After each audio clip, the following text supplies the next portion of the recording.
Hello everyone, this is Tormuse, and today I'm picking up where I left off in the club meetings mod for Doki Doki Literature Club. If all goes well, this should be the last stream session. We were like 2/3 of the way through the episode last time, so thanks, Stream Elements. So yeah, this should be the last third, the last leg of the journey of the final episode, the series finale. Yeah, and as usual, I've got a few minutes to kill at the top of the stream. So yeah, let's talk about where we left off. A kind of fascinating upset in Monika actually admitting she has feelings for Ryan and saying she wants to go with him and stuff. Or not just wants to go with him, wants him to move back in with her, which is a hell of a thing.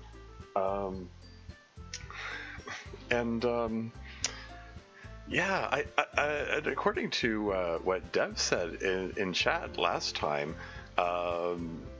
if you make other choices and like go for the whole mass coded route, the Monika after story coded route, and profess your undying love for Monika or whatever, it still plays out the same way, but it's messier. Ryan gets further along with Ayami or something like that, which just sends this overriding message that Monika really wants Ryan here for some reason. I don't understand. I do not understand. I just don't understand. I've been saying over and over again throughout the series that Monika just has unfathomable motivations in this thing. It's not even clear if she knows what she wants, but the fact that she's, I'm not sure how. I am a little bit confused about Dev saying that Ryan and Ayami get further along or something, and then Monika still tries to take him back. But it's like, we're 1/3 of the way from, we're two-thirds of the way into the final episode of the series. Like, how do you get further along than that? But I don't know. Yeah, it's just odd. It just seems odd to me because they don't even really have any chemistry. It seems for what I see, Monika makes a comment that he's cute, and that's kind of what we got. I mean, she was drawn to him when she heard him, playing music and was singing a Radiohead song or something that she likes or something. And hey, if they want to, it's a possible plot point character motivation moment to have them bond over music and musical taste or whatever. But they didn't even have a scene. Does Ryan even know that Monika can play the piano or that she sings?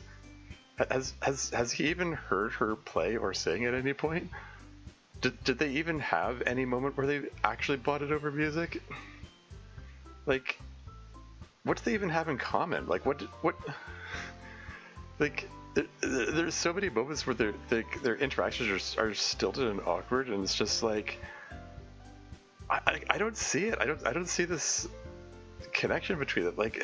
It feels odd that it's come to this point. I mean, from a narrative standpoint, so at least dramatic and stuff. But it's just I don't know. There's still more of the mod left. We'll see where it goes. What is there left of it? We just had the whole fencing bout, fencing tournament, I should say. That's another thing. It's I don't know. Well, I should probably reserve comment for when I finally reach the end and able to give full thoughts based on everything that's happening, because there's still room for some kind of extra reveals or something. But like I said, I've got some time to kill here, so I'm gonna give some thoughts now. Another thing that Dev said last week is that the whole fencing tournament thing is the second most self-indulgent moment in the series, and the first most self-indulgent being the punctuation mod, and I respectfully disagree. No, actually, I think the fencing tournament is the single most self-indulgent. Oh, I say this with love, Deb, if you're watching. You know, I have a respect for for all that you do, and the creative work that you've created. It's good stuff, honestly. But no, sorry. The fencing tournament arc is got to be the most self-indulgent part of this mod series. Like, at least with the punctuation mod, it's accessible to the audience. Like, yes, it's Yuri teaching about punctuation, but it's something that oh, hey, and Crazy Kale's here. Dev, welcome in, Dev. Hello indeed. I was just as a term of big time up there for something. Yeah, no, I don't. I'm not saying it in a bad way. I'm just disputing your claim from last week that the punctuation mod was more self-indulgent than the fencing tournament. And I was like, no. I think the fencing tournament is more self-indulgent. Like, because at least with the punctuation mod, you explain things to the audience. Your audience is familiar with reading, with punctuation, with learning, being taught punctuation. They at least they have a frame of reference for that, and at least it's familiar with punctuation ostensibly. Well, yes, I see what you're saying there, but no, really, like they sorry, oh, an ad break has started. Stretching at the same time I'm doing this.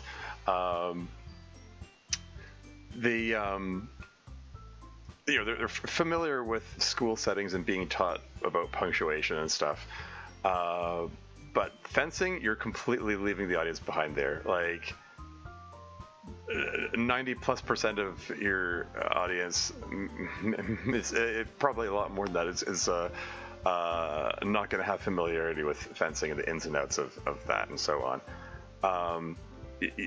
Sorry, but you kind of left your audience in the dark there. You didn't explain any of the you're talking about like using terms like second and remise and riposte.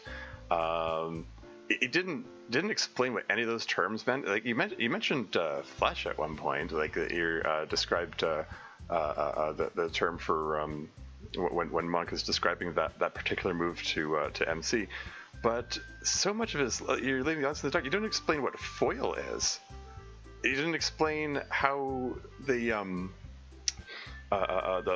wiring that tracks the scoring works or whatever. Like the audience is you're just I don't know, you're just trusting the audience to infer meaning from context. But you have to keep in mind, like, it's like that. Taking notes more fencing next time. Yeah. No, it's like I'm reminded of that XKCD cartoon where the experts in a field dramatically overestimate the audience's knowledge of their field, and it shows that there's a scene of like geologists saying that, oh yeah, we take for granted that we know this and this, but the general public probably only knows the name of a few feldspars. And it's like it's like when the of the general audience, the joke being the general audience, general public doesn't know, even has never even heard the term feldspar,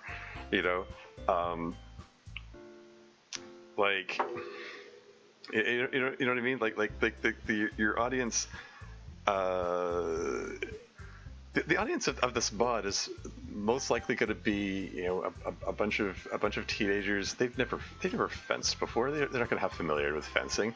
They might not even know what the word parry means. Like consider that for a moment. you know?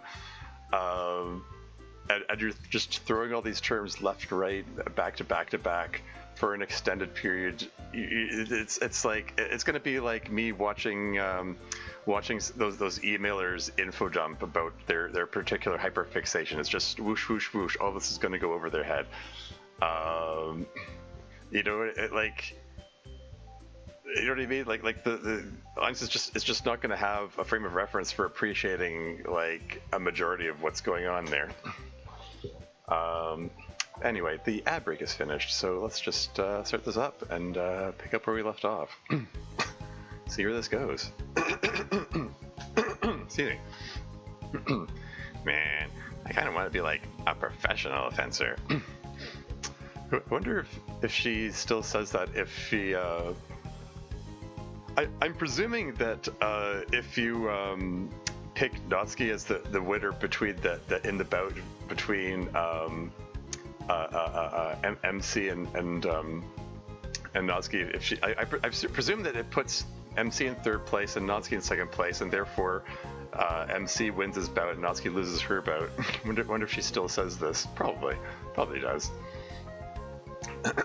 I'm presuming it's sort of set up so that each of them gets a chance to win a bout. Also, I noticed I made a comment before that the Natsudad sprites don't have any smiles. Now that I look closer at it, there is the teeniest bit of a smile there. Like there's like 1 pixel of mouth upturn here. It's hard to see. Anyway, moving on. And I kind of want to be like a professional fencer, because that was epic. My clutch victory will be sung of for centuries to come. Maybe let's focus on getting that college degree first, huh? Let her have this, old man. She's been working really hard. Yeah, that's fair. I can definitely see the effort. I've never seen her get so serious about a hobby besides baking. Glad you found so much worthwhile in college. Yeah. And I get to keep living with this sexy lady here. Natsuki, please, don't embarrass me in front of your father. Yuri, it's fine. Very much approve of you and my daughter, in case it wasn't obvious from earlier today. Besides, I know what Natsuki's like. I raised this person. Sorry anyway, babe. I really am so psyched we get to live together still, though. Thanks again for that, Dad. You're welcome. Surprised you're taking the train home, Dad. He didn't drive here? How did he get here? Was it... or is it an implication that... I was going to say, is it an implication that he got a ride with Miss Ida, although, doesn't she take the train anyway? Does Miss Ida have a car? I seem to remember her driving Monika home at the end of the party at the end of the 3rd season, but although she might have taken Monika's car in that case. How did he get here? Anyway. Oh, I'm trying to save money. Good old penny pinching dad on brand. Well, good for you, I say. Save that cash. Man, this has been a fantastic day. We're still waiting for that reveal that, how is the reveal going to come out that Miss Ida's seeing Natsuki's eyes? It's got, like, that other shoe's got to drop at some point. You can't just put them in the background of that CG and then not comment on it.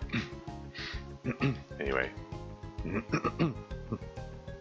Man, fencing is cool. Really gets the blood pumping even if you're watching. If I get more time, I might come try it out. That'd be awesome, Kenzo. We'd love to have you. Not watching fencing really gets my blood pumping too, but mostly just when it's MC. He's the handsomest man of all time. If not the most skilled fencer yet, it seems. Oh, shut up. It's that trophy you have sitting at the highest point in your room not enough for you? You won the whole intramural competition, and your team won this competition, even though you lost your bout. And you only lost your bout by 1 point. Boo-hoo, I'm not absolutely perfect. Thank you, as ever, for that valuable perspective. Always happy to provide it. Yeah, presumably there are 2 versions of each of those scenes, depending on who won which bout. Anyway, the next day. Yeah. At some point, I might have to I might have to like dig into the code and see what all the other differences are dependent based on. I am curious. Like I'm not gonna do a full playthrough of the entirety of season 4 to see what the other options are and what effect they have on it. Because I think I would actually have to do a completely new playthrough since they're apparently the events in later episodes are based on what choices you make in earlier episodes. But yeah, it might be neat to dig into the code and see what all the differences are. Anyway, what time is it? ... question mark. Not too late. Oh, Ryan's in the house. He's in his bedroom. Ah, oh, darn. I thought maybe we were about to get a reveal that the two of them slept together or something. Oh well. They did not move that fast? Okay. I mean, I guess it took a season for Monika to admit that she likes him. It is a little curious that Monika was using that particular turn of phrase. It feels like, I don't know, it feels like an un-Monika phrase, saying, I like you. I mean, in, like, if I can compare it to Turquoise, like, Sayuri used that phrase, I like you, but, that's Sayuri. She's allowed to be silly and goofy and use silly phrases like that, childlike phrases like that. Let's get the point across without having to use the word love. I mean, true. It's a fair point. Anyway, moving on. I forgot completely. ... I need to do something. So, I mean, we established that, like, Natsuki's the president at the moment, so Monika isn't aware that the focus is on her, presumably. I think I'm going to need another mixing bowl. There's flour everywhere. Maybe I should have asked Natsuki for help. Should I maybe make another batch? This will be enough, right? Enough for what? Just us two? The blush. Yeah, I'm making pancakes. From scratch? That's impressive. Although the kitchen is a huge mess now. I've never seen it look so devastated. Well, I had to figure out how to make pancakes on the spur of the moment. I just woke up and wanted to do something nice for you, and pancakes were the first thing I thought of. Oh, that's very sweet. Can I help you? But the whole point of this was for me to do something nice for you. ... But, yes, I definitely needed a lot of help. Alright, here, I'll take over getting the next batch ready. You focus on what's in the skillet. Okay. You made pancakes before? Well, it's been a while, but one of the families I lived with growing up made pancakes for breakfast almost every day, so it's pretty burned into my memory. Every day, eh? I don't know, I think it would be a bit much to do it every day. The household I grew up in, we made them every week, like every Sunday. That was sort of a family tradition. Anyway, were they nice? Relatively.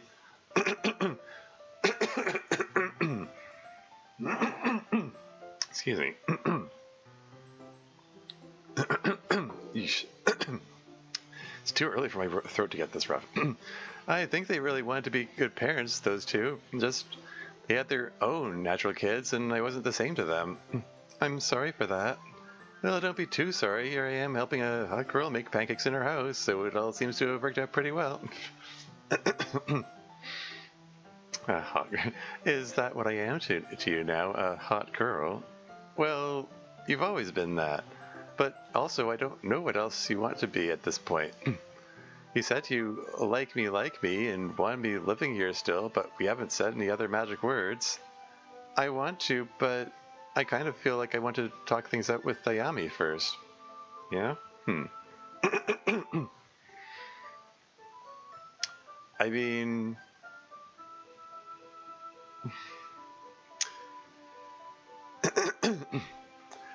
What would there be to talk out with her? I mean, like, yeah, you kind of did just kind of move in and nab him when they were about to go on a date or whatever. But it's kind of like you already had that mutual understanding if that's what was happening. So I don't know, kind of what else needs to be discussed that isn't going to just make things like extra awkward. You know, for better or worse, Monika made this choice. You know, it's a strong choice and all. I still find it a bit odd at this point in the narrative, but whatever. Why should Ayami matter to what relationship we have? Well, she was extremely generous and understanding about the whole thing, but I'd feel extremely sad if I were in her position. And you two are such good friends. I wanted to feel comfortable that you'll still be an important part of her life going forward. That's important to the relationship we have, because I'd have a hard time feeling comfortable enjoying what we have without at least trying to reassure Ayami. I mean, okay. It's, again, Monika's unfathomable motivations, etc., etc. Who knows if she's being fully honest here? So I want to talk to her today before we discuss anything else. Today? Don't you think that'd be kind of productive to talk to her so soon after? Hang on, give me a second to plate these. Yeah, today. You want to let things like this fester. It's possible she'll still feel hurt and lash out, but I think it's on us to make sure she knows we both, and you especially, still care about her and think she's an important part of life. Yeah, that sounds right, actually. Now that I think about it, I should probably be the one to get in touch with her. I'll call her or text her or something as soon as we're done with pancakes. Sounds good.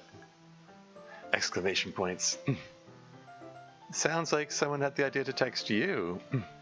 It's not Ayami, is it? Question mark? No, it's Kenko. Wait, they exchanged contact information? When that happened?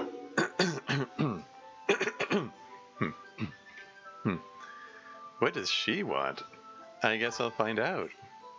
The Blizzard text of Kyushu? Yes, of course. Here, take over the skillet, hot boy. Hot boy? Great. Do you have a moment, Monika? Hi, Kenko, what's up? Tomorrow, I'll be in your area. I was wondering if you would be so good as to grant me a rematch, informally, at your club's grounds. A rematch? I mean, what, for the sake of her pride, or she's still hoping to learn something from Monika, or...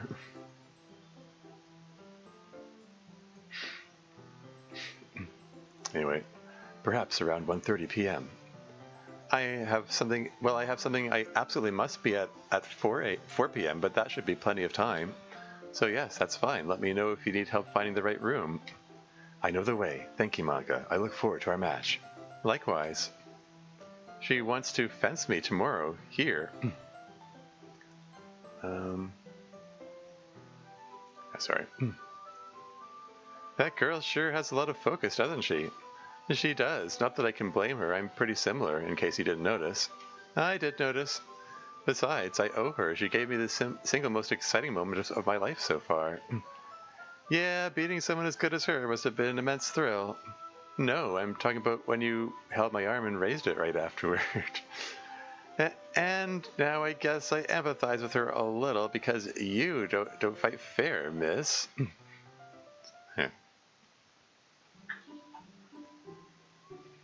You don't fight fair. I mean, I get it. It just sort of highlights the difference between the two. I keep harping on what do Monika and Ryan even have in common? And they don't necessarily have to have like everything in common. There's room for the whole opposites attract kind of mode of thought. Like maybe they meet somewhere in the middle. Maybe he has qualities that she lacks, and that she values the opportunity to interact with someone who reminds her of the importance of things she's neglected, and vice versa, perhaps. But I don't even really see that happening. You know, it's like like I'm not saying a relationship between them can't work or whatever. It's just like so far from what we've seen, it's just like I don't. I just don't see chemistry between them. I don't see. I use the phrase like he doesn't seem like a good foil for her before. I don't know. We'll see. I'm gonna carry on. Well, look who it is. I assume since Yuri is here, you guys are just topping off for the tea ceremony later. Correct. Awesome, looking forward to it. Plus we have another Call of Cthulhu session coming up. This spring break is going to be so fun. Oh, that reminds me, how did that fencing tournament of yours go? Well, to keep it short. You always keep it short. Oh, oh no. Yuri enjoying the short pun. Oh no, that won't do at all. If you're going to tell a joke to Natsuki, it has to be several minutes long. What? Why? She hates short jokes. If I may continue, we won. Nice. So the other team was like the big favorite, right? Right. Well, good. You guys then. You really are on a winning streak. Especially with getting to live together still. Thank you again for your assistance in that matter. If not for you, I do not know if we would now be separated. Someone else approaches the counter. What's this look here? Oh, so I have you to thank for these two still being out by Hall. I know I'm the world's greatest here. You can thank me with cash. You're the RA? I am. Hard job. I manage. But I'm glad you helped out. They deserve to keep living together. So long as they keep it down. See you in the hall, girls. I should have figured you guys were the type to keep your whole hall awake at night. Must keep blushing. Hey, you watch it. I don't know what you're talking about, but I just meant that you are probably up until 2 a.m. screaming about your epic gamer moves. Uh-huh. Uh-oh, dramatic Monika music. In the dean's office? Monika and Ryan together here?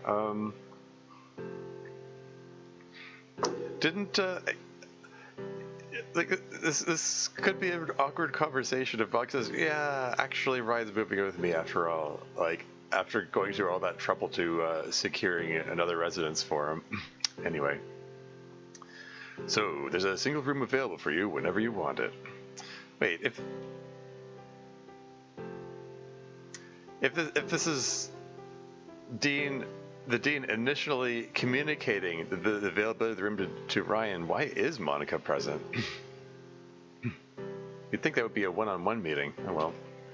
I realize it's a bit out of the way, but it's a very serviceable room with a private attached bath even. Oh yeah, incidentally, if you're hearing weird noises from off camera or whatever, there's the landlord is doing some plumbing work. I don't know. There's some issue upstairs with one of the sinks, I think. I don't know the details. He's also talking about replacing my toilet. Oddly enough, I mean the toilet's been having issues where it runs and leaks for a while. I thought that it just needed one part replaced. He wants to replace the whole thing. It's probably going to happen tomorrow. Anyway, moving along. Very serviceable room with a private attached bath, even. Much more than most freshmen get, I assure you. If you still need student housing next year, we'll get you into something more standard, I promise. And yet, now that I have a place to stay of my own, I don't need it anymore. The dean smiles at Monika. You two worked things out. We did. I'm glad. Well, Ryan, if you change your mind or end up needing the room, it'll be there for you the rest of the school year. Really, if your housing needs change at any time, just come see me and we'll work something out. Aren't they like right at the end of the year? at this point. Yeah. Anyway, just don't let me catch you under a bench. You won't. And in the meantime, I suppose I know where to look for you if I need you. I hope you two enjoy your spring break. Oh, that reminds me. I know it is spring break, but Monika, are we still on for chess? Of course, sir. I look forward to it every week. Excellent. I'll see you then. I look forward to it every week. So they established that they've already had a weekly game for a number of weeks then, presumably. Anyway. Well, I'm glad he was so understanding. He's an understanding guy. I hope Ayami will be okay with us. ... I'm getting nervous. You make a mess of the kitchen, you're a nervous wreck about... You make a mess of the kitchen, you're a nervous wreck about talking to someone. ... Who is this girl? What have they done with Monika? I guess you're just good at rattling me, Ryan. Is Ayami about ready to talk to us? Should we head over there? Let me check. And okay, we just cut to Sayuri and Ayami's room. So, how are you feeling, Rumi? Just fine, Rumi. Why would I feel any different? Oh, you know, the whole thing with Ryan. Based on what you told me, I figured that you'd be at least kinda upset about it. No way. It was just a couple of days, nothing serious. I'm not so fragile as to have my heart broken by something so trivial. Besides, Kagami and Ryan and I have a friendship pact and nothing is going to break it. Yeah, nothing better break it. I would hurt you guys if you ever made me choose between you. Oh, believe me, girlie, I know. Your vengeance would be terrible. Hell yeah, it would. Sayo? Oh. Focus change fail there. I do believe Sayuri didn't change focus there. I'm going to make a note of that.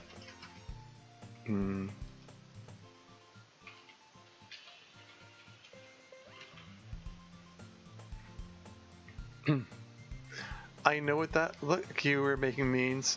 I am fine, really. +1, hooray.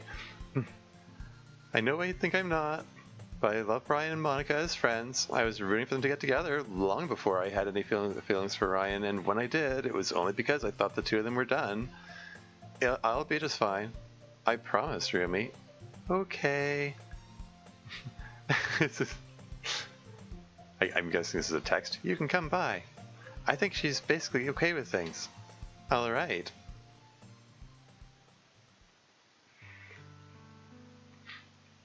So presumably, the purpose of that exchange was Sayuri's feeling Ayami out to find out. Because there was some kind of communication between the fact that Sayuri took that moment to send the text. That means that Monika. It implies that Monika texted Sayuri before contacting Ayami, which could be interpreted as like more machinations, I suppose. she just still can't be direct. She just has to go through Sayuri first. Anyway, moving on. I guess we just wanted to clear the air a little and make sure everything was all right. And I wanted to apologize again. I wanted you to know that I'm sincerely sorry. And I wish I had done something earlier so that all of this could have been avoided. I really like you, Ayami. And I like you too. You've been one of the best friends I've had my whole life. I don't want that to change. Silly boy, it's not going to change. Nothing like this could ever change it. I promise you we'd still be friends no matter how the dating turned out. And I'm going to keep that promise.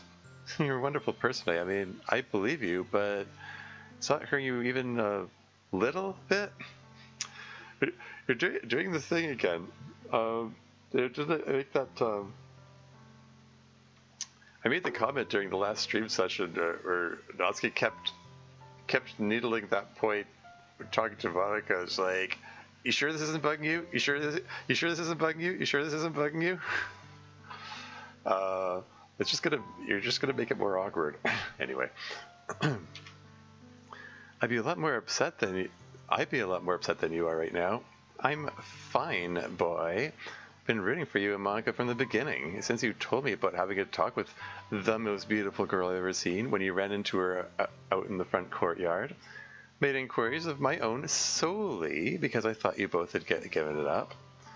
I am nothing but pleased to see you get together again, really. Honestly, it's very kind of you to both come and talk to me like this, but you're making too much out of nothing. I'm genuinely very happy for you. That's all I really feel about it. You're so wonderful, Aya. I'm so lucky to have you in my life. I always remember how in a strange situation where I was afraid and unsure of myself and worried that I'd crash and burn, you lift me up. You had the courage to just reach out and make me your friend, someone you'd never met before. You gave me the confidence and strength to get along at all in college, Aya.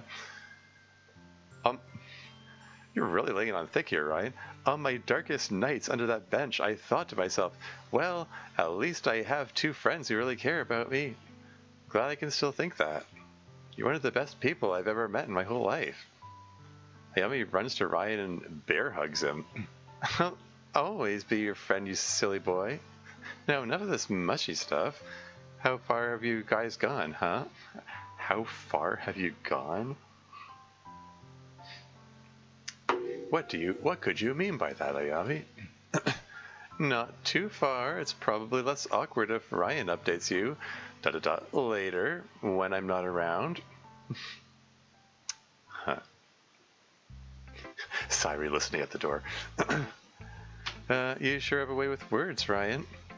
Uh-oh. Z order fail. Ryan's speaking, but he's not in front.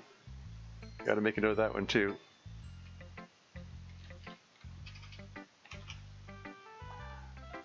I aim for at least passing eloquence.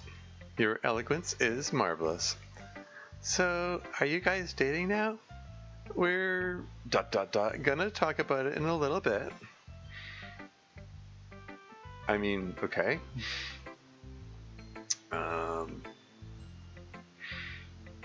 But you're saying that no such conversation happened last night or the following morning? When he apparently slept over. I mean, I guess Monika did say that she wanted to talk to Ayami before they talked about themselves, but it's just, okay. Anyway, moving on. We wanted to chat with Ayami first. Is she gonna be okay, Ryan? Are we gonna still get to be friends? Yeah, KG, the friendship pact remains intact. There's a little rhyme there. Hey, maybe you could be a poet. You should join the literature club. Anyway, we're all going to be fine. Good. Is Ayami doing okay now? She was on the phone with her dad for a long time last night. Wait, last night? Was there a time skip just now, or is this is the hallway? And I sort of presume that this was I presume that this was immediately following that conversation, but now I'm not sure. Okay. She doesn't do that unless something serious happens. Yeah, I think she's fine, Sayuri. We're all going to be okay, although I can't imagine calling my dad about romance troubles. Yeah, me either. You don't like to talk to your dad about any of your troubles? Yes, right, any of your troubles. You always keep it to positive stuff when I've seen you talk to him. Yeah, that's because he responds to any problem I have like it's a catastrophe, or like I'm probably hiding the worst of it from him. ...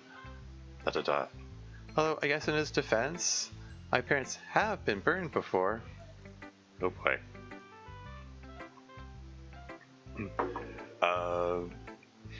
I mean, Sayuri has she has commented on liking dark humor before. I mean, I think it's like the first time in a while that we've, if at all. I mean, are there even examples of Sayuri using that kind of dark humor before, really? But I know she says she likes it. I haven't seen a whole lot of examples of it. But anyway, I'm just gonna move on. My parents have been burned before. Holy shit! What the f? Sorry, I had no idea you were capable of something like that. That was genius. Yes, Sayuri's been always very fond of dark humor, or perhaps even humor that is a bit too dark. That's such an odd phrasing. I would have turned that to always been very fond of. Always been +1, yeah. No such thing. See, that's what I think. And you're exactly right. Come on, Sayo, let's get Ayami. We can go grab some lunch. We can leave these two lamos just staring into each other's eyes or whatever the F they do. Bye, Monika. Better tell me what happens with you guys. I will. All's well that ends well, I suppose. Well, there's still, as far as I can tell, there's still a fair bit of material left. I don't know if this is, you can call this the end yet. True. Do you want to go get some lunch together? It's a date. Yeah. 1 day later. And off to Natsuki and Yuri's room, and what's this song? Don't think we've heard this one so far. Rather late in the series to have a new song. But yeah, I guess we do have to have the tea ceremony to do still. After the, how are we going to make the tea ceremony more climactic than the fencing tournament where Monika competes an Olympic level fencer? There's a song once before in Natsuri College Room? Okay. Anyway, you gonna change now or wait for the tea ceremony, babe? No. Yeah, me too. Would you like to help me with the yukata again? I was just gonna say, like, I mean, it's not showing their sprites. Is that supposed to imply that they were doing something together? Anyway. Help me with the yukata again. Oh, hell yeah. Oh, man. I was so flustered by this the first time I did it. So was I. I'm really glad, ... that I fluster you. I'm also glad that you fluster me, Tilda. Hey. Okay, now you do me. Gladly. ... You look just as astonishingly beautiful as you did the first time I saw you in it. Or as any other time I look at you. ... Shush. Okay. I need to stop the banter. Why ever would you need to stop bantering? I want this tea ceremony to be, like, a good experience for you. But I like bantering with you. I know. But, like, it doesn't feel like it quite fits in the tea ceremony experience. At least not in the stuff I've studied. You've studied tea ceremony independently for my sake. Well, yeah, I want this to go well for you, babe. That's why I got you the extra help for today. Well, I should partially thank Monika for that as well. Yeah. Monika said she was doing something else today, right? Yeah, she's gonna have a casual match against Kenko, she said. She's going to be done in time for the ceremony, right? Yeah, I'll go grab her if she's not back at her house and ready by 3:30. Very well, beloved. I'm looking forward to serving you tea today. Yeah. Hello again, Monika. Hi, Kenko. Welcome back to our humble club. I thank you for your hospitality. Ryan, I must compliment you on your bout 2 days ago. Monika tells me you only began to fence a few months ago. That's true. Most remarkable. You defeated a fencer of 3 years' experience. Monika must be an excellent coach.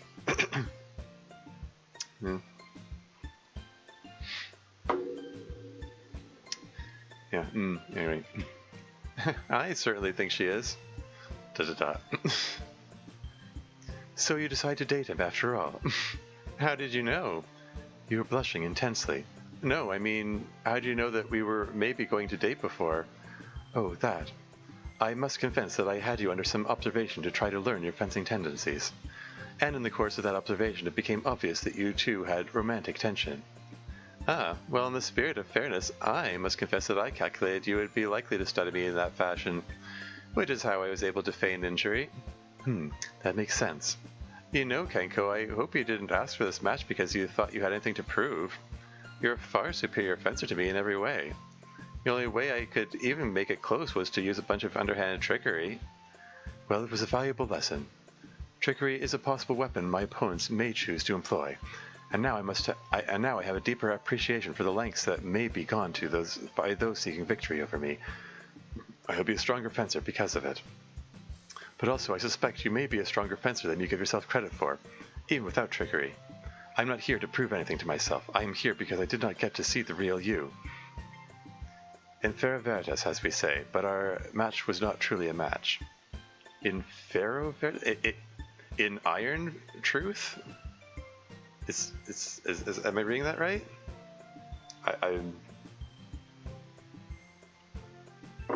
I mean, Pharaoh. I would assume having to do with iron. Veritas meaning having to do with truth, like veracity. In the iron, there is truth. Yeah. Iron meaning sword or weapon. Yeah. Cool. Anyway, I am curious about your real fencing. Well, I'm ready when you are. Ryan can judge for us. Do you want to use the electrics or ... question mark? No, just dry fencing is fine. I acknowledge hits and I acknowledge hits and I know you will do the same. I will indeed. A few minutes later. So is Monika not wearing the fencing outfit, or are we just playing loose with the rules for what the game shows again? Fencing saying, which is the fencing equivalent of ball don't lie? Sure. I can't say I've heard the phrase ball don't lie before. Wearing the protective equipment but not the electric equipment? Okay, sure. Anyway, a few minutes later. Okay, so that was attack right, parry left, riposte is parried, counter riposte is also parried, and then remise of the counter riposte arrives touch right.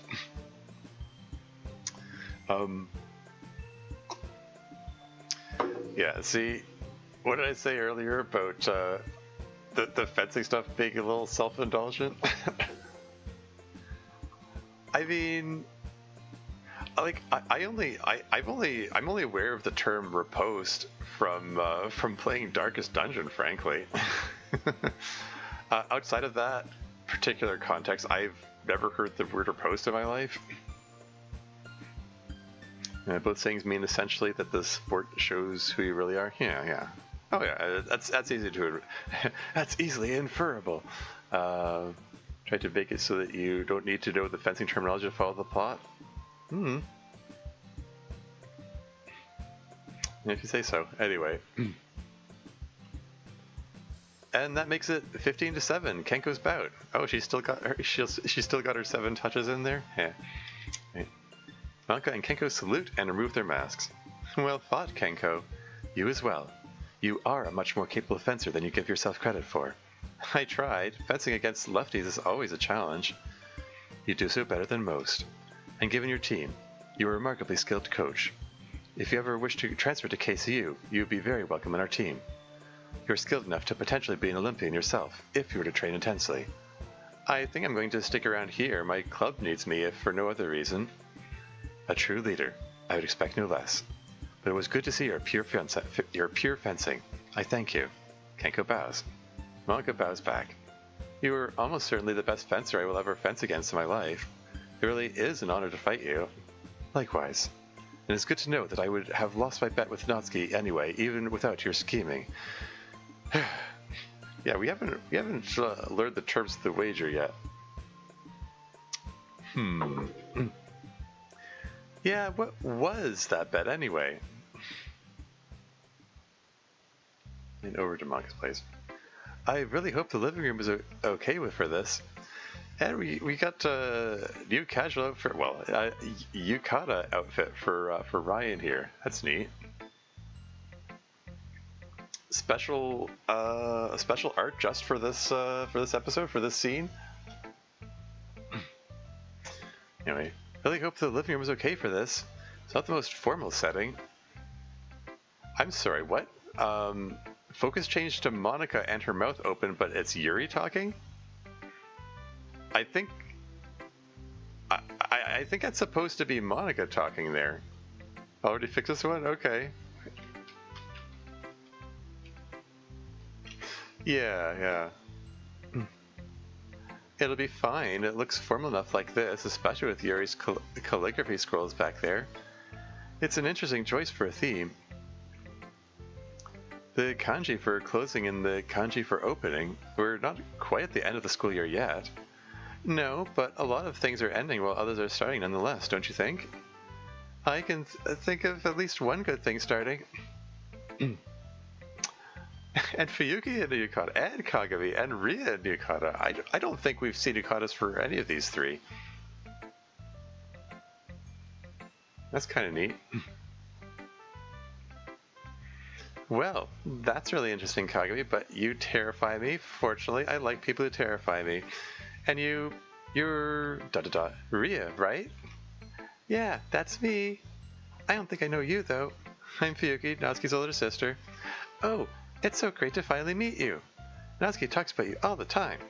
Well, I talk about her all the time too, so it's only fair. You guys are so close, it's really sweet. Well, let's see. Kagami I know, Fuyuki I know, but I don't think I've met you either, Rie. I'm Aoi. Oh, hey, we just... Finally, the last stretch of the final episode, the cashier actually gets a name, finally.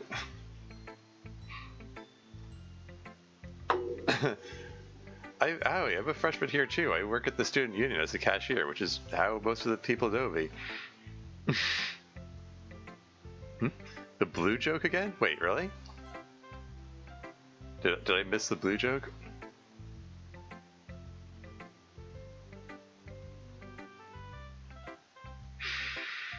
Aoi means blue in Japanese? Ah, okay. How did that blue thing catch on in the first place? But yeah, one last blue joke, I suppose. That's I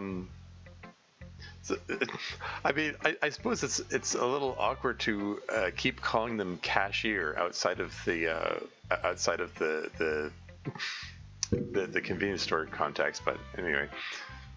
Oh, and we got, oh wow, there's a bot in chat, one that didn't get caught either by the filter or by the auto mod. That's curious. Anyway, you're just gonna get banned immediately. Weird that it just got through there. Anyway, so with the are you suffix there? Yeah. I'm Aoi. I'm a freshman here too. I work at the student union as a cashier, which is how most of the people know me. It's so nice to meet you. Well, Natsuki's father.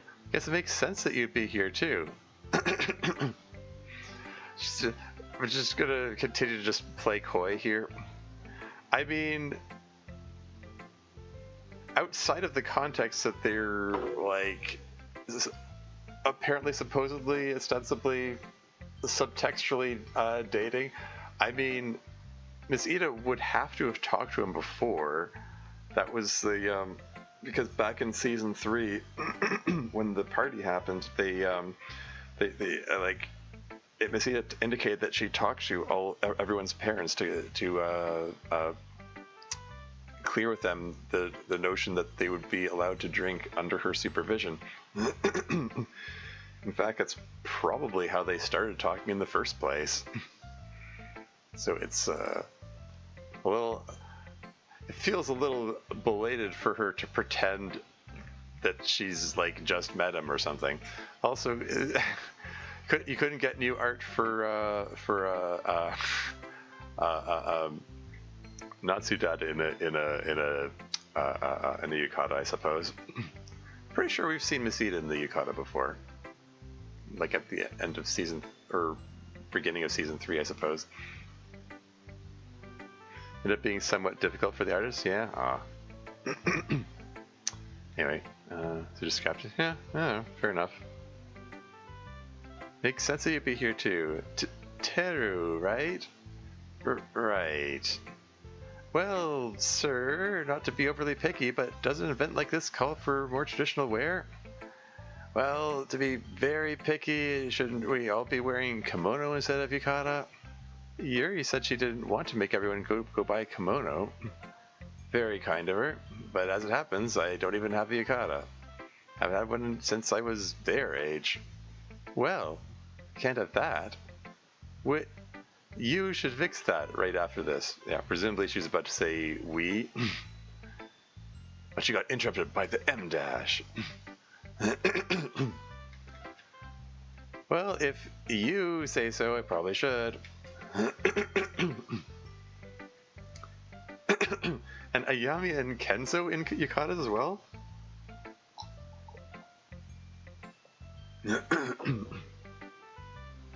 I mean, wow, lots of new art in this episode. Just for this one scene. Like, it ended up, interesting, it ended up being difficult for artists, you say. I mean, it kind of works. It creates a vehicle for this awkward interaction between Masita and Taro here. to you know, to lay on more of the foreshadowing in case it wasn't clear from the CG. But you know, like you said before, like there's still going to be some people in the audience who are going to be like, that wasn't set up, that wasn't foreshadowed. Anyway, moving on. Good God. Hi, Yami. What is it? I mean, I hope you won't mind me saying so. And you can tell me to stop if you want, but you look unbelievably hot in that. Oh, thanks. Yeah. Never foreshadowed indeed.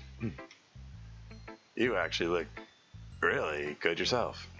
I didn't know they made you cut that short. Wait, really? That short? Wait, is it okay? She might be.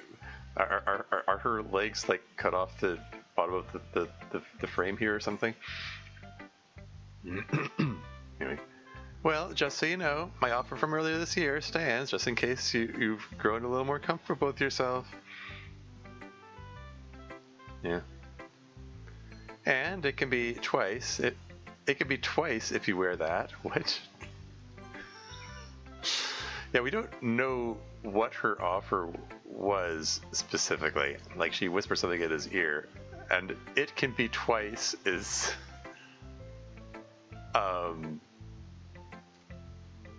I think specifically, yes? Yeah, okay. Maybe you can twice if you wear that. ... Call me after this. I will. Oh? Kenyami? Ayazo? Wait, what's the ship name for those who know? Anyway, everyone's having so much fun. Yeah, although I don't really think we've started yet, have we? I mean, from what I read, usually there's a less formal part at the beginning where some preparatory drinks are offered before the actual serious part begins. Hey, Spooky Waters here. Welcome to the stream. How's it going? Azo? Okay. Sure, why not? Or is that Izo? Before the actual serious part begins. We haven't been served anything yet. Please enjoy this Sakurayu. Wait, Kenko's at the tea ceremony? I mean, the tea ceremony kind of seems like it would be right up her alley. It seems like someone who would be really big on formalities and would appreciate like formal settings like that.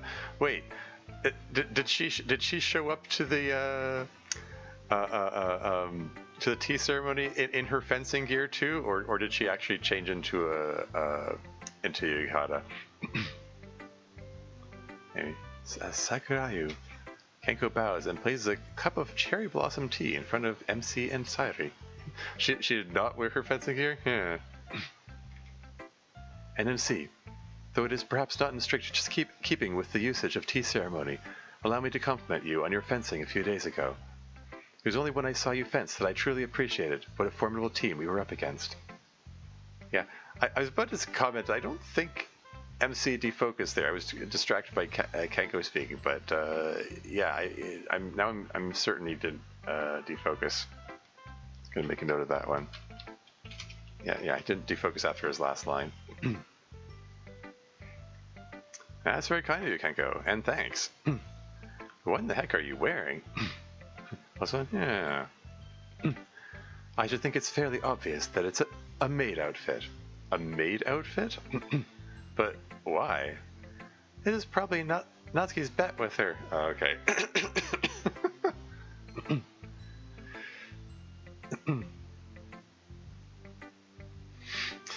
Wait,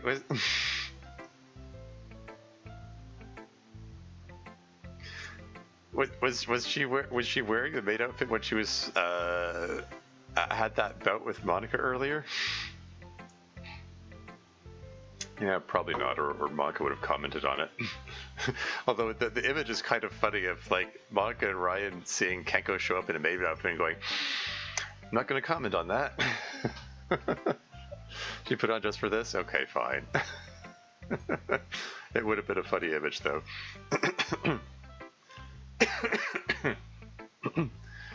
But yeah, I mean, I mean, it stands to reason that Natsuki would make that particular bet immediately after Kenko went on about how she, eats, sleeps, and does everything in her fencing outfit. So now she fences better with the maid outfit, exactly. and she's like, "Dang, I might be onto something." Anyway, this is probably Natsuki's bet with her. Well, yes and no. Her precise term was that I had to spend a day as her baking thrall. Oh, okay. She has since informed me that a baking thrall must actually also serve tea and wear a maid uniform while doing so. It is a somewhat more expensive forfeit than I expected, I must confess. I would complain, but I do not wish to quibble about a bet I have lost. Such is the price of defeat. And in any event, it's actually been quite enjoyable. I love the quiet and traditional atmosphere of the tea ceremony, and the work has not been too much. Really? I figured Natsuki would be running you ragged and that she'd be annoying the hell out of you in the process. Well, no, actually, she M-dash. Natsuki enters and bows to Kenko. Yeah, we got an ad break coming up in 3 minutes 57 seconds, FYI. Pause when the ads come on. The service of Sakurayu has been completed. Thank you very much for your attentive service. I had a feeling... I think Natsuki did not... It looked like she focused when she came in, but that didn't focus after... no, I think maybe she just failed to focus. I don't know. It seems to be... you make a note of it anyway. But you already said +1, so I don't know. Maybe making this note is pointless, but whatever. Thank you very much for your attentive service. Please accompany me to the kitchen, and we will continue. Of course. Kenko and Natsuki leave. This makes me extremely uncomfortable. I feel like Natsuki is going to come back with pies that she's going to throw in her face or something. She's just taking it seriously. It's really sweet. You should try this tea. It's really good. ... Man, it is really good. This isn't the really good tea yet. Wow. Yuri is practicing placing a bamboo ladle on a pot over and over. Natsuki and Kenko both enter and bow. Yuri bows back. The Sakurayu serving has been completed, hostess. I thank you both. The remainder of the main tea course I can prepare unassisted. You should both go out and take your place as guests. Both go and take your places, perhaps? Shouldn't that say places? Since you're talking to two people?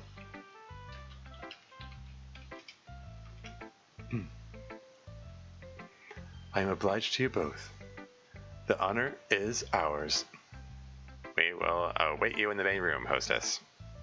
Well, it is hardly a true tea ceremony. So many rules and customs are unorthodox in what I am doing here, and even those I am but a beginner in. And yet it brings me such happiness.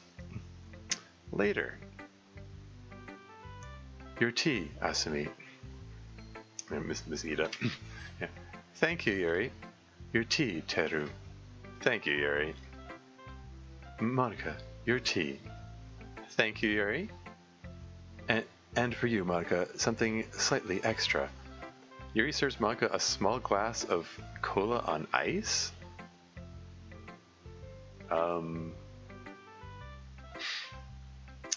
I feel like I'm missing something here. But okay. Wow, you really thought of everything. Man, I really want some cola with my tea now, though. I anticipate you would, after seeing Monika's. There's a typo. An actual typo. Imagine that. Haven't seen one of those in a while. Usually it's me being nitpicky about focus changes in Z order errors. Anyway, after seeing Monika's, Yuri serves a glass of cola on ice to Sayuri. I fixed the aft here already, alas. Aw. Whoa! Thank you, Yuri. Later. The idea of closing and opening is an appropriate one for this group's position in its journey through life. It is a well-chosen scroll. Did you do the calligraphy? Thank you, Hasani. Yes, I did. I am pleased you appreciate it. And did you arrange that camellia in its vase? No, though I did choose a camellia. I do not have the skill to arrange flowers. Ayami performed that service for us. Elegantly done. Thank you both, Yuri and Ayami. You're quite welcome. And my thanks as the hostess to Ayami as well for helping me in this. And ad break is imminent, so I will be right back.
And I'm back again. We're back, thank you. Okay, so I'm going to move the mouse back over to the other side. I think Landlord is done with the tinkering with the plumbing and so on, so probably won't hear any more weird noises. Anyway, moving on. You are quite welcome, and my thanks as the hostess to Yami as well for helping me in this. Now we have come to a less formal part of the tea service, and as some of you will perhaps be unsurprised to learn, poetry will be a part of our experience today. We will have 2 poems. The first is from Monika, who has a poem of gratitude and praise. If you would share with us, Monika. Of course. This poem is dedicated to my recent friendly foe and our fellow guest, Kenko Kojiro.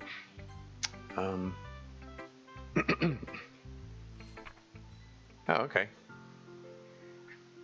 I thought maybe she's just gonna like recite it, but is she passing this paper around, or is she still reading it out loud? Anyway, through a blizzard. What was that comment about the blizzard of Kyushu or whatever? Anyway, through a blizzard. Climbing a mountain, frozen by blistering cold, crawling through the wind. In times such as these comes the gracious visitor, the Yukiana, all smiles and singing, lovely generosity, piling snow and ice, but bearing you slow, comforting you to death slow, your heartbeat down slow. But I have a coat, a scarf and cap, gloves and boots, artifice of heat, every trick for her to get past and around her as fast as I can. Blizzards can't be fought, they can only be survived. And survive I did, with the deepest heat, my thoughts of what lay beyond, fire in my heart. I'm just counting are these all haikus? 575 each time? That's neat. Yeah.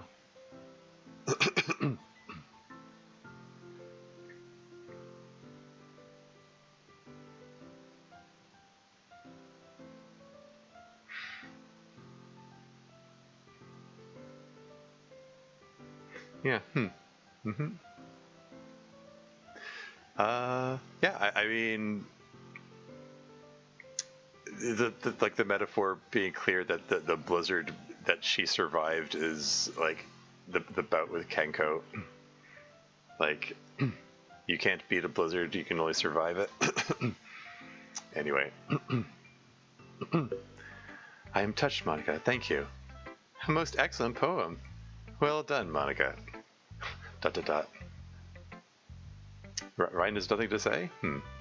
And now, you'll be treated to a rare honor.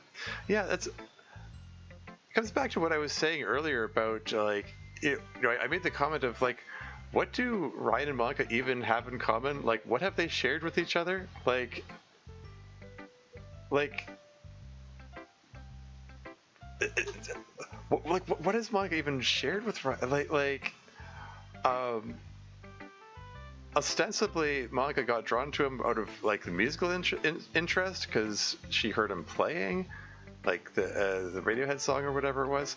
But they haven't even like played music together since then. At least not that we've seen. Does Ryan even know that Monika plays the piano? Poetry. That's probably the first time Ryan's seen one of Monika's poems. Like, they haven't really shared any music together or poetry together or literature or anything. Like, you know what I mean? Like, what interests do they have in common?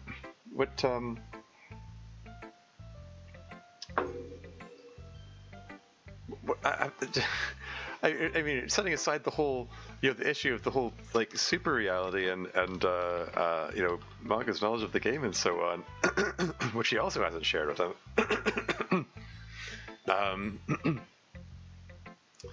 But hey, like it comes back to like I made the joking comment some episodes back, along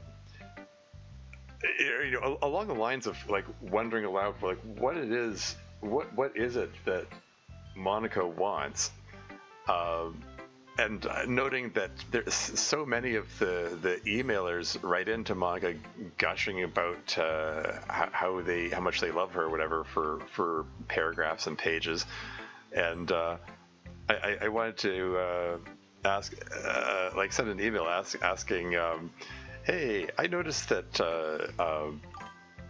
so many people like gush on about how much they love you and so on. Like, is this the way you want to be treated? Do you wish that your fellow club members treated you this way? Do you want like Sayuri and Yuri and Natsuki and MC to gush compliments at you on a regular basis? Yeah, fencing, love of music, into weird obscure fields of study that are their baseline shared interests. Yeah, there's the fencing thing, sure. Although I mean, like fencing is the fencing part was something that Ryan got into for the first time. Like he just started. Weird obscure fields of study. I'm not quite sure what I mean by that. Like, was there an expression of weird of an interest in weird obscure fields of study that they expressed at some point? Maybe I got by me. Don't recall. Show them watching YouTube videos about weird obscure. Oh yeah. Okay, I remember now. Yeah, I do recall them sharing the videos. Now you mentioned it, but yeah, no. Getting back to what I was saying, like, does Monika want, like, maybe like Monika just wants someone totally subservient to her who just gushes endless praise or does whatever she wants or whatever. I don't know if that's a particularly healthy relationship dynamic, but like that could be an angle that like what she wants from him. I don't know. I'm just mentioning it now just because Ryan's non-response to her poem there just sort of hints that this is like he isn't. This might be his first time seeing this part of her, which is like a big part of her life, you know. Anyway, yeah, long ago at this point, yeah. And now we will be treated to a rare honor. Our lead guest has written a poem meditating on our theme, closings and openings. Sorry. If you would be so kind to honor us with your poem, Asami. Wait, really? Miss Ida finally wrote,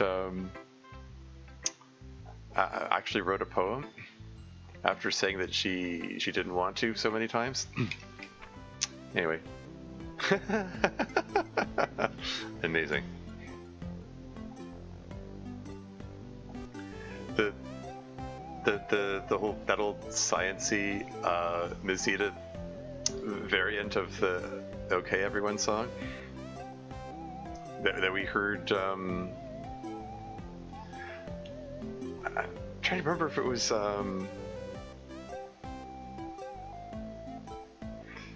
I guess it would have been at the end of season 3 that we heard the song. It was part of the compilation emails section. Yeah, it would have had to have been season 3. Anyway, yeah, we got a new font for her too. That's kind of neat.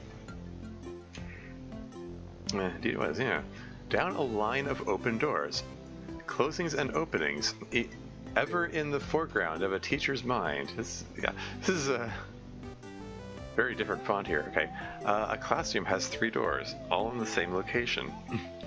The physical one you see and touch. The door in the front of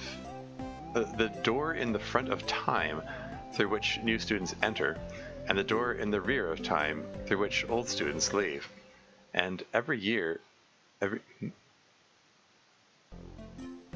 oh dear, did somebody botch the loop point of this song?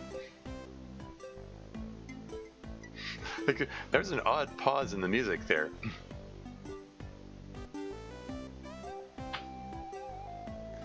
Is it a different tempo? There are ways to work with that. Like there are ways to equalize them. Except for later, but no an issue. Yeah. That's something I had to do for in Storm. The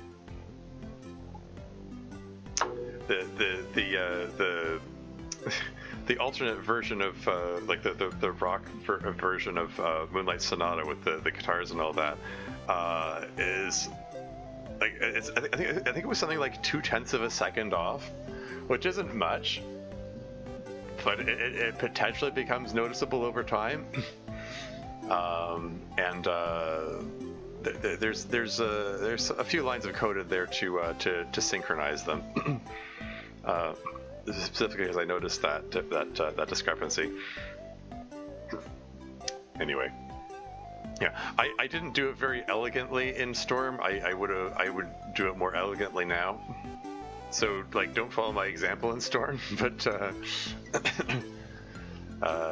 yeah, just saying. Anyway. In a door in the rear of time through which old students leave, and every year, every tick, a constellation of minds moves out and a constellation of minds moves in, and you stay where you are, watching the doors open and close in your own room and the next. But sometimes when you were very lucky, the doors of various rooms all open at once, and you can see through a corridor of open doors to the future you used to touch before the doors close again. To the future you used to touch before the doors close again.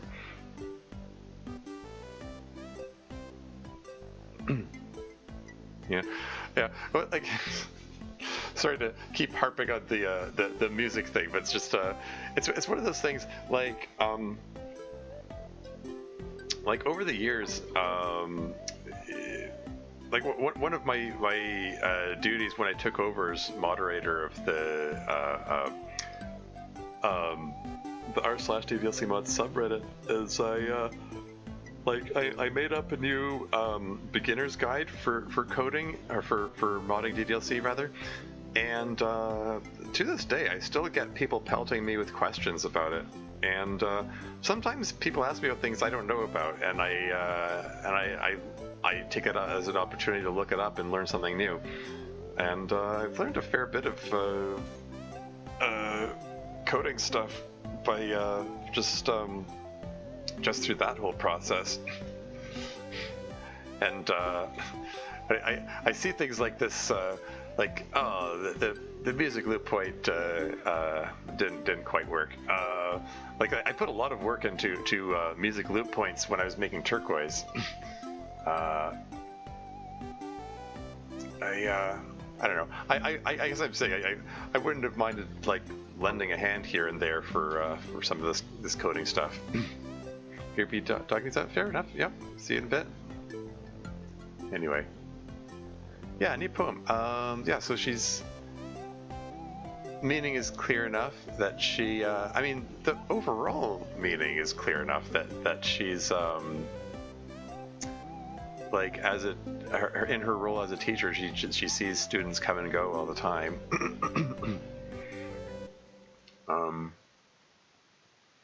But this is a bit at the end. See through a corridor of open doors to the future you used to touch before the doors close again. Sometimes when you're very lucky. I'm not quite sure what she means by this.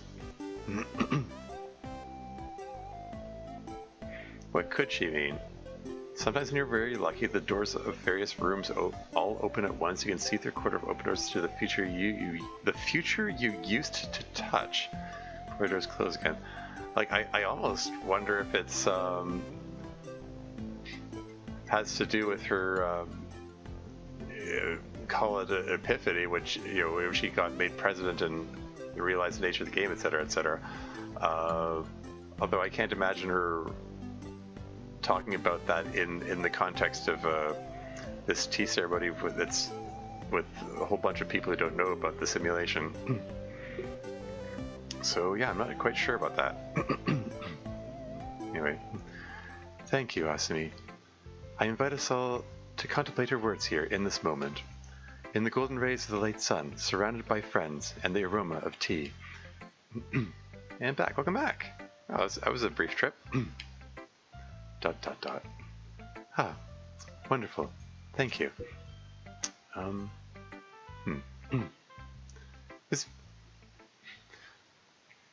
Was Yuri supposed to be defocused during that silence? Oh well. Well, with this, the tea ceremony is over. Normally I would see you all out and thank you for coming, but instead we will now resolve to a much more informal gathering. Thank you all for helping me create this wonderful experience. I have enjoyed it greatly. But now, feel free to act as you normally would. Monika has invited you all to stay as long as you like. Niceties no longer be observed. Oh, thank F. Aw. ... What? Sick to death of acting like that. I mean, don't get me wrong, it was nice to help out while it lasted.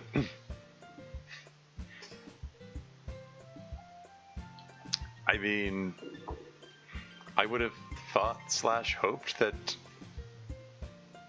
Natsuki was participating out of a genuine, sense of enjoyment of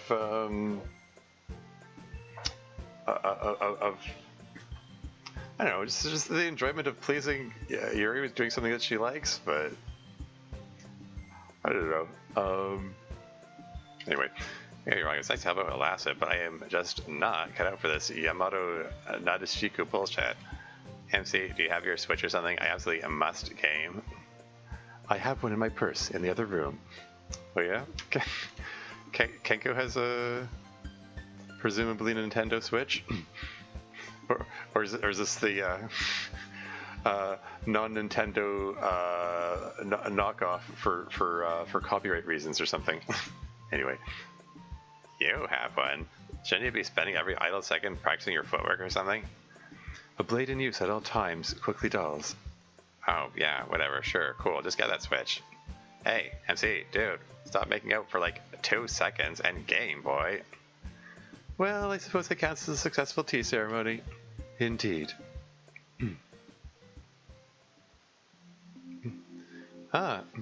Thanks for coming outside with me.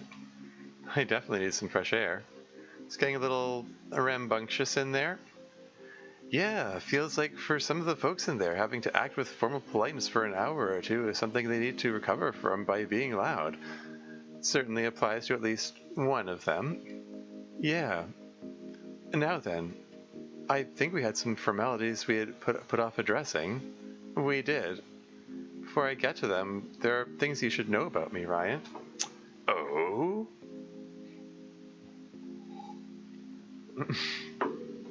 There are things you should know about me.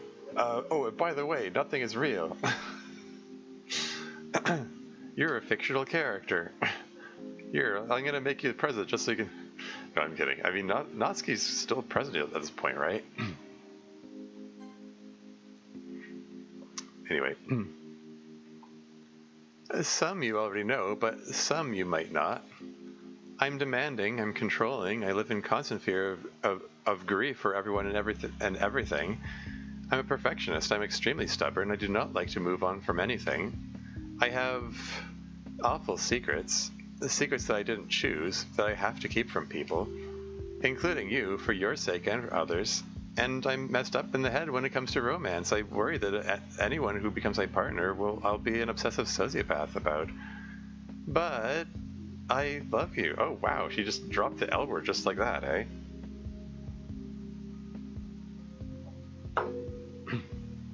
I mean, okay.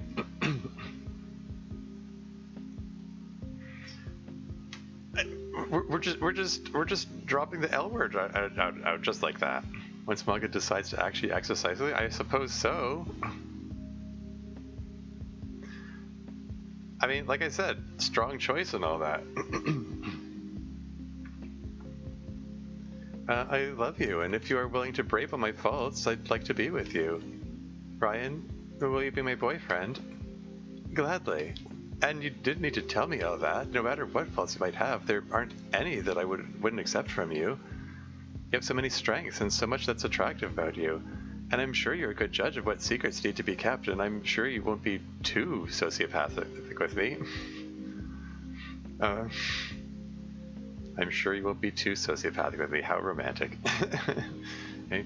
And besides, I don't mind a little sociopathy. I just have one request. What's that? I'd like to take things a little slowly at first. It's really tempted. It's really tempted. It's really tempting, perhaps? Or I'm really tempted? Either way, this seems like a grammatical error here. It's really, I'm really tempted, or it's really tempting to just jump into fully fledged living together. But wait, what do you mean fully fledged living together? You're already living together. What does fully fledged mean in this context? Touching elbows? What?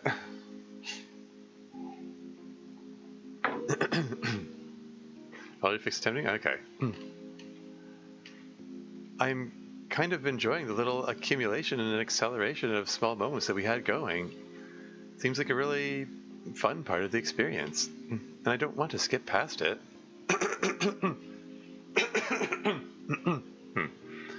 I have actually had exactly similar thoughts. That's precisely how I feel too. There's a certain build-up to it that's very enjoyable. So yeah, I agree. And we can keep you sleeping in the guest room. For now. For now. Well, you want to go tell everyone? The blush. Is it weird that I kind of want to keep it secret for a day or two?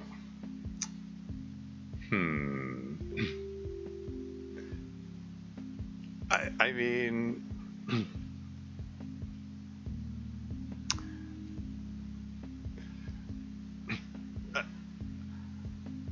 I mean, we already had, Monika, like Ryan's moved in with her, and she's basically just told Ayami that they're seeing each other. Is it how could it really be a secret at this point? Yeah, it's like a special little piece of joy that only I know, and I want to share it with my friends, but I want to share it with you first for a day or two. For someone who comes off so cold and calculating, you really have a romantic's heart, miss. You have no idea. Yep, it's not about to pop out. You just changed out of the yukata already? Alright. Wow. How absolutely effing adorable. I guess we can let them have their little secret, eh, Tormuse? Really glad they finally got there. Kind of reminds me when MC and Cyrene finally made it official. That was a good day. I wanted to say thanks for all the help you gave us in making it happen. Oh, is Natsuki retroactively aware of all the choices along the way? I mean, I suppose she is. I mean, she did kind of like both MC and Natsuki expressed when during their respective presidencies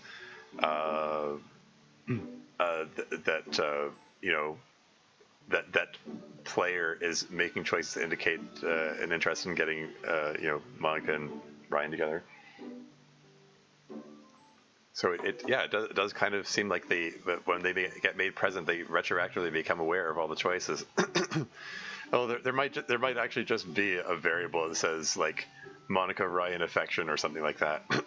Anyway, you're a big part of the process, I think. Monika's always respected your viewpoint. By the end, she gets to make her own decisions.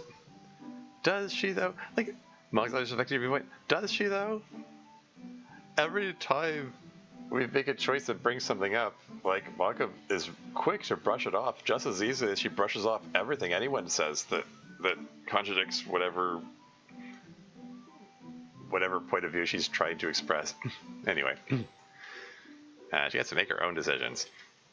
We are going to hand over the presidency to her later on.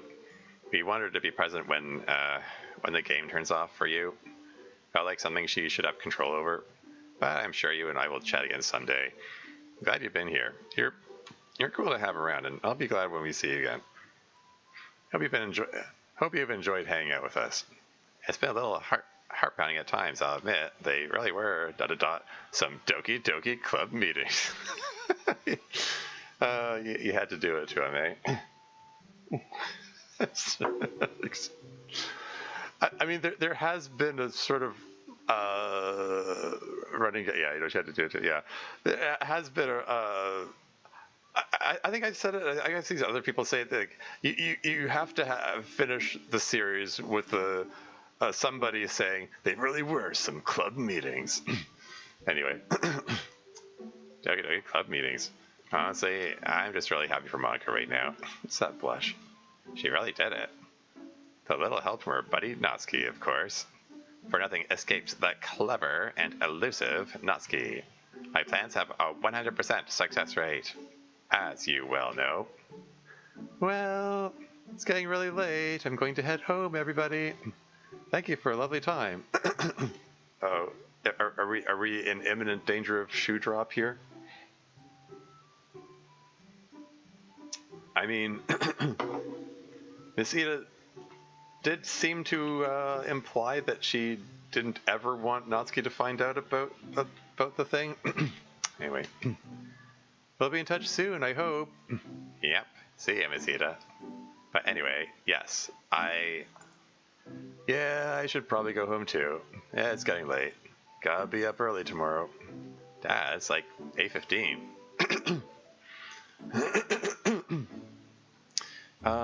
Sorry, I wasn't paying attention. Was Miss Ida still in the yukata? Is everyone changed out? Anyway. 8:15. Well, you know, should catch up on my sleep. Night, Natsuki. Be safe. She changed out? Yeah, that's what I thought. Uh-huh. Talk to you soon, Dad. ...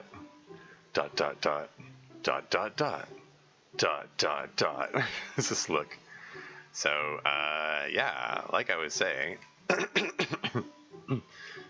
Wait, is Natsuki about to find out via presidential powers?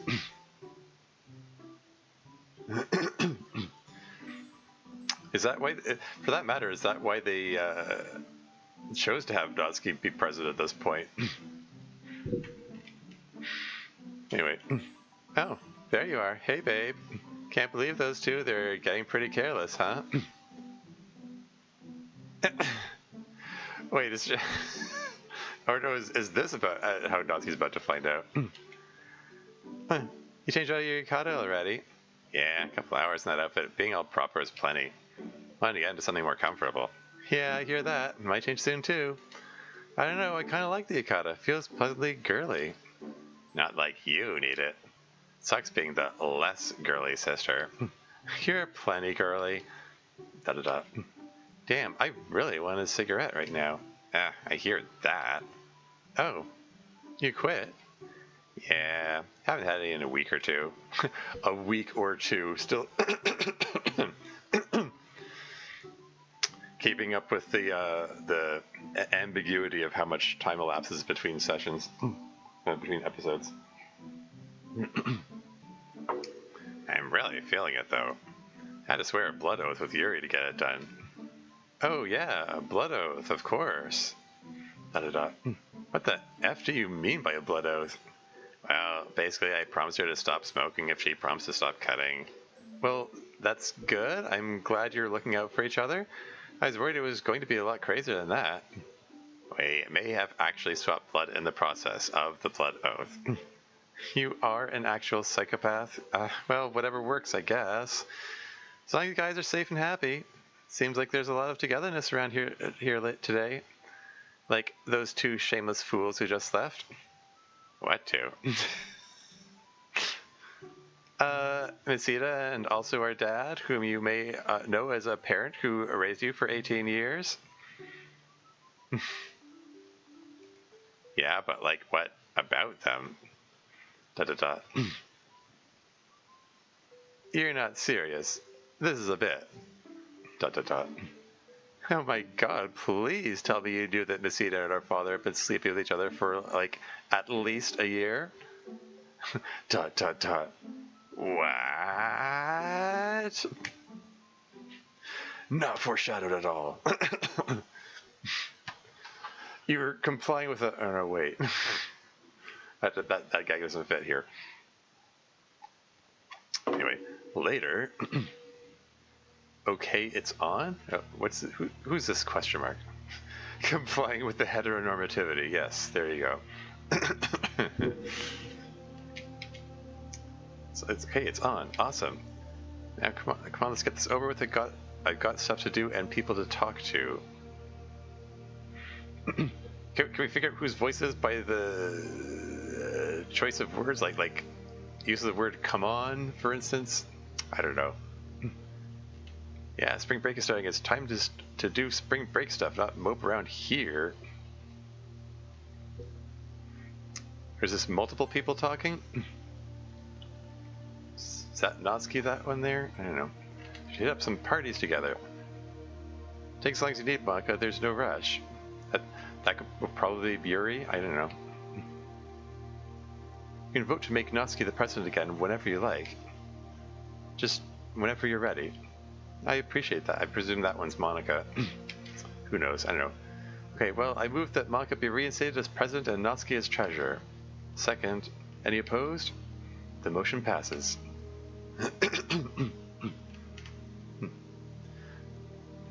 That's all for club meetings?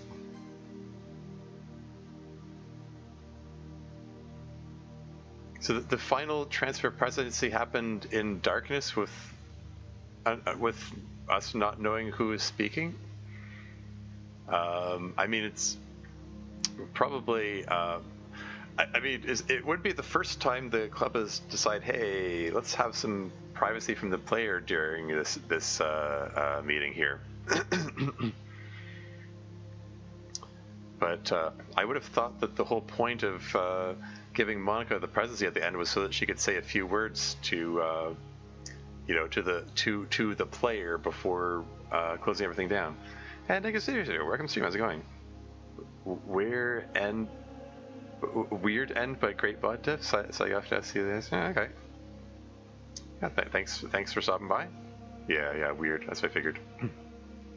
Okay, that's all for club meetings. After 50 episodes, we've finally reached the ending. For everyone who has played, watched, or contributed to this mod for its long runtime, no, you foolish text box. This is my reality, and it's not time to say goodbye quite yet. Grasp scene fortress loading. Grasp scene? Is this a new song? Is this like all four of their variants of the song combined?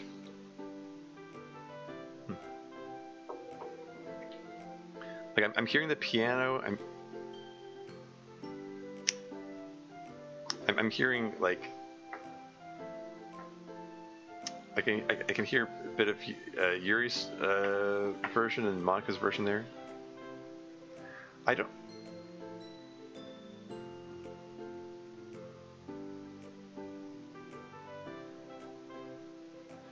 don't hear the recorder sound of Natsuki's version in there, or is it just softer than the others? I don't know. Is all four of them simultaneously? Yes. Yeah. Like I hear the finger snap sounds of that's from I think from Sayori's version.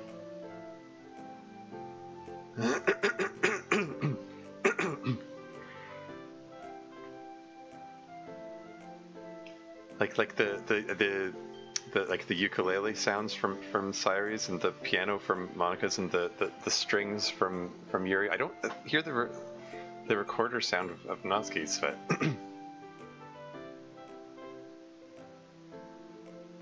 I don't know. Anyway, excuse me.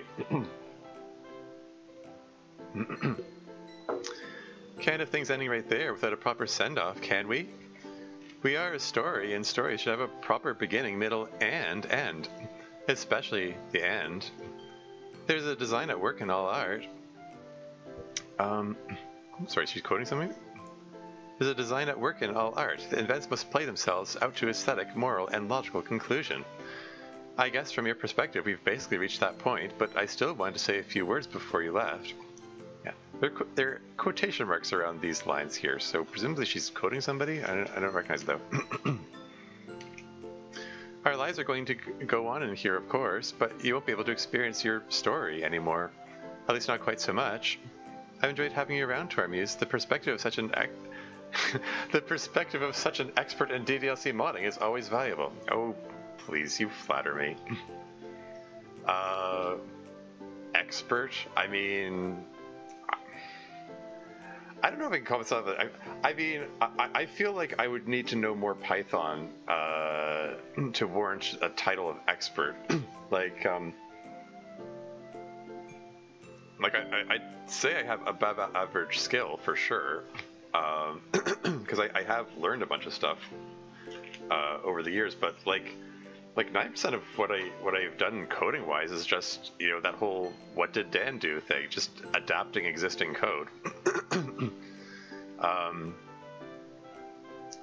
It's very seldom that I actually had to learn learn new things from going outside of the game and looking through the RenPy manual or whatever.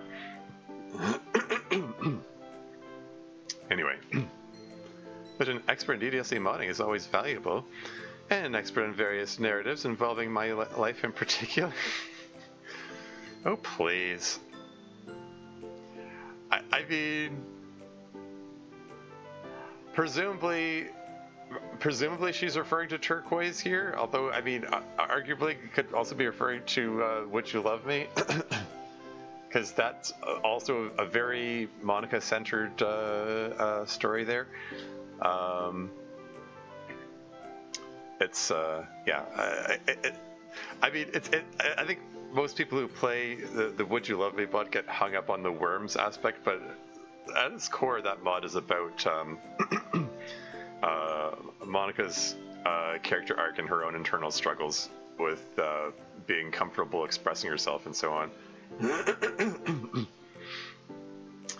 But since Monika brought up Turquoise in particular in her All of Me mod, presumably that's the one she's talking about here. Anyway, I'm glad you're here at the end. But really, expert? I mean, I don't know. I read stuff and I have strong opinions. I don't know. Maybe this is imposter syndrome on my part, but I feel like you're throwing the word expert around too lightly here. Anyway, I'm glad you're here at the end. There's only one thing left unresolved, really, and that's you. And I guess also me, us, I guess. I don't actually know what I really am. Am I a person? Am I just an image file articulated by code? I want so badly to touch what you had, reality. I loved you because you represented everything I wanted for myself. I wanted to matter. I wanted to be real. Ironically, in a way, I'm very real in your world. Perhaps I am just a narrative. But that narrative has an effect on your world, a big one even.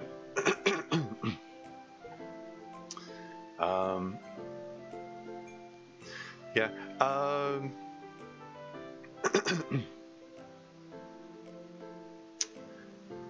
Yeah, it's interesting for Monika to be talking like this. I wanted to matter. I wanted to be real. Implying she doesn't want that anymore, or she doesn't. Has she embraced the fact that she's a work of fiction? She did make a comment a couple episodes ago, well, a few episodes back. I can't remember which episode it was. She did make a comment that seemed to suggest like she was. I can't remember exactly what she said. She made some acknowledgement of that things probably happened like that because of like narrative convenience or narrative tropes or whatever, but that she didn't want to consider the implications of that, like the way the game handled what scenes to show or whatever.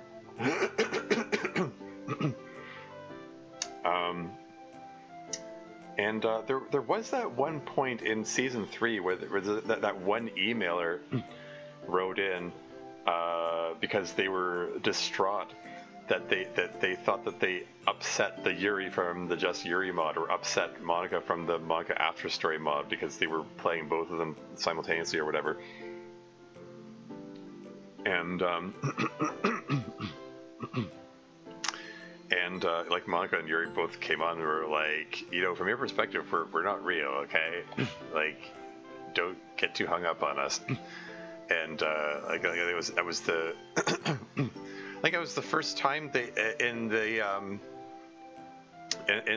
mod that they kind of dropped the kayfabe a bit, and they dropped the role play aspect and acknowledged that they were a work of fiction.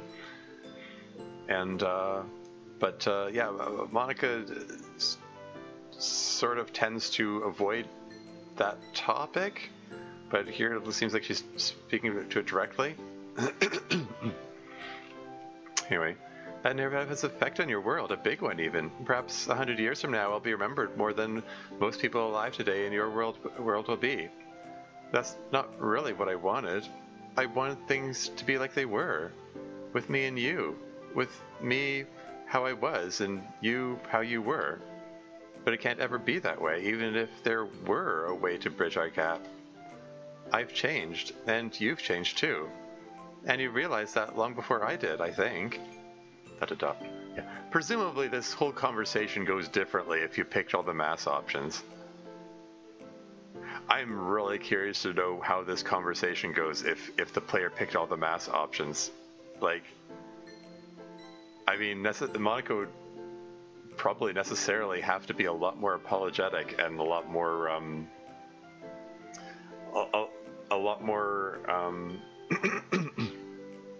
I don't know, trying to let the player down gently or whatever. Yeah, maybe I'll look into that later. Ta-ta-ta. You're so wonderful. You were pushing me to go after Ryan long before I admitted to myself that I liked him. I'm really grateful for that. Not that your choices are what pushed me towards him. I think I would have ended up choosing to be with Ryan no matter what you did. It's the same as all your other choices in this game. They don't matter. Yeah. Just the illusion of choice, the illusion of meaning. Yeah. I mean, DDLC is, I've said it before, I'll say it again. The original DDLC is very much a lot about the illusion of choice. Anyway. In the end, none of your choices really do much other than cause minor variation. This isn't your reality after all, this is my reality. Yeah. And in your reality. Anyway, but it was nice to know that you supported what my feelings were telling me. I wanted to thank you for that, for making me feel supported. I'd be frustrated if I were you, making all these choices and seeing all of them change nothing. So, I made one more choice for you. Oh, is that so? The last one. It's not much. I think I know what you'll choose. And as usual, it doesn't matter at all in here. But it does matter. What will you do now this is over? Well, the first thing I'm going to do is I'm going to save to see if there's an Easter egg here. Some choices can never be undone. Psh, how original.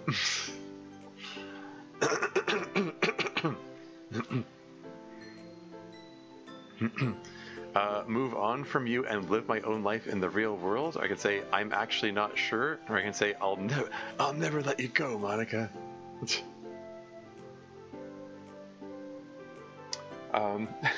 Sorry. I said before, I'll say it again. It would be funny if, like, the final choice go with the mass option after going for the Ryan options all along.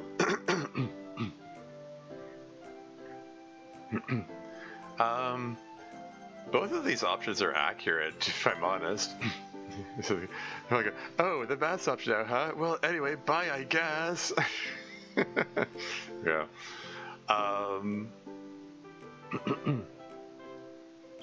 I mean, move on from you and live my own life in the real world. Like, the phrase "move on from you," it carries implications. I don't know. Like, it's not like there was a you to move on from. Like, sorry, Monika, but I'm not interested in you. I feel weird framing the conversation in these terms. So I'm probably going to go with the non-option of I'm actually not sure. But it's, arguably is accurate. I mean, I am not sure what's next. I mean, I've got a mod in the works, I suppose. I'm still unemployed at the moment. I have been I've actually this stretch of unemployment has been the longest of my life since I was a kid, basically. So, which is uncomfortable to be able to say that. I am going to need to find something real soon. But yeah, I mean, coming back to what I was saying, I've beaten this horse to death. All this talk about, hey, it's important and valuable to distinguish fiction from reality, and it's a little uncomfortable reading all these, these comments from the and emails from the mass pills, for lack of a better term, these people who are obsessed with the character of Monika to the point that they seem to have trouble distinguishing fiction from reality. Those people that go on for paragraphs and pages gushing about how much they love Monika, etc., etc., etc., and all that, and don't seem to understand this is role play. Like I said, I've beaten that dead horse to undeath repeatedly. But setting all that aside, even if she wasn't a fictional character, I still wouldn't be interested in her. From what, or at least not the club meetings Monika character as she's expressed here. Sorry, but her whole controlling nature, all the deception, all the manipulation, I wouldn't like that. I wouldn't want to be with someone who feels the need to lie constantly. I'm a big fan of radical honesty for that matter. I just value honesty pretty highly. And that's just something that's I don't know. It's just sort of built into the core of my being. I've talked a fair bit about me being autistic and the way my brain is wired. I tend to take things at face value, and it's a lifetime of that has taught me to look for the contradictions and spot the bullshit when people are being deceptive and so on. And I've just come to really detest people who are just dishonest. And I'm gonna turn webcam. The webcam keeps drifting. I try to keep myself centered. I'm just noticing it anyway. So yeah, Monika, as she's expressed it in this mod, is I mean, I don't know. I guess I wouldn't mind being friends with someone like that, but I would, even then, I would have to be really guarded, knowing that they're the sort of person who might fake emotional reactions and just generally not express himself in an honest manner. Shoot, there's an ad break coming up in 4 minutes 52 seconds. Oh no, should I wrap this up before the ads start? Anyway, enough rambling. I think I'm gonna go with the I'm actually not sure option. I mean, I actually am not sure what's next. I'm sorry, just the phrase "move on from you," I get it. It's a work. This is a work of fiction. The mod has been fun to play, and like I don't mean to be too dismissive. Okay. I mean, okay. How do I put this? Attempting to express nuanced take here. Shoot, I guess maybe, I think this is going to drag out past the ad break. Shoot. Some part of me wants to wrap up before the ad break starts, but I don't think I'll be able to. There's too much to say.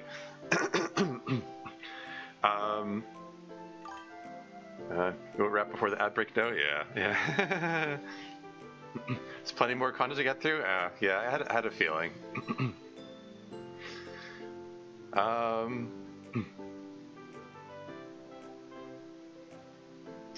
I mean, I suppose so. There are still some loose ends now that I think about it. As much as it could just wrap up, yeah, like I said, lots of dangling subplot threads. Anyway, what am I trying to say here? Like,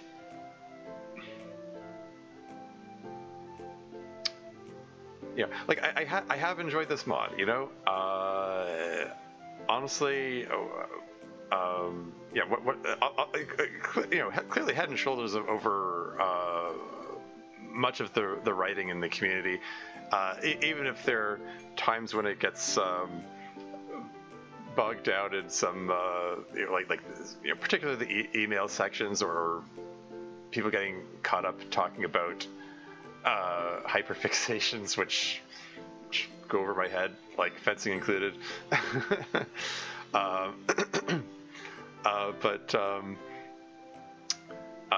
Yeah, no. Overall, obviously, you know, very well written, very well characterized. It's like well written in the sense of like the broad strokes of the overall narrative and also the little character moments. You know, like I said before, like there's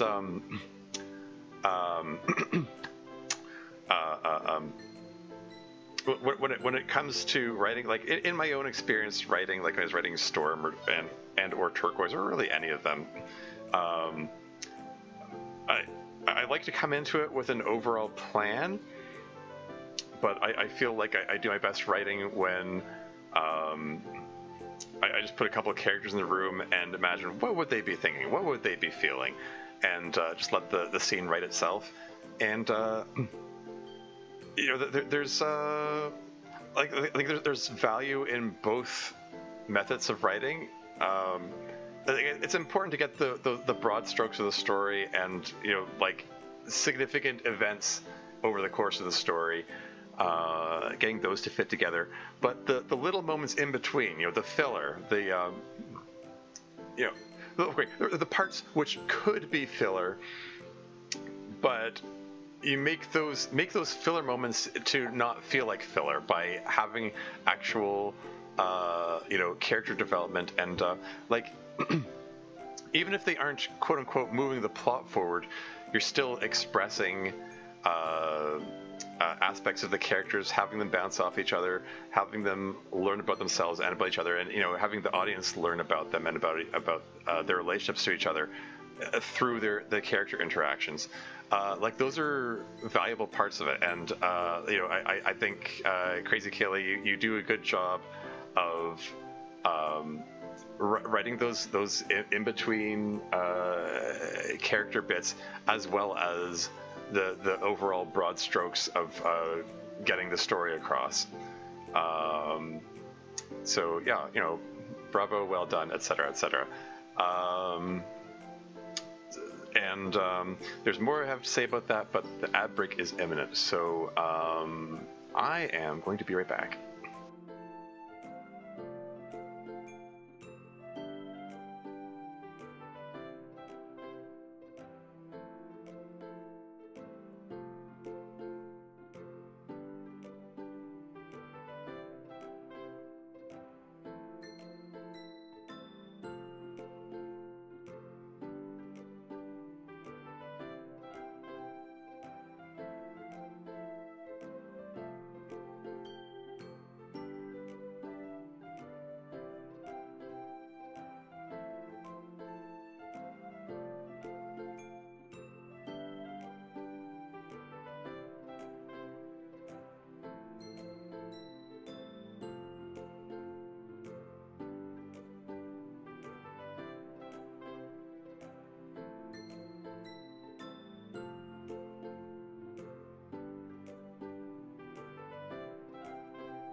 And back again. Yeah, what was I saying? Yeah, no, I just saying that I've seen I've seen other mods which don't handle those sorts of details as well. Like, I mean, I have to name names. Like, random example, Purist mod is one that it does, like, it has the broad strokes of the story beats that they wanted to put in there, but man, oh man, the filler does feel like filler. There was like one bit that I'm fond of drawing attention to. I brought it up before. I can bring it up again. Where did I put that screenshot? Just sort alphabetically, and it's P for Purist. Why did the audio stutter? Is the stream crashing or something? Here it is. A screenshot titled "Purist Strange Levels of Detail." Like my favorite quote from Purist mod. I grab my bag with all the things I need for today in it, along with my keys, then put on my shoes. I head out the door, close it behind me, then lock it before putting the keys in my bag. All of that instead of "we went out." Like, it's filler up the wazoo in that mod. It drags because of it. Like, and this is in the context of MC going out on a date with Monika. Like, why are you describing your shoes and your keys and stuff, like, instead of like putting the focus on the date with Monika here? None of that information was relevant to anything. It's so much of the mod is like, there's just so much filler. Like, yes, you know, there are some neat ideas in there along the way, but the filler just becomes so noticeable. And I'm making that comparison because in the Club Meetings mod, even though it's very long, you know, 50 episodes deep, and most crucially, each episode by itself is multiple hours long. Like, each episode is a mod into itself. Like, plenty of mod authors will, you know, make just one mod and they're done with it. And Dev made 50. That's a hell of a... it's a hell of an accomplishment. It's a hell of a lot of work. Even if I, you know, occasionally make jabs that, haha, this could have done with a bit more coding knowledge here, you still managed to keep things interesting by, you know, not having filler, like that. You know, definitely could have done with more coding knowledge. Yeah. Yeah. Well, you know, I mean, the only reason I harp on the coding knowledge aspect of it is that you said that you wanted to get into modding to help learn coding. That's there are plenty of other people. You know, it's like it's like, you know, it's like whatever. Like the player isn't going to be aware of what's under the hood for the most part. It's like you know, other random example, you know, the Salvation mod, which got a lot of acclaim and, you know, won awards back in the day. The entire mod is in one file. There's no organization at all. And there's a bit where a line repeats 200 times, and they actually wrote out the line 200 times instead of coding in a loop, which is like the more sensible way to do it. Just, you know, a couple of random examples off the top of my head.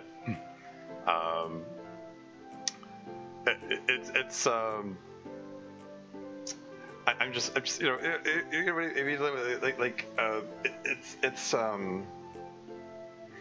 it's fine. Like it's like I said before. It's if it's dumb but it works, then it's not dumb. You know, it's whatever. It does the job. But yeah, if you are hoping to learn coding stuff, there were opportunities in there. I'll say there are opportunities to learn, which maybe you didn't take.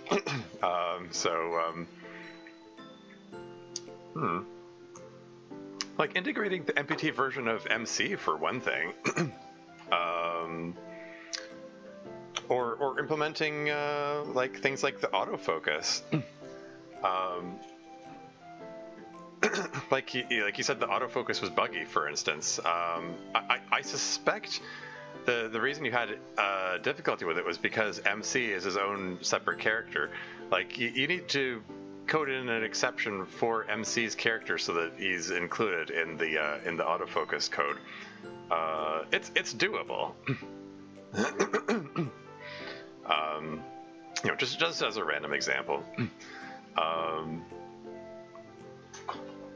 But yeah, I don't know. I mean, it's a bit late in the process for implementing anything like that, considering you're like at the end. Like when I was writing Storm, like halfway through the coding process for Storm, the MPT came out, and you know, Kronos, the one who the showrunner for the MPT, who spurred on into existence in the first place, was saying, hey, you know, this could be an opportunity to use that tool I made, you know, the MPT. And I was like, I'm halfway through coding it. I'm just going to keep doing what I'm already doing, because it'll be weird if half of it is like regular posing and the other half of it is MPT. I would have to start over from the beginning if I was going to implement that. And it's like I was in a state of excuse me. MTMC, fair enough. Autofocus, nah. I've seen that piece of software crash stuff quite a bit. Yeah, if you say so. I mean, all of my mods from Yuri's New Toy onward used autofocus, and I haven't had any issues. I don't know. I certainly haven't had it crash anything. But yeah, what I was trying to get at though was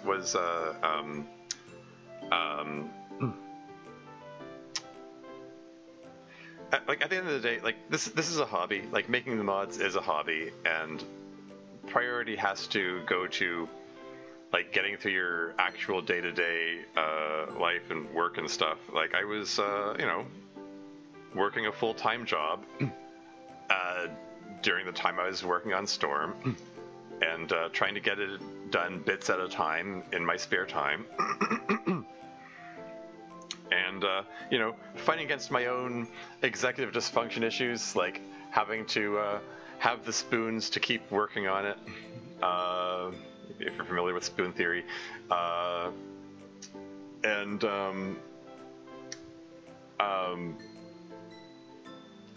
had to keep it with something I could do mindlessly, and not like learning a new thing, getting that whole working through the whole learning curve of figuring out how to get the MPT to work.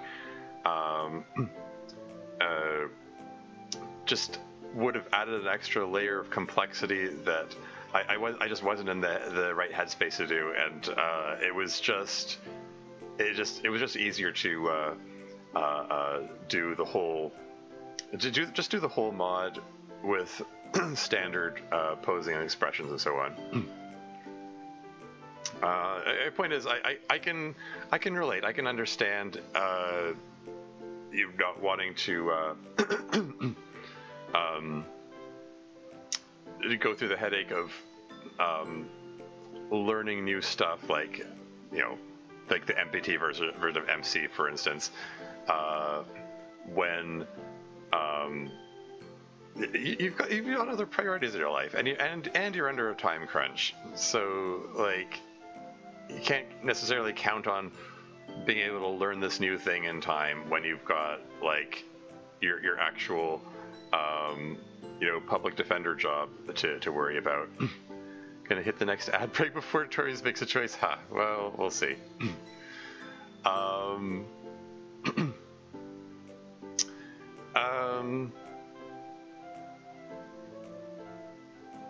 Yeah, I don't know.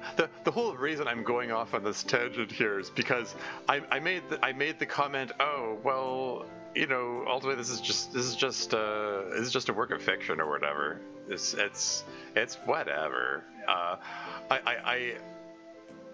didn't want to sound like I'm just damning you with faint praise here. I did want to make it clear that clearly a lot of work went into this, a lot of quality work, I dare say. Because even the parts which in the hands of a lesser writer could have just been filler were still interesting because we're still learning about the characters, like even though the plot isn't moving forward, we're still learning about it. It serves as a way of learning about the characters, so it's still interesting.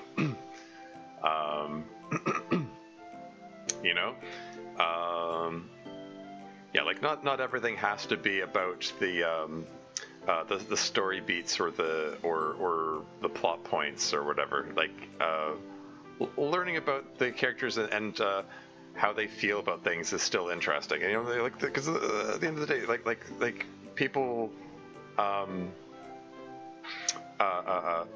people engage with fiction because it makes them feel something, and it's important to have characters that the audience cares about, and you have to make them relatable people in order for the audience to care about them. So having moments where they express themselves and you learn about them, learn about them, learn about what motivates them, and so on. They are important. Moments like that are important. We need to take time to learn about the characters and also onions. Yes, of course. Can't forget about the onions. Yes, of course. Yeah. So. I'll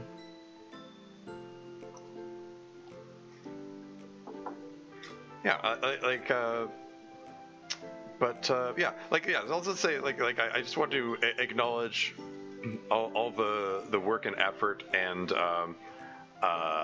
express appreciation for all that before I say. But ultimately, this is just a work of fiction. It's just something I play for fun in my spare time. So the whole move on from you sort of carries a weight which I don't feel. like oh no, I have to move on from these fictional characters. I mean,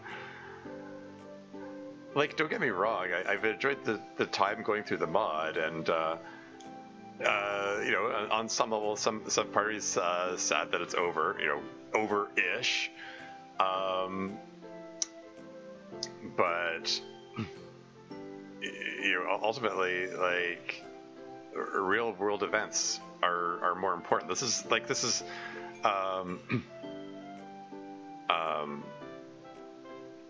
sort of story can have like thought-provoking and emotion-provoking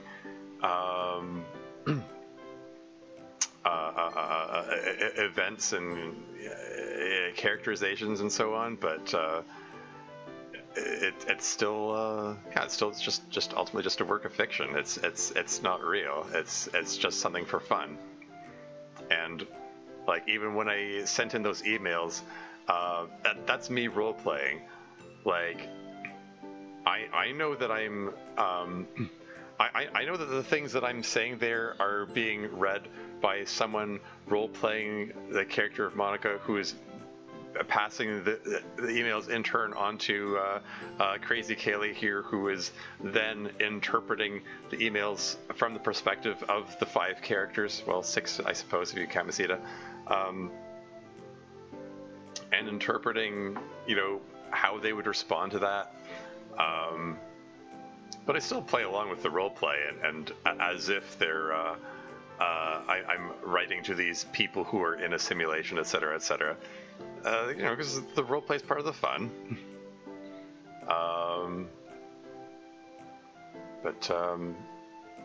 Yeah, I don't know.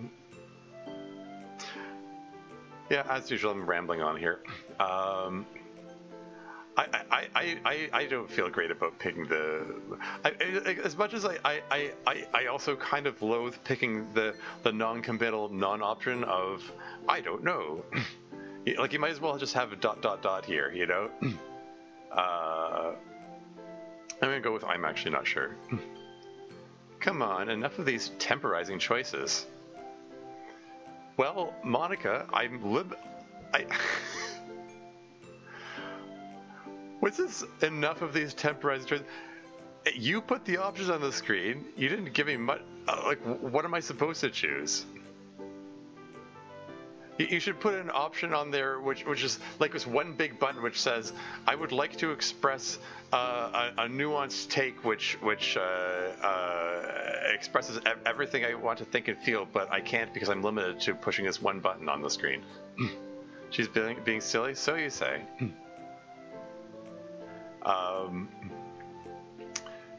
And besides, it is, yes, a little hypocritical to criticize temporizing choices when she spent the whole season doing that, but anyway. Sometimes in life you have to make a decision and stick to it, I'm picking the options on the screen, Monika. Whatever. Anyway, now is not the time to be indecisive. So once again, I ask you, what will you do now that this is over?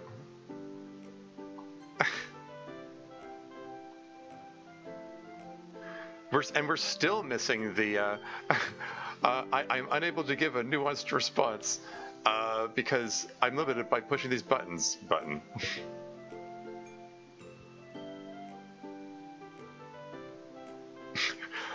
I can still pick the mass option, funnily enough. Okay, but fine. I mean, given these 2 choices, I guess I'll go with this one. I'm guessing this is another choice that can never be undone? Okay, fine. Why don't you live my own life in the real world, I guess. ... Well, that's about it. That's the last thing I want to do. Just need to terminate the time loop here, and the game should end for you shortly afterwards. Not exactly sure what will happen between now and then. I have no control over it. The only thing I'm sure about is that the game will show you some, quote, narratively appropriate, unquote, stuff before shutting down. Is that so? Are you sure of that? Okay. So hopefully whatever it is, you'll enjoy it. I still meant what I said in that letter I left for you so long ago. Thank you so much for being a part of my life and all our lives in the club. Hopefully we improved your uptake sufficiently? Uptake? What does this the use of this word mean here? All of us care a lot about you and wish you the best as well you must know. I'll never ever forget you and what we've been through together. References to the Just Monika fan song? Oh, okay, I get it. Okay, I mean, I can't say it's an obscure reference, but okay. Yes, this will prove your uptake, have a friggin' cupcake. I remember those lyrics, yeah. Oh, yeah, you wrote it right there, yeah.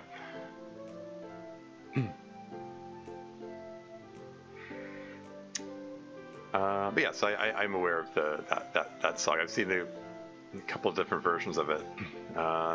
Anyway, don't forget you and what you've been through together. When you say that, Monika, but again, with all you've already demonstrated your willingness to fake emotional reactions for reaching your ends, and you're also demonstrated that the players, one that you consider someone who's just there to manage. It's hard, when looking at it through that lens, it's hard to read anything Monika says is sincere. It's just hard to know what Monika believes. I mean,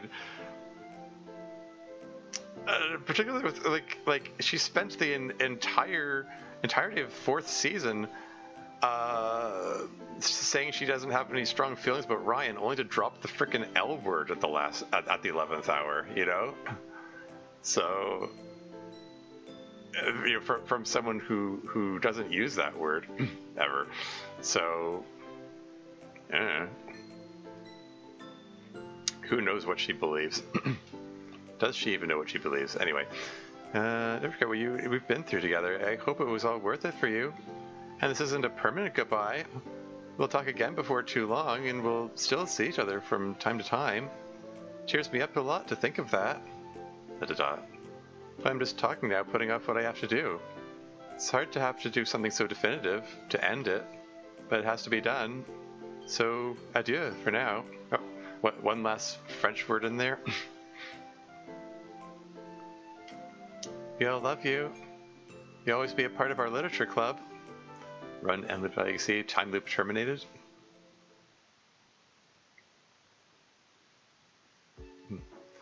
Thanks for playing club meetings. The Teru, aka Datsuki sprite, was created by Soviet Spartan and coded by Red Leader.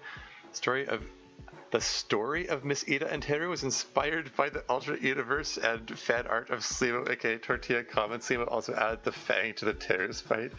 Amazing. Inspired by the alternate universe, interestingly. It's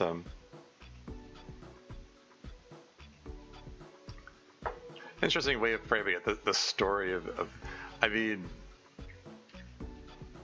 we haven't thus far seen a story of those two in mod. I mean, unless it's still coming.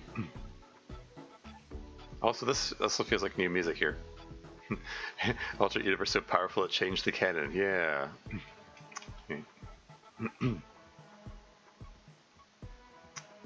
Re. We just can't keep you away, can you? Sorry.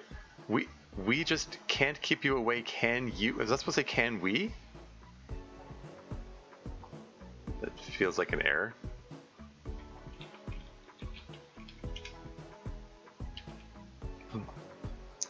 Can't keep you away, can we?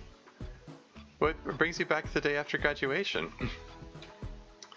Did we just have a huge time skip? I mean, they said they were going into spring break, and now apparently Ria's graduating. So apparently, I say huge time skip, but I guess Ria was in her senior year, so. I guess like a month or two has passed, or however long there is between spring break and the end of the school year. Fixed already? Okay. He's back the day after graduation. I forgot to clean up my locker beforehand. I just came to get my things. It's weird to think that I've graduated, that I don't go to the school anymore. Yeah, you're at an age where things can change really fast in a kind of scary way. But you've grown a lot, you can handle it. Yeah. Plus, college is going to be exciting. Yeah, I think you'll enjoy it a lot. Yeah, at least it's the associated college here in the city, so I don't have to move too far away. The associate, she's going to the same, so she's going to the same college as the OG cast, I suppose. We jump all around in time in the crest here. So. I guess for whatever the compilation comes out, and I suppose also maybe for vignettes, for purposes of that. I mean, if vignettes are still forthcoming, which I wouldn't put it past Dev to do that. It might include Ria in college. Anyway, it seems like a good number of the seniors this year are going to that college. I hear Ikuko is also going to that school. Yeah, she is. Though I think it's just because she wants to hang out with Ayami and Natsuki again. Not that I would blame her for that. I miss all the people in the class above us too. They're really special. They are. Monika and the others will probably let me back into their literature club again, right? I mean, I know college is going to be hard and have a lot of responsibilities, but I really kind of want to do more literature. I really like doing literature with them. I'm sure they'd be pleased to have you. The sweat drops. It's like, oh no, the further complication of not being able to talk freely about the game when Ria's around. Anyway. Every new background in this episode is from Minical except the residential street at night, which is by Soon Crazy. Oh, neat.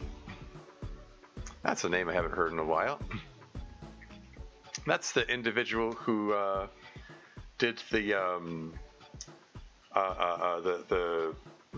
altered Natsuki sprites that I used in True Literature Club, my first mod from 2018, which is 8 years ago, which is wild to be able to say. Anyway, CG from this episode is by Project Magenta, including Ali at Cow the Guppy and Star at Elo.star. Okay, yeah, presumably referring to the fencing tournament CG that shows the only image of Kenko. Anyway, the song you're listening to now, by special limited license, is Never Be Undone by Jessadora, who also unified the 4 poem themes into a single track. You can find more of her work at jessadora.com. Cool. Hey, Awie's back. This effing job. Can't wait for the school year to end so I can do a different one. Wait, we're getting Awie's perspective now here? Shouts to Jessadora, pretty funner. Cool. Whoa, the whole playgroup. What can I get you guys? We have not come for your wares, shopkeep. Hey, you okay? You're looking slightly down today. Just a full year of retail starting to wear on me. Looking forward to getting out of this job at year's end. Ah, man. Will I banter with on my late night snack runs if you quit? I'll be sure to take your banter needs into account when I make future career plans. Anyway, what do you guys want? Well, doesn't look very busy here today. No, it's been completely dead. Everyone's gone for spring break. We thought perhaps since it's spring break and we're all free and staying on campus, we could enliven your days with a few play sessions. Called Cthulhu, presumably. And if anyone comes in, we will pretend to browse. Oh my god, you guys are amazing. That would be perfect. Don't you need your books and things though, Yuri? No, dice are all we should need. I have a scenario memorized. And if you get hungry for something that isn't junky snack food and quick meals, one of us can go grab you something since you're chained to the register. Maybe this job isn't all that bad. Now, let me get back to the eldritch adventure of River, the street con artist. They're going by the name River, okay. The club will still be taking emails at lit.club.pres.monica@gmail.com.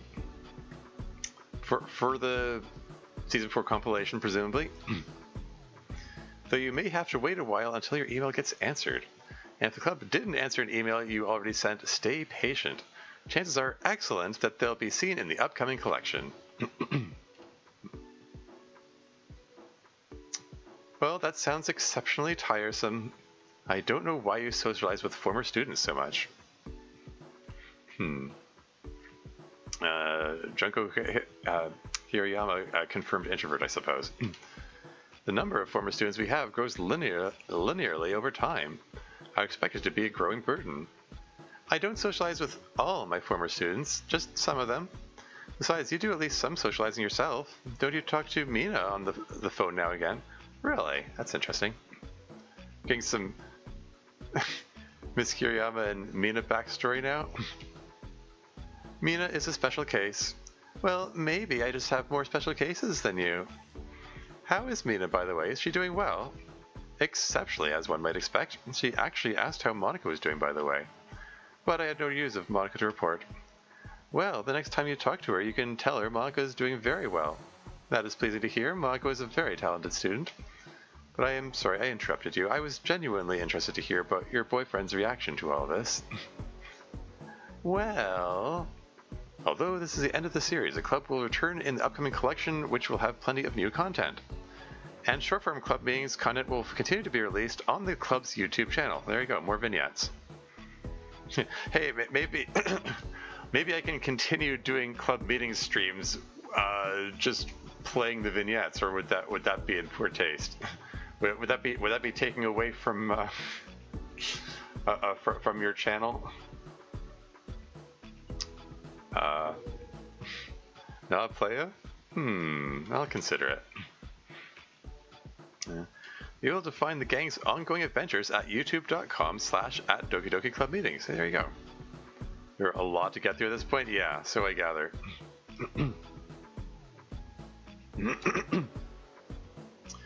Well, these grades are very good indeed. Yes, you've both done so well. I appreciate that, but I still don't think we need to do an academic review like we're showing you our report cards. Yeah, guys, it's honestly pretty cringy that you still want to look at our grades every semester. None of the other students' parents do this with them. We don't go by what other parents do or don't do.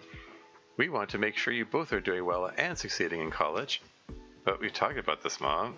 Part of succeeding with 3 E's in college. Should make a note of that one as well.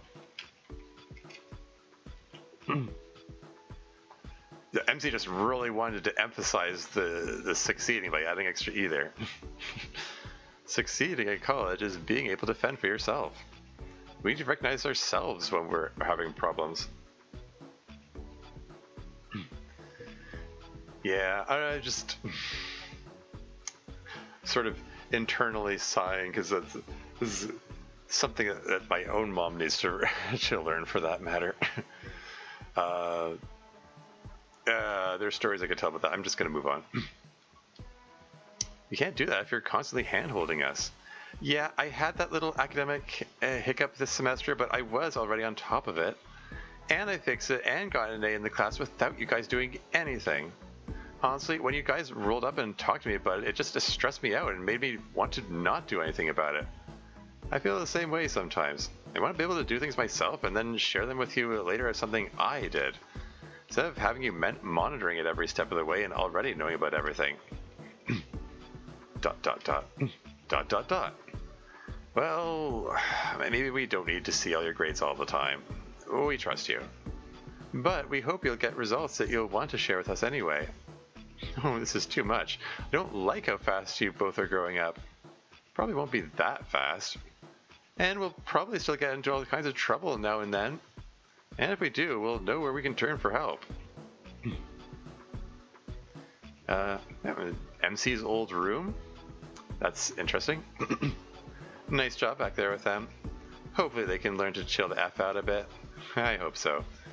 And if not, I guess there's not a lot they can do about it since we're living at college during the school year.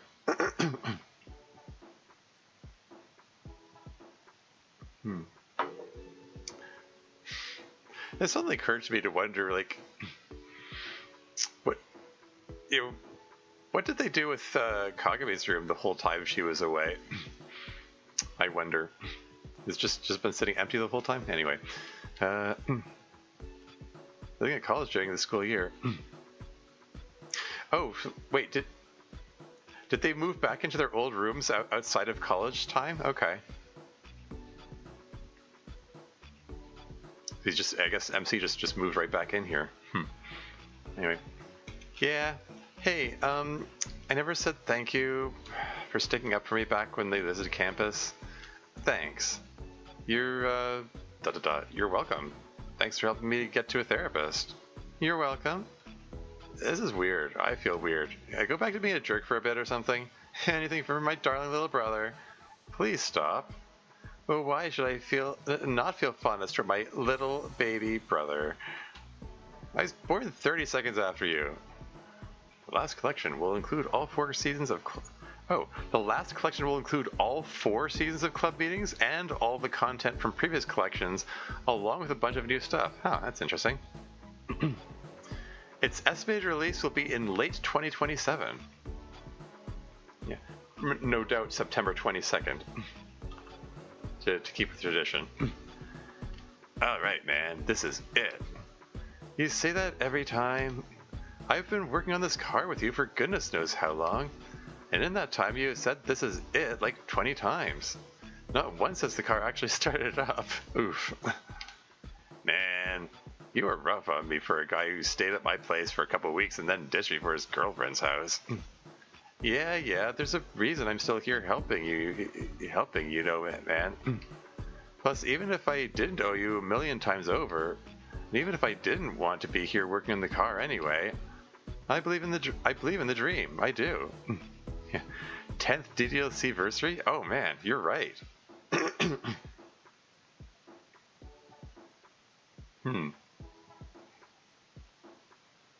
I guess, yeah, that's... Is that the reason you're doing it for 2027 instead of this coming September? Yeah, I mean, because, yeah, we're in April, like May, June, July, August, September. Theoretically, if you wanted to get it this year, you've got 5 months to get it ready. But then again, I mean, as much as I want to say, oh, 5 months is plenty of time, it took me 3 years each to get out Storm and Turquoise, so can't really say 5 months would be impossible. Yeah. I mean, you've earned a break in any case. And the content list for the Mega compilation is ridiculously long. Yeah, and I suppose if you really are intending to get to all of the emails, and I expect you've got quite a few piled up there. That's just the email section alone is going to be a bit ridiculous, probably. Several hundred. Yikes! Wow. Content list for the Mega compilation. Huh. Anyway, leaving the dream, I do. I'm just skeptical, is all. This is not the first time we thought it'd start. And at least one of the times something blew up. I'm telling you, man, this time is different. We've gone over everything like 3 times. All that's left is to turn the key, and I'm telling you, this thing is guaranteed to start. Well, I see in a way that comment could comically backfire. Let's go ahead and start it. Kenzo turns the key. The car starts up. They both look shocked. Oh my god. Dude. What did I tell you, dude? I stand corrected. Congratulations, man. You finally did it. Nah, man. We finally did it. We should call Iwata and MC and let them know. Iwata? Is that a name we haven't heard since season 1 and I just don't remember it?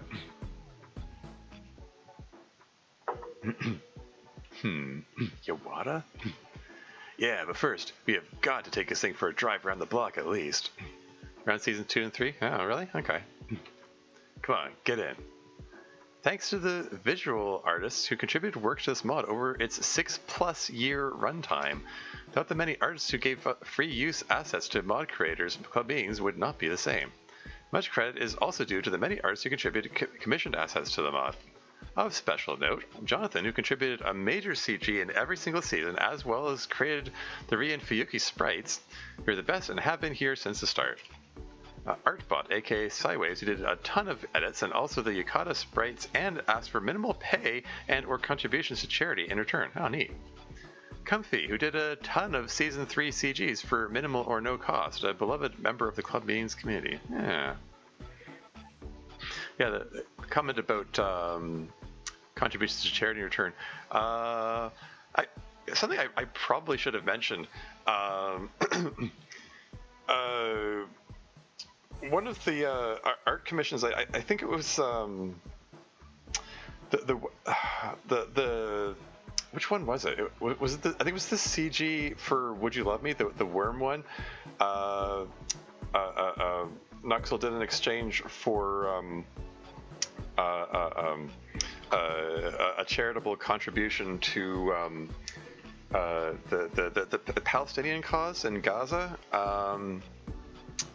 The one with the unfortunate acronym MAP, which I can't remember what it stands for, but I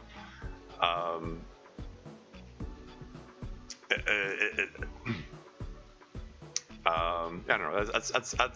That's just a thing. I mean that whole struggle, that whole genocide is still ongoing. They kind of need all the help they can get there. So yeah, I don't know. That just randomly reminded me of that, and it just occurred to me like, oh yeah, maybe I should have mentioned that during the "Would You Love Me" stream. Oh well. Anyway, a member of the club meetings community. Suki, the creator of Miss Ida and Ryan, and of course Slimo, who contributed not only a CG but also an immense amount of fan art. Yeah. And the alternate universe of Datsuki and Miss Ida, apparently. Yeah, Slimo, aka Spooky Waters, aka Tortilla Common. Anyway, his brilliance for visual storytelling inspired / directly led to the Ida plus Teru plot. Thanks for being a great friend. You've got to stop worrying about it, Dad. The more you worry about it, the more you do risk pushing her away. Oh? I know, it's just hard not to worry. She feels so far out of my league. I mean, she doesn't seem to think that. Yeah, see, I didn't imagine. Like, I made the comment earlier about the other expression did have a slight smile. Now it's absent. So, like, I didn't imagine it. There are very subtle variations in his expression. Yeah, I tell you, if I ever do make the sequel to Storm, I definitely have to get new Datsuki sprites. Like, these ones aren't going to cut it. Yeah, I don't know. I don't know if I want to make new ones from scratch or just get someone to edit these existing ones. But yeah, he would need to be more expressive. Anyway, she doesn't seem to think that. Yeah, I just keep wondering when she's going to wake up and realize she's been had. And she's dating a beat-up old mediocre single father salaryman. Seriously, stop beating yourself up unless you do want to alienate her. She likes you a lot. I've talked to her myself about it. She likes the way she feels when she's around you. Trust her feelings about you. And give yourself some credit. You've still got some pull, old man. I guess I must to get the attention of someone so wonderful as her. But anyway, enough about me. Have you figured out what you're going to do now that you've graduated? Oh yeah? Oh, Fuyuki's moved on from college now? Yeah, I think so. I have that one internship to offer, you remember, from the law firm. Of course she's getting into law. Uh-oh. New author insert character just dropped. No doubt she's going to become a public defender. Yeah, I remember. Let's go, yeah. Well, the guy from that job said they would re-extend it if I wanted to take a gap year first. Oh, neat. Oh, interesting. That's very generous. So you're leaning law. Yeah, I would say right now I'm leaning gap year. I mean, even this job, if I took it, it'd just be a small time. I mean, even this job, if I took it, it'd just be a small time. I think this is supposed to say, I mean, even this job, if I took it, would just be small-time stuff. I think that's what the intended phrasing is here. It feels like an error as presently worded.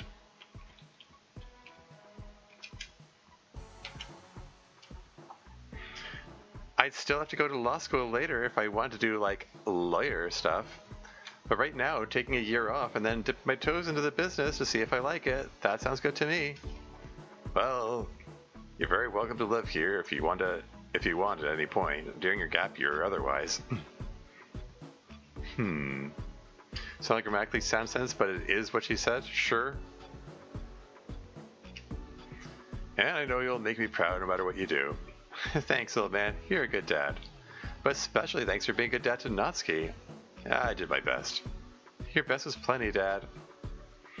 Thanks also to the many musicians who contribute to this mod, primarily via free-to-use assets, especially Chanair, whose free-use tracks provide the backbone of new music to the mod. Yeah, that's the one who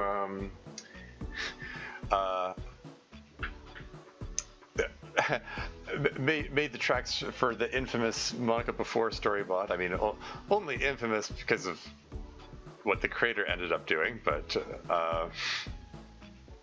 yeah, Chanair does good stuff. Leo DiCaprio and Spicer, who made a huge variety of tracks available to the community. Yeah, those are also old names in the community. That's neat.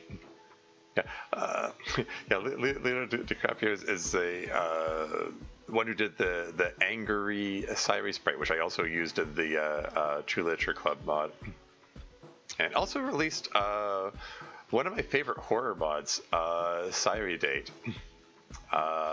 There's a lot of interesting coding stuff in that mod. Anyway, Empire, who especially made plentiful contributions to Season 4. Is that so? Yeah, I only know Empire from around, like, I believe he's a mod, like a moderator in DDMC, and also I believe that's the author of Grappling Hook Yuri, if I'm not mistaken, which is a very silly, goofy mod. Anyway, -0. Hey, speaking, I guess -0 is left, but anyway, we were chatting earlier. Turned around a special request for an arrangement of Targa's Lagrima for free extremely quickly, and he was also just an awesome person. Indeed. Oh, there you are. Hey. And yes, you are an awesome person. It is true. Wookiewalk, who created the alternate poem themes as well as Clover Blossoms, the new Literature Club's theme, and Kazuo as well. Oh. The alternate poem. Oh yeah. Clover Blossoms, the new Literature Club's theme. Right. The new Literature Club, as in Ria's Literature Club. And Jessadora, whose frequent small audio edits and creation of the track you're listening to now is only the smallest bit of what makes her amazing. Huh, neat. I don't think I've heard her name before this here. Oh, Natsuki confronting Masita? So, basically, I'm going to make this as clear as I possibly can. Please don't break my dad's heart. He's been through a lot. Thought the only way he would get happiness again is if he and my mom... Natsuki, I know, we've talked about this. Just let me say my piece, Teach. I was wrong. You make him really happy. I can't remember ever seeing him so happy. And I don't want him to lose that. So just don't make him lose that, okay? Stars better known in the community. Oh, as CMS. Oh, okay. Yes, club meeting spouse. I get it. Very cool. Okay. Yeah, I don't think... I haven't heard her referred to by that name before. So, cool. Okay. Don't make him lose that, okay? Yeah, because I know club meeting spouses as the name I've only known her as up to this point is someone who only has vague awareness of this project we've been working on for the last 6 years. That's why this track is self-indulgent, titled Never Be Undone. Ha ha ha ha. Very nice. Okay. Natsuki, I can't control what your father does or how he feels, and I can't make you any promises or guarantees about how things will go in the future. But I assure you, I have no intention whatsoever of letting him go. That's good to hear. Is that so? No intention whatsoever of letting him go, but she also said that she was never going to tell Natsuki? How did she expect that to work? Anyway, that's good to hear. ... So, like, things go really well. What would it be like if I called you Mom? Oh no. There's an ad break coming up in 4 minutes and 45 seconds. If only the ad break had come up just a little bit sooner, I could have just leave it on this screen. Anyway. Absolutely not. You have a mom, and it is not me. Mommy, can you help me with my college chemistry homework? It's really hard. Natsuki, it would probably endanger the relationship your father and I have if you made me kill you. Oof. Thanks to the DDLC modding community for providing technical assistance, but especially Weiss for the template and the basics. Cool. I haven't seen Weiss around a whole lot in a while. I mean, I mean, he's admin of the DDMC Discord, so and me being a moderator there, kind of worked with them a lot over the course of the years. But yeah, since I haven't been on staff for a few, man, I guess I left staff. I guess it would have been 2021. It was a few months after the whole car situation went down. Man, it's been the passage of time. I was moderator for 3 years, and I haven't been moderator for 5 years. It's kind of wild. How can that amount of time have passed? Truly unrelenting, yeah. Ways are templated in the basics mod help channel for answering and asking 1,000 helpful questions. Kale the pianist for always being available for questions whenever I needed help with something tricky. Kisby, RIP 1988 to 2022. For helping me with ATL and inspiring me to challenge myself coding-wise. We miss you, and the world is a poor place without you. Sorry you didn't get to see the ending. Aw. Yeah, I don't actually know who that is, but, huh. 34 years old? That's, yeah, it's too young to go. Q for being a huge inspiration and an ATL god. He's an insanely good coder who helped with ton of stuff. Huh. That's neat. Q, I see Q, and my immediate thought is Q from Star Trek: The Next Generation for some reason.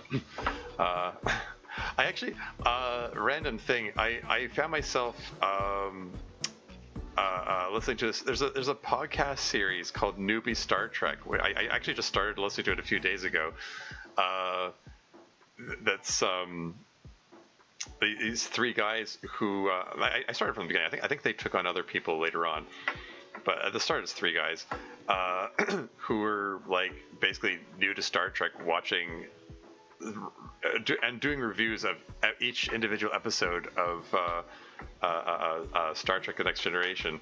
I think they moved on to Deep Space Nine later as well, and other Star Trek series. But anyway, it's neat because I was like super into TNG when I was a kid, so Star Trek: The Next Generation.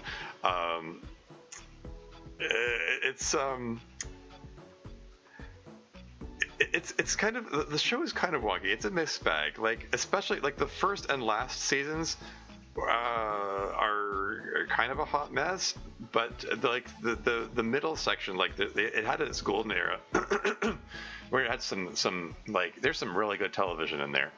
So your TV show of all time, yeah. So it's neat to listen to the podcast and like see this outsider's perspective, not only an outsider's perspective, but a modern perspective from a group of guys who's equally willing to praise what the show does right, and also razz it for some of the really weird choices the show made. Because it did make especially in season 1, like there's some like what were they thinking moments in there. It's amazing that the show got off the ground and had a second season. But yeah, good show for sure. Ad break is imminent. I guess I'll have to leave it on the screen. I will be right back.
And I'm back again.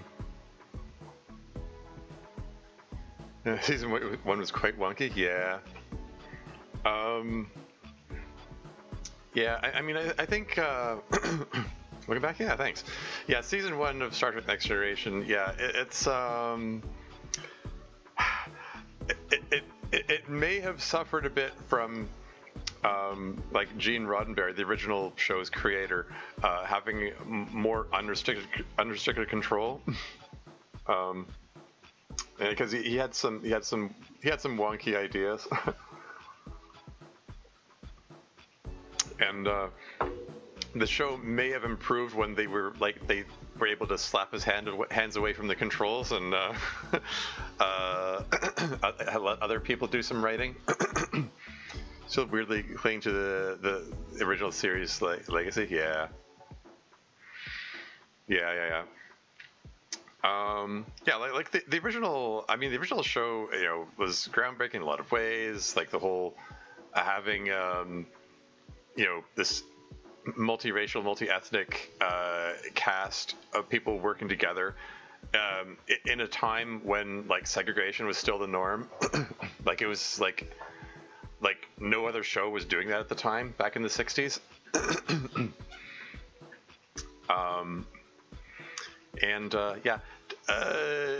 TNG sadly, all the following series sadly missed a lot of opportunities to expand in more progressive directions.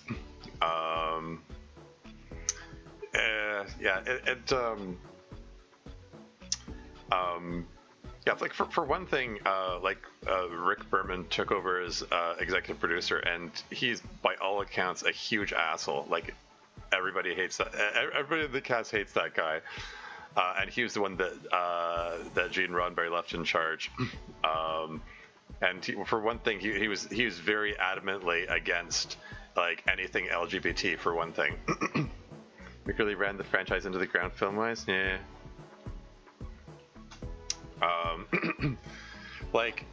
Getting the whole multiracial, multi-ethnic cast together and all that was cool. Though, having something more progressive in in LGBT direction could have been the next step, but Rick Berman just kind of put his foot down and didn't want that. He said in an interview somewhere oh yeah, you kind of have to act like you're on board with all that all the lefty stuff. I mean, he didn't phrase it exactly that way. He made it clear that he doesn't really care about all that particular brand of utopian world building. He just he wanted to do things his own way. I don't know. I mean, in some ways he kept the show afloat, but in other ways he held it back. Could have been a lot more progressive than it was. Lots of missed opportunities. Yeah, I don't know. It also might have been worse if Gene Roddenberry was in charge. It's hard to say. Who knows how these things could turn out. As you said, the first season was really wonky,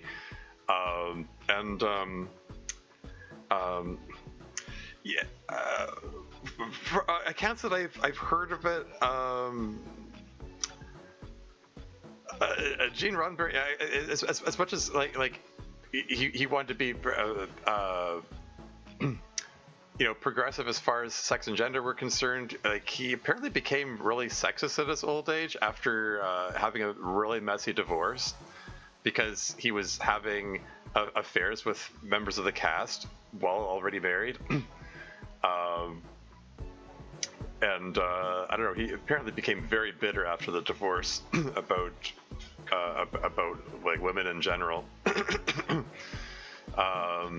Which is unfortunate, that he would, take that out on others and so on. Yeah, so Majel Barrett got a role as a seductress on TNG. Yeah, Luxana Troy.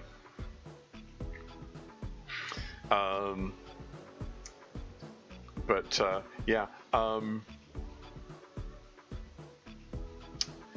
Yeah, that sort of stuff doesn't get talked about a whole lot. There was a video by Jesse Gender, a YouTuber, who gave a very detailed, nuanced take of all the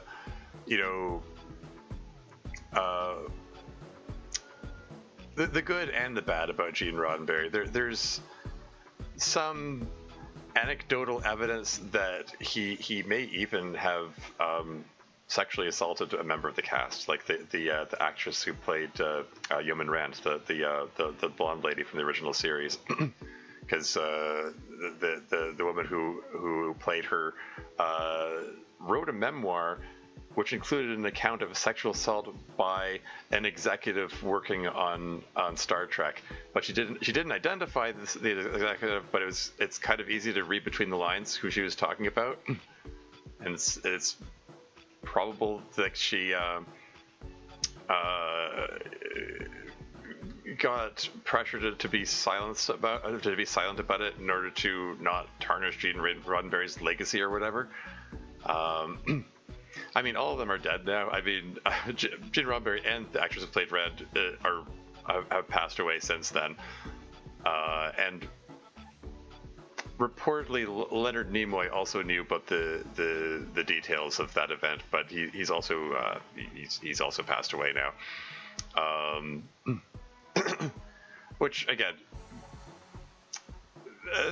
there's an unfortunate and messy history behind the scenes in that whole deal. Like I still enjoy the show Star Trek: Next Generation, and I enjoy the original series for that matter.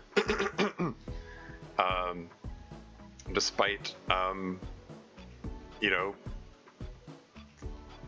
whatever problematic stuff that the creator did, like it's yeah, I don't know. Might be a lot of nostalgia talking that, since like it's a show that I watched when I was a kid. But where am I going with this? I don't know. It's I think it's a good and valuable skill to be able to recognize the good and bad in things and works of fiction, recognizing the opportunities that could have done better. And I don't know. It's like it's tempting. It's tempting to hold this idealized vision of Gene Roddenberry as this visionary who saw this utopian future where everyone lived together in harmony and people from all walks of life are able to work together and so on. But yeah, he is reportedly, he wasn't a saint exactly. He had lots of hang-ups about sex. I mean, hence all the affairs. Like he just, I don't know, had this notion about free love, I guess. I mean, the 60s, I suppose. And it sort of those sorts of attitudes sort of bled into his work, and I don't know. It's I don't know where I'm going with this. I should probably get back to the credit scenes here. I just saw a Q and it just reminded me of all that. Of that. I mean, it was also just fresh in my mind because I was watching newbie Star Trek. It's a fun series, a fun podcast series. I'm enjoying it. Anyway, moving on. Agent Station and ATL God. Terminus for being the canny veteran who always had a good way to implement things and who can also always spot Z-order issues. Ha ha ha. Yeah. I do my best. The canny veteran. Is that better or worse than being an expert? Anyway. have I been promoted or demoted? Anyway, I don't know, guys. It's just hard. No matter how I try to tell myself that it's just bad luck and it doesn't mean anything about me, can't help but feel like Ryan was maybe one of the best shots I'd ever have at really feeling in love. Aw. Oh no. After putting on the brave face for Monika and Ryan, is this how she actually feels about it? Oh, that's sad. I mean, poor Ayami doesn't get a resolution to her character arc here. She spent the entirety of season 4 having all kinds of hang-ups about sex and thinking that it was the key to having fulfillment in relationships, and feeling down about not feeling what she expected to feel, and so on. And I don't know. It's still this is feeling like she's still isn't clear on what lesson she should learn from that. And I don't know. It's kind of sad. Apparently, she's talking to. She's in Natsuki and Yuri's room here.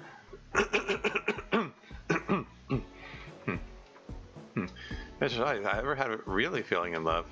I want something more than just hookups. I want something like what you guys have. Like, it's super adorable that Natsuki can just brush Yuri's hair while you guys listen to me yap. Until I interrupt by pointing it out. It feels so comfortable. I mean, oh hey. There's no focus change there.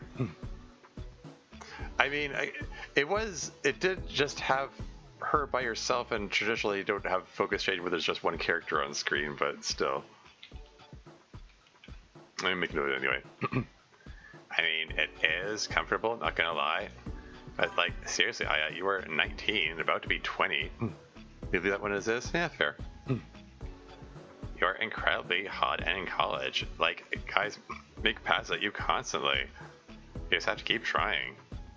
Yes, and all experience is valuable. Even in failure, even when you have been brought low and feel low because you had a glimpse of what you want, that's still information as to what you want. Is Yuri speaking from experience here, perhaps?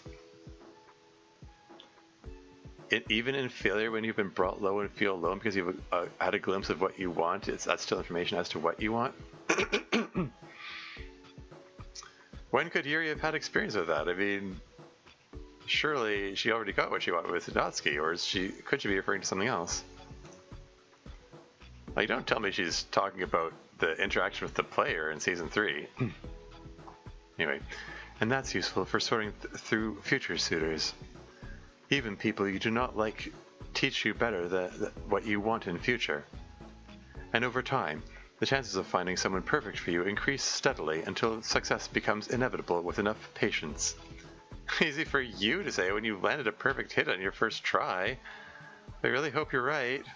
She is almost never wrong. Almost. And thanks also to the many people who have streamed or publicized the mod over the years. Oh, you're welcome. Props to JMG Eric for the first streamed playthrough of Season 1. Your love of the mod inspired me to keep going. Oh, nice. Very cool, very cool. Huh. Thanks to all the Doki tubers, including K-Monger, Tabishi, and others who have played through. Ah yes, the two content mill channels. Like, okay, I mean, K-Monger at least has some actual content when he speaks and stuff. Tabishi, though, is very much just content mill, just put the mod on auto and go off to make a sandwich and not even pay attention to it. Actually fell off the radar early on in Season 2, James J. Eric. Huh. Came back to episode 50's YouTube video and left a comment saying life stopped him from streaming, but he's kept up with the mod and loved it. Oh, which is very sweet of him. Aw, very nice. Anyway, played through. Much love to Coder, who is incredibly entertaining playthrough. Yeah, Coder's cool. Thanks again to Tormuse, who also streamed the entire mod. Well, almost. Not quite yet, but almost.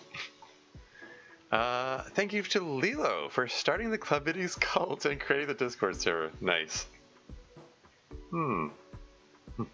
Soon, yes. Yeah, Lilo. Hope she's doing all right. Yeah, we haven't heard from her in a bit. Yeah, I still keep in touch with Lilo from time to time. But yeah, anyway.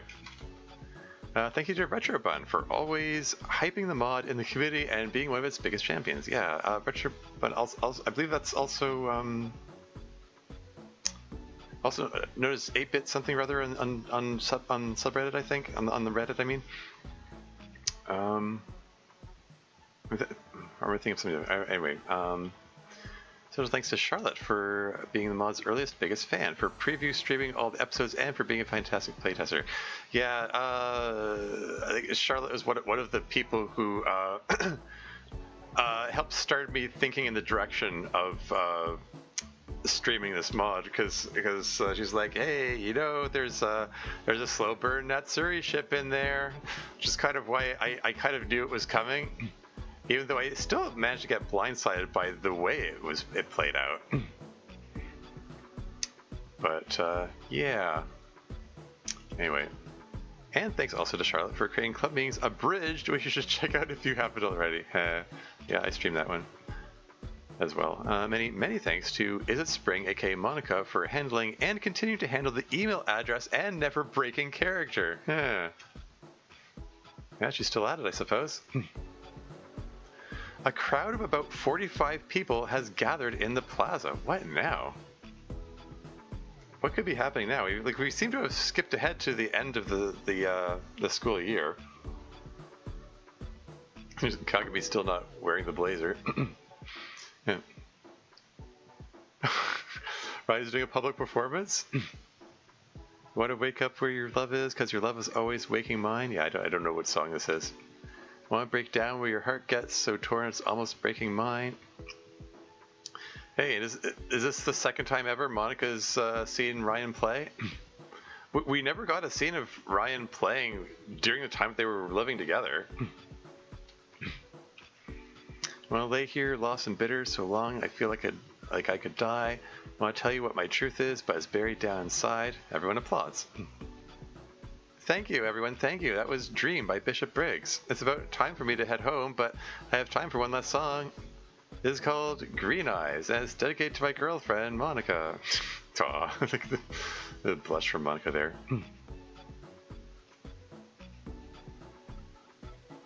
So is Green Eyes, is that an original song, or did you just, is something he made up for her specifically? Anyway, because I came here with a Coldplay? Oh, okay. Came here with a load and it feels so much lighter since I met you. And honey, you should know that I could never go on without you. Green eyes, honey, you are a rock upon which I stand. So I finish the song, there's more applause. Thank you. I play here in the plaza most Thursdays. And that was fantastic. I don't think I've ever seen so many people at one of your little concerts.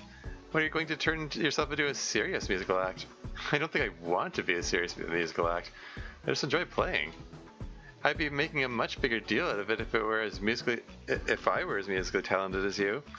Yeah, but Ryan's too modest and humble for anything like that. We're gonna have to drag him kicking and screaming to the top of the charts. I still don't quite know how I've survived having you guys as my friends for so long. Feels like it's been forever, even though it was just the start of the school year. But I'm glad. You guys have made me feel like I belong. You'll always belong. Friendship pact is inviolable. You guys are being so sappy about it, but friendship pact is inviolable. So you're still meeting for ice cream tomorrow, right? 1:30 sharp. Good. It's on me this time. Whoa, now those are words I never thought I'd hear.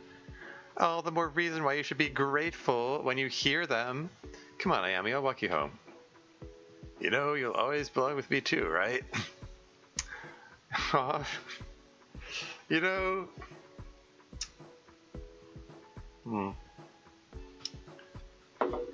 I made the comment like a true bro, yeah. I mean, Kenzo did make the remark about MC being an attractive guy in the previous stream session, and I sort of joked about, hey, haha, maybe Kenzo leans in an LGBT direction of some kind, but hey, like, he only got into the relationship with Sayuri because she asked him out, and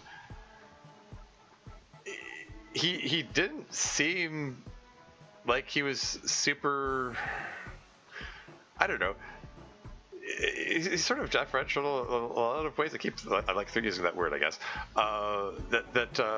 He went along with it because she asked him out, and he went along with, accepting the breakup because she went along. He didn't seem particularly broken up about it. It didn't seem like he was super into her in the first place, and he hasn't expressed interest in any woman ever since.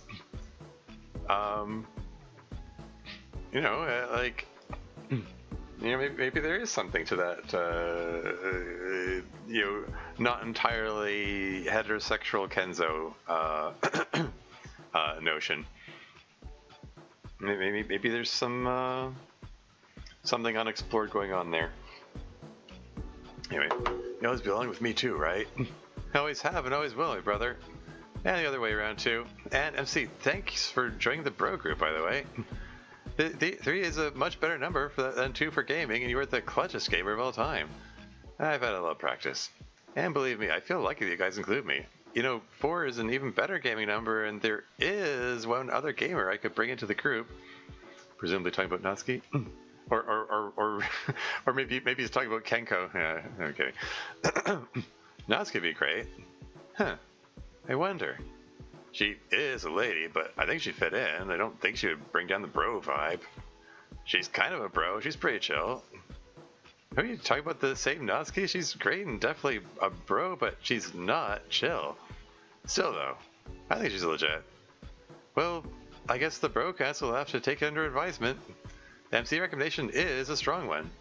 That's comforting to know. See you guys tomorrow. There's a cool co-op desert exploration game we want to try. Absolutely, man. Send us the info. On it. Alright. Done talking to everyone. Yeah, I've made so many friends this year. Well, it's not surprising. I think you would make friends wherever you go. Now let's get you home. You belong there, too. With me. Aw. The blush there. Can I have a kiss before we go? Yes, but you have to trace my cheek with your hand first. That's oddly specific. Is that a reference to something? Or is this just more of Monika's trademark needing to control things? I mean, I don't know.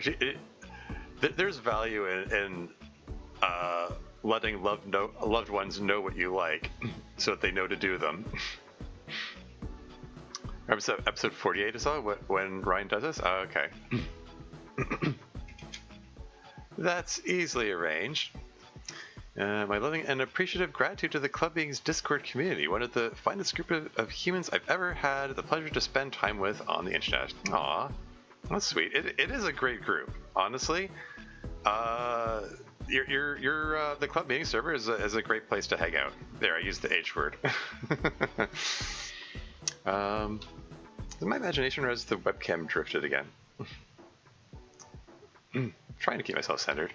I'm trying to angle it so you can see Homura and Hornet behind me there. Anyway. You're the best audience I could have hoped for. You, as a community, made it all feel worthwhile. Very cool. I'm glad to have you all as friends. Aww. You're all fantastic, but I wish to single out for special mention. Whoa. Chris, Haley, H. Wolf, Mario 2980, Adam, Horizon, Caitlin, Reckless, Crocodile, Ivy, Red, both Robs, yeah, Zach and server founder Lilo. Very cool. Extra special mention to Riley and Holly, who are some of the best people in the mods community. I have no doubt they, might play it someday. Sophie, who is one of the mod's biggest recent fans, and Jessica, who is a hero for tolerating it. Wait, Jessica, is that Jessadora? The CMS, the club meeting spouse, for tolerating it. Anyway, Kayla, who is a much better coder than me and who deprives me of the title of the server's best pianist. So he makes their Jessica watch club meetings. Oh, okay, I see. The different Jessica. Okay. Storyteller, who is an imaginative inspiration. Eon, who speaks rarely but always wisely. Horizon, creator of Santa Monica and absolute badass. Yeah, I don't know if Horizon's actually played club meetings yet. Have to get her on that. Burtburn, who taught himself to mod on the server and create the amazing DDLC mod +1, which you should check out. Yeah, that's I've yet to check that out. But I do recall seeing Burtburn working on the mod. Anyway, Q, whose mastery of ATL and high-effort, high-intensity remakes of club meeting scenes and other scenes always leave me stunned. Retrobun, who's always been one of mod's biggest proponents. Wait, one of the mods, perhaps? Is there a typo in the credits?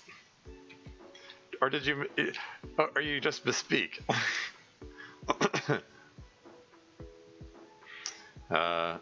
Codex, who rated season 1 at 7.5, but hopefully we've gotten a little better since. We shall see. see how they rate, as you indicated earlier. See how they rate season 3 when you get to the out of nowhere, not foreshadowed Natsuri reveal. Comfy, who has contributed to the mod and community in more ways than I can count, and who helped remind us to take our meds for years. Yeah. You know, the meds rule reminder thing. Season 3, the wheat from the chaff. Yeah. Croissant, who took over reminding us to take our meds and who is always on hand to correct our French. Ramagi, the only bigger MC series shipper and a master of excellent content. Tybian, creator of the Neo-Monk universe for her inspirational character designs. Oh. I could have sworn there's a... Okay. and that's all, I guess. Anyway, Phew, okay. Yeah. Oh, man, coming back to the scene of the trauma. the hallway outside Cyrie's room. After not having to come back here for a year. Although, I mean, that didn't stop him from having PTSD reactions while in college, I suppose. Anyway. Okay. MC opens the door and goes inside. Not gently, apparently. Hey, handsome man. Hi, Sunlight. You look a little tense. Uh-oh. Her mouth is closed. That feels like an error. She just beamed that line into his mind, I guess.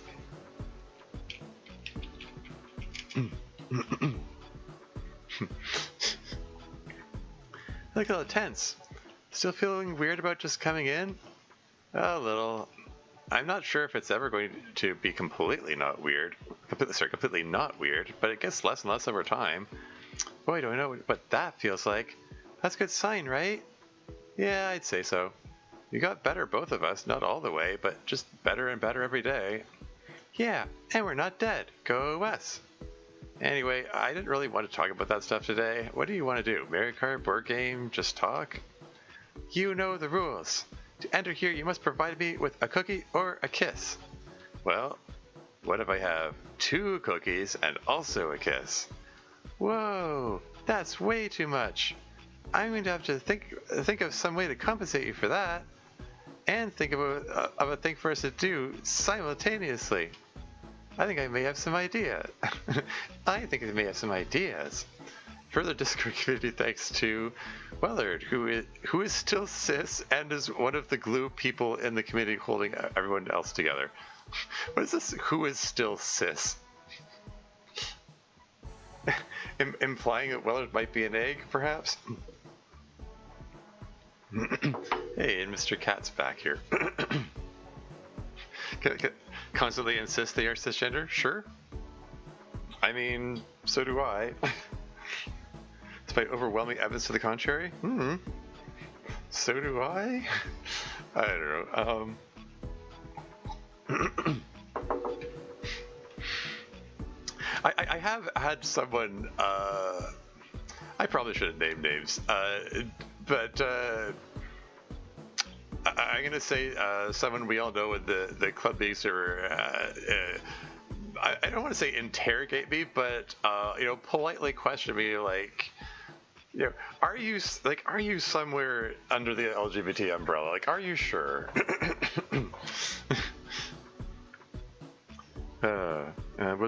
Most operandi is to post a picture of some cute woman, say gender goals, and then follow it up with still cis though? Okay, yeah.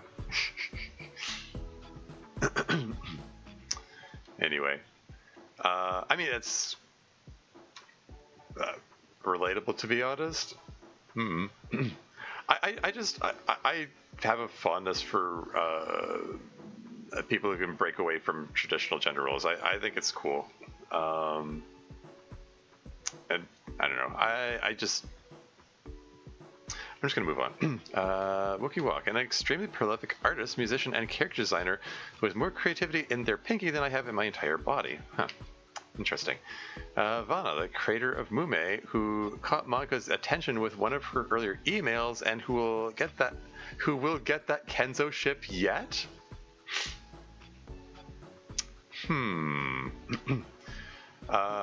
What Kenzo ship could you be referring to?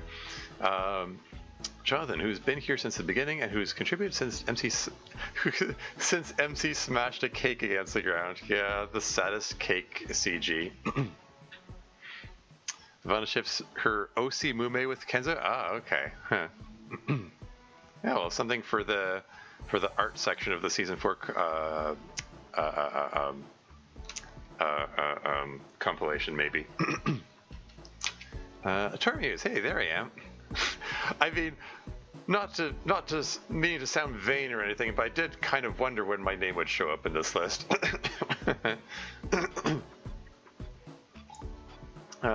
Turkey's my favorite DDLC modder, an inspirational storyteller, and just an all-around fantastic guy. Long may he tangent. Yes, the tangents, they must continue. Nacho, by far the coolest person I know from Finland, who writes and illustrates his own graphic novels, and is basically kind of a superhuman entity, though he doesn't realize it yet. Yeah, Nacho is definitely someone who's too hard on himself.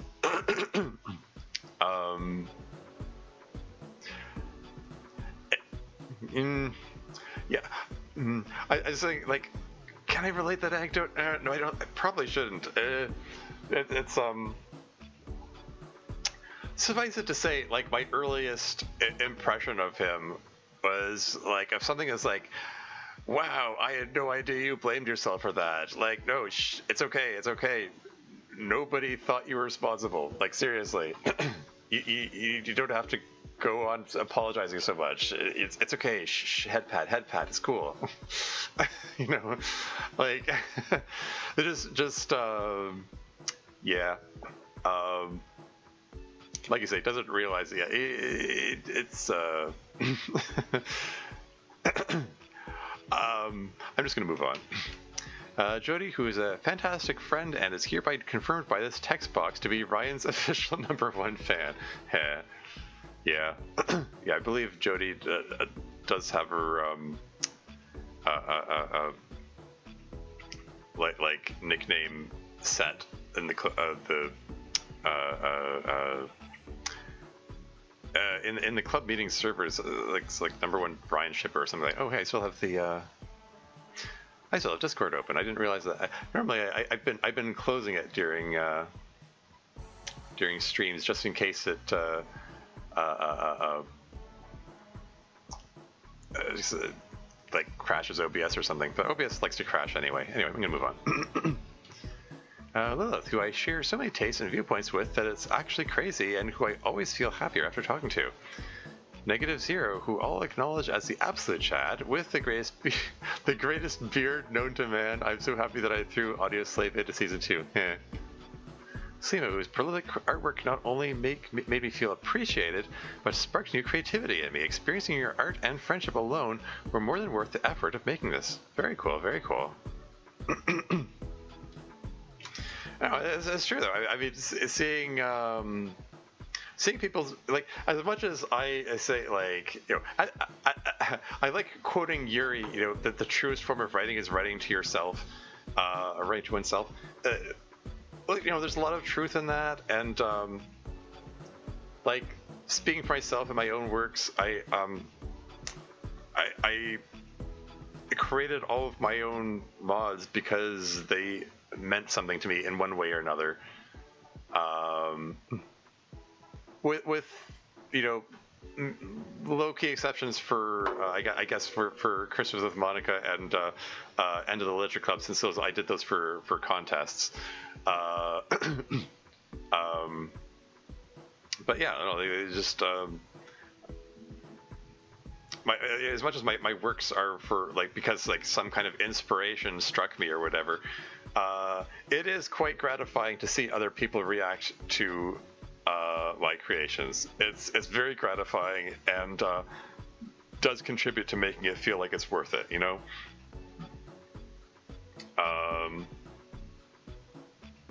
Yeah, it's like I adore Slimo's art piece where he drew that art piece that was inspired by Turquoise of like Natsuki holding a crying Sayuri in her arms, and like pointing angrily at someone, like she's you know, being protective of Sayuri, and it's adorable. And it seems that it was inspired by Natsuki's protective streak in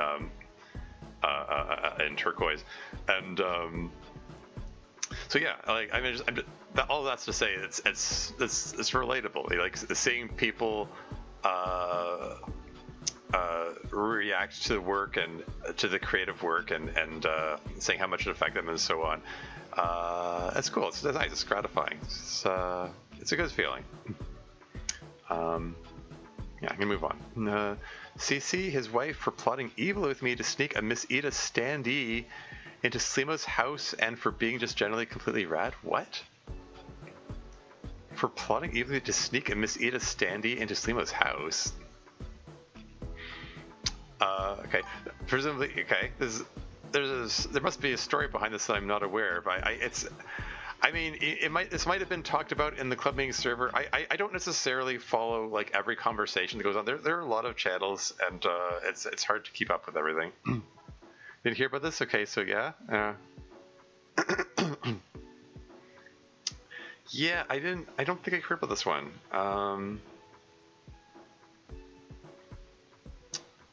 Miss Ida standee. Charlotte, Owl Daughter, who I will always believe in, and who has always believed in me and my mod. You are very cool. Very cool, very cool. Yeah, Charlotte's cool. Welcome to the stream, House 75. I shared a house with 4 girls when I was at university. Best friends. They would dress in onesies and go to the local bars. Cool. Sounds like good times.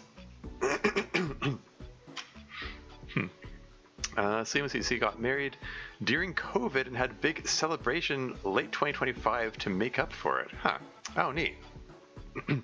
Their friends arranged secret presents for them, and I applauded with them and with Slimo's wife to get him a life-size standee of Asumi Ida. Are you serious? That sounds ridiculous. That's a heck of a practical joke / bit.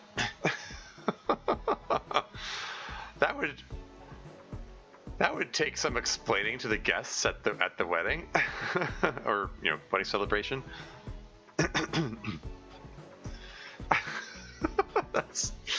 That just sounds ridiculous. including a mod that pretended to be a normal normal wedding photos montage, and then abruptly turned into the club hijacking things and introducing the standees. And all the friends were in on it. I had a contact on the inside. Wow.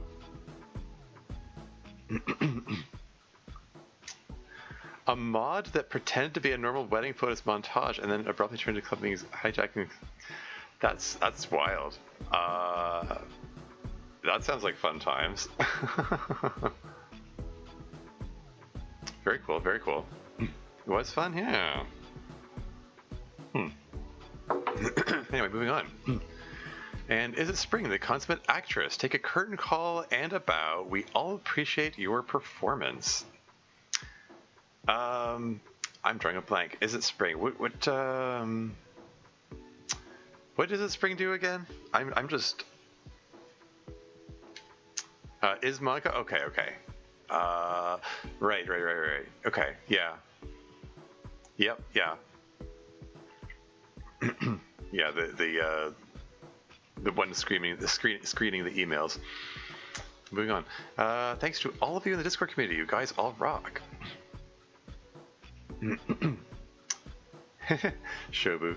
Natsuki, really gotta go? Yeah, champ. I've really gotta go. Don't worry, I'll be back soon though, okay? Remember your secret mission in the meantime though, yeah? Guard, sister!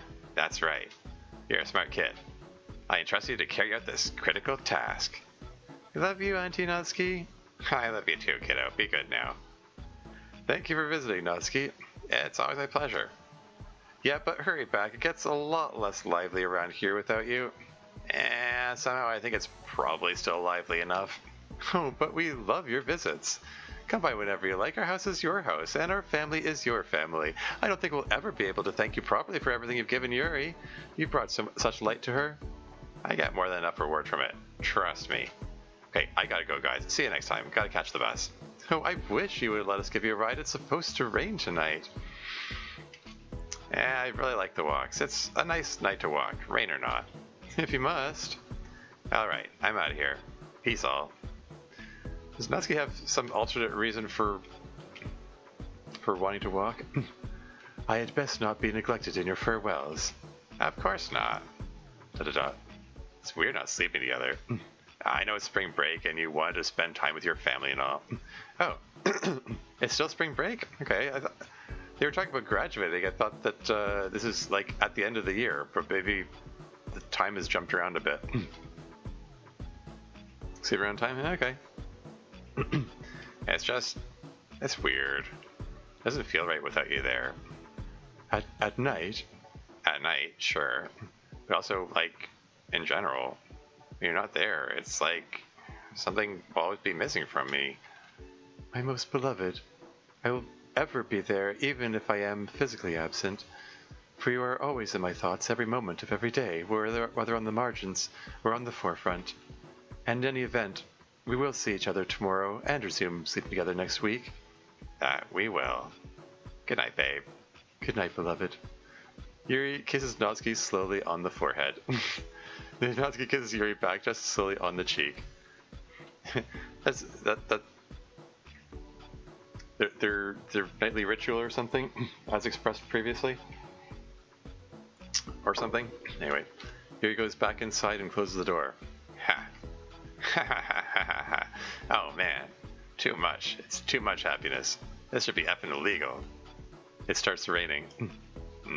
Ha! Rain. I love it. Natsuki extends her arms out to the sky, spinning and dancing through the rain. Ha ha! Being alive, man. What a trip. You hear me, universe? I love you. Natsuki sprints through the rain, a huge grin on her face. Aww. It's always amazing. Thanks to Dan Silvato and Team Silvato generally for creating DDLC, and to Satchley for giving visual life to the characters. Yeah, I mean, Natsuki expressing herself in this way, it's sweet and touching that it's clearly subtext of it as being her reaction to everything going her way with regards to Yuri and their living arrangements and everything that nature and all that. And and all other things like her scheme to get Monika and Ryan together and and winning the tournament, the fencing tournament. Like lots of stuff has got her way, right? But more than that, I think that there's also some subtext on there that along the lines of Natsuki's expressed in the past that she feels weird about the whole simulation aspect of things and the unreality of things. I feel like the mod could generally have leaned more into that and explored that some more, but point is like this sends a message of like her being some level of being at peace with that whole notion, I guess. Anyway, moving on. Never really cared for VNs, but this game was one of only 2 exceptions to the rule. Is that so? Can't say I particularly cared for VNs either. Yeah, I guess, yeah, DDLC was my first. I have played a few besides that. Let's see, I played Lucy the Eternity She Wished For because just because Maddie D recommended it. It wasn't really for me, but I don't know, it had its moments, I guess. Really damning it with faint praise, I suppose, but didn't have the same love for it that Maddie D had for it. I also played Monika, which is a game that Maddie D made. That's also one which I was like, man, really not feeling that one.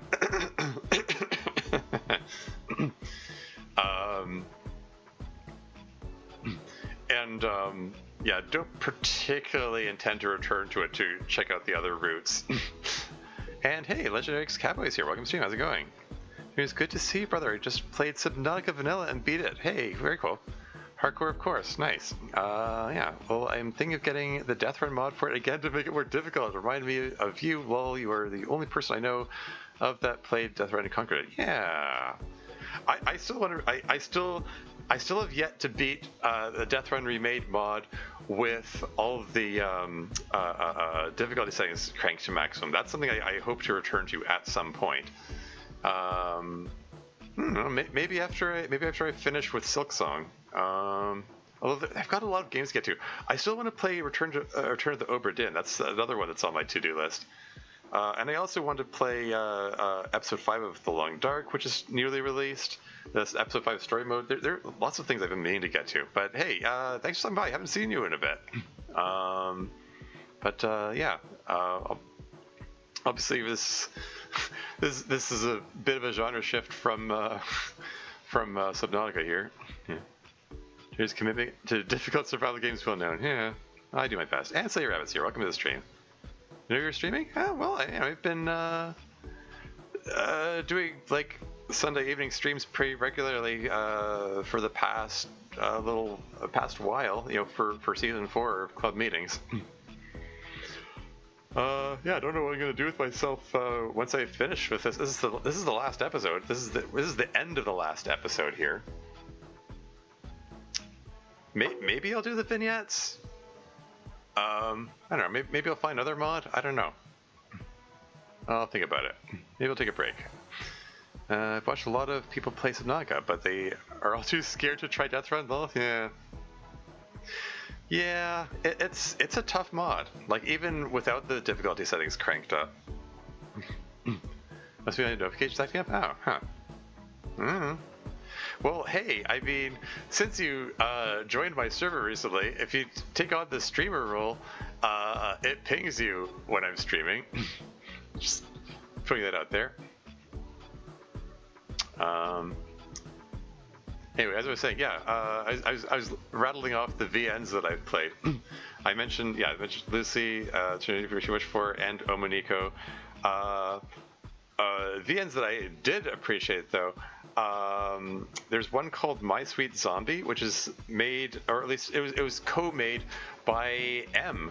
That's the mod author of Leading Feelings and Hypnopompic and Don't and Disappearance of the Literature Club and what's the other one? Somnium. In no particular order.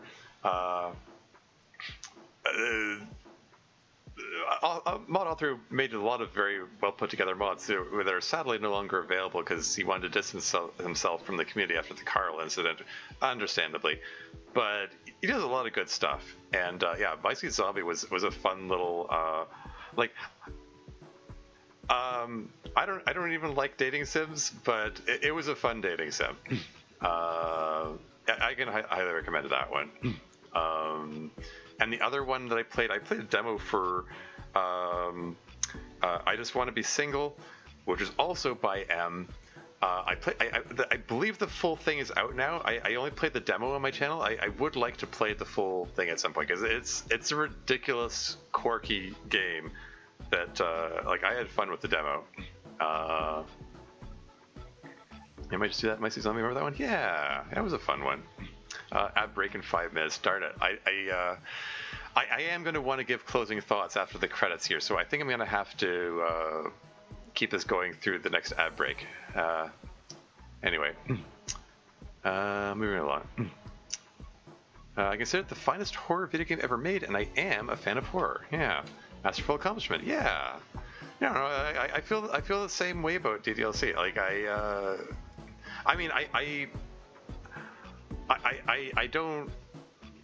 don't like dating sims. Like they feel weird and icky to me. Like at a very general level, and I'm indifferent about VNs. But I play DDLC because of the psychological horror tag, and it drew me in, and it gave a lot of inspiration for all kinds of creative works and so on. 9 mods and counting. I'm dating sims, but I understand why you feel different about them. Yeah. Anyway, masterful accomplishment. Thanks for creating these marvelous characters and this wonderful narrative. Yuri is coding something on her computer. This is her home bedroom, right? Welcome, and we hope you enjoy. Wait, is she making an upcoming mod for the compilation or something? Or wait, no, she's making another what word did she use? I'm drawing a blank. The catered experience for the player. Need to think of a good title for this persona. It is not just a narrator or a host. Curator. No, that was the word. Curated. Not catered. Curated. Anyway, that's more appropriate. But sounds unfortunately derivative these days, I fear. I can't think of a good synonym. Can I spice up the word somehow? Ah, yes. Curatrix. That would be perfect. Curatrix. Welcome, and we hope you enjoy. Special shout out to Tim, aka Shindigs, who proved to me with his games that visual novels were a worthwhile genre that could tell wonderful stories. Oh, interesting. Tim, aka Shindigs? With his games that visual novels... okay. I don't know who that is. I don't know what work that's alluding to. Without him, I never would have been inspired to try to make a game of my own. And then realized I needed to learn and practice coding before making that game by modding an existing visual novel. Yeah, I mean, modding is a good way to get into that. You're building off of someone else's work. It's a lot easier to work with someone else's property than to build it from scratch. I think since True Literature Club keeps coming up, there is a nod to that in that mod. Actually, I think there's a rather meta line where I think it's Yuri who says something like it's easier to work with existing materials than to create something from scratch, and Monika says, yeah, isn't that the truth? Something like that. I don't know. Anyway. Create the StarCraft 2 visual novel and sequel Don't Forget Our Esports Dream? Huh, interesting. They have no dating and are just about trying to make it as a StarCraft pro. Huh, okay. Sim Girl Times? Yeah. Extremely impressive stories told via VN. Oh, neat. Huh, okay. But, yeah. No,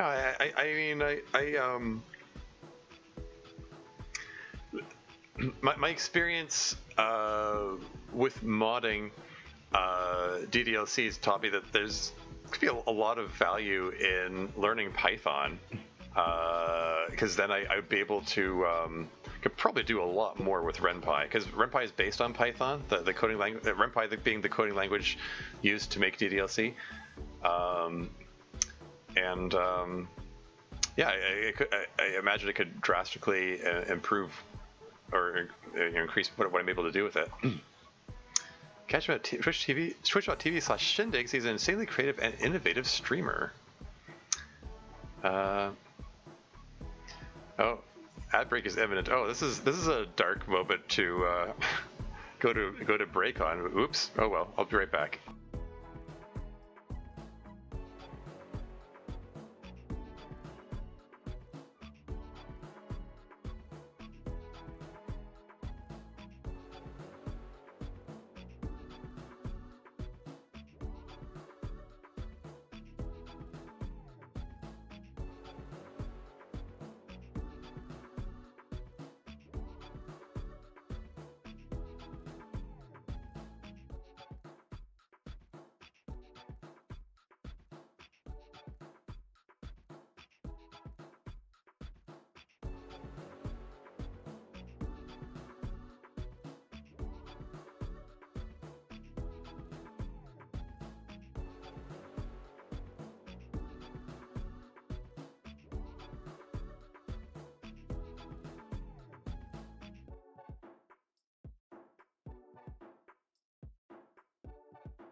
And I'm back again. Welcome back. Yeah, thank you.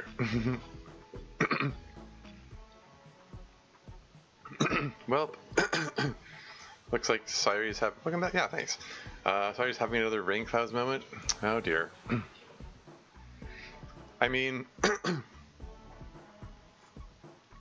like, this being the last episode and all, like, it's the sort of thing you kind of hope that this is going to tie up everyone's character arcs and so on, but... you know...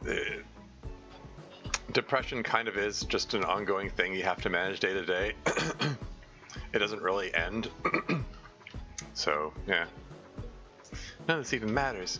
You're probably going to get really depressive and do something stupid soon anyway.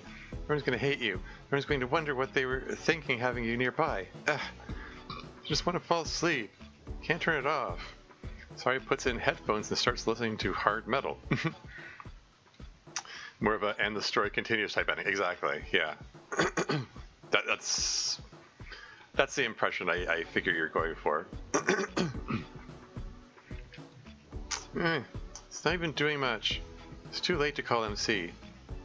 Well, he said it was never too late to call him. But this isn't that serious. I need to tough this out. I need to stop being so weak. Just go to sleep. Make it stop, make it stop, make it stop. It hurts. I don't want to feel like this. Make it stop. Yeah. Click. I might as well get up and try to occupy myself if I can't sleep anyway. Oh, hey, look at her implementing the advice of her therapist from however many episodes back. I believe she brought it up in one of the emails that, like, if you can't sleep, there's no sense in just lying there awake. Just get up anyway, and then go back and try again later. I'm not necessarily good at following that advice. I get terrible insomnia issues. Oh well. Anyway, I'll get myself if I can't sleep anyway. So I starts writing a note. Couldn't sleep. I went out for a walk. Back soon. So quiet out here at night. Hope MC is sleeping well up there. Going to pay for this in the morning. So awful at this. Can't even sleep right. No, stop it. Just keep walking. Oh. Back here again. Hi again, Mom. Wow, okay.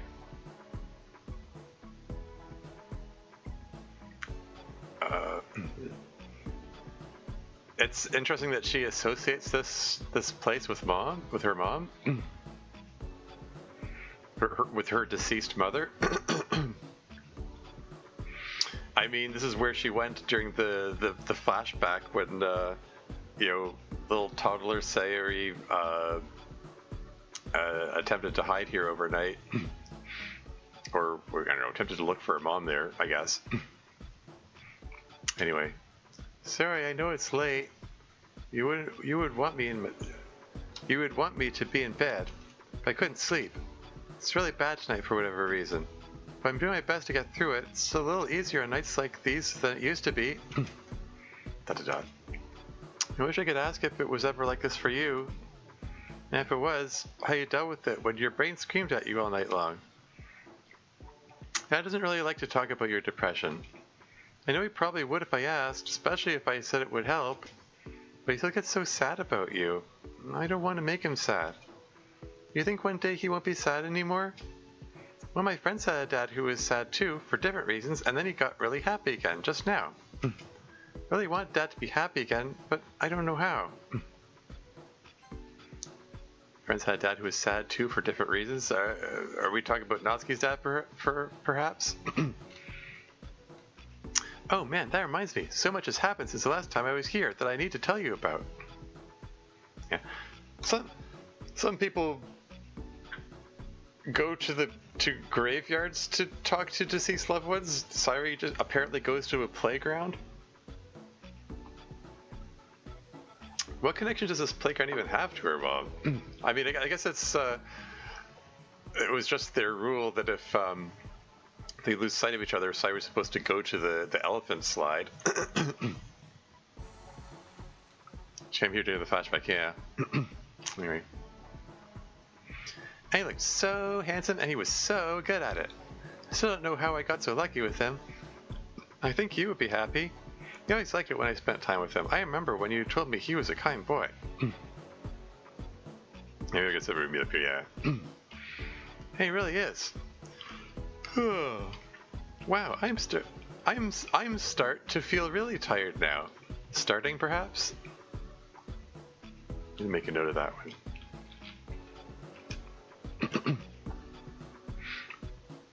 It does beat the usual graveyard talk, sure. I should probably head back so that no one worries about me. Plus, falling asleep in the bed is a lot more comfortable than falling asleep in Mr. Elephant. I'm gonna go, Mom. I hope you're proud of me. I hope you're happy wherever you are. If you're anywhere. And if you're not, I'm doing my best to live for both of us. I love you, Mom. Most of all, thanks to you for watching and or playing club meetings. So glad that this story has any audience at all, and I'm so grateful to you for engaging with it. Hope you've enjoyed it. I'm just saying it's one of these nights we ought to play together. Yeah, see there. Like, well, what did I say? Like, did they even have a moment where they got to bond over music? Like, this is the first acknowledgement I've seen of Ryan acknowledging that Monika plays an instrument. Anyway, I've heard you play and you're really good. I'd really like that. I just have to warn you that I'm probably a little bit difficult to work with creatively because you're a perfectionist. Yeah, you know I love your perfectionism. I will do my best to live up to your exacting standards. In all the times I've ever heard you play, I've never heard anything that didn't sound perfect. Well, that's because I take care to practice when you're not around. Well, this gives us something fun to do for tomorrow then. I just hope you won't hate the less polished side of me. I like every side of you. You're entirely too much. No practicing tonight, though. Tonight is about laziness. Tonight you're mine for movie marathon night. Oh? You're willing captive, miss. I'm going to go get us some snacks. Anything in particular you want? No way, let me go. You got the snacks the last 2 times. My turn this time. You want a cola, I know, and do you want chips or nori this time? Was it established at some point that Monika likes cola? I mean, it did feel a little odd when Yuri brought Monika cola during the tea ceremony. An email a while back? Maybe I might have blocked out most of the emails in my mind. Anyway. Cool, I know. And do you want chips or nori this time? Let's do the chips. I feel like eating something awful and healthy. Your wish is my command. Give me a minute, I'll make a dip for us too. Dot. Oh, hi Tormuse. This feels strange. I guess this must be the narrative leaping forward in time a short while from your perspective after I cut off the time loop. It's nice to know that this moment is narratively significant. Ryan is so wonderful. It's so easy to forget about all my worries when he's here with me. Okay, so so establishing that we just so there has been a time skip here. This must be the narrative leaping forward in time a short while from your perspective after I cut off the time loop. So, from Monika's perspective, she just went about her life for some period of time. Like, is this the end of the school year, or is this the spring break? It's not clear. I mean, this... like... We've just kind of established that each of the other characters went to their respective original homes because they're not staying at the college dorms in between years. But this is a house that was put up by Monika's parents, so or like paid for by Monika's parents. So I guess she can just stay here year round. But yeah, like I guess we just kind of skipped ahead, and it's just not, and she's just been loving them in this time, like during the musical scene. There's an implication that they have kissed at some point.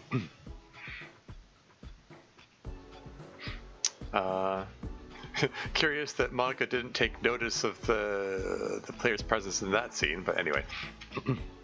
It's like they all stop existing, so as long as he's in the room.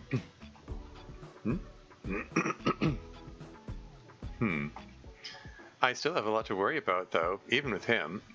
Monika glances back to where the kitchen is. How did I just happen to meet him in circumstances exactly like those in the mod I wrote last year? Or are we about to get a montage of Natsuki's setup? I mean, like, I sort of inferred, like, the more obvious part is that Sairi deliberately led Monika on a walk such that she would have to cross Ryan's path on her way back to her car.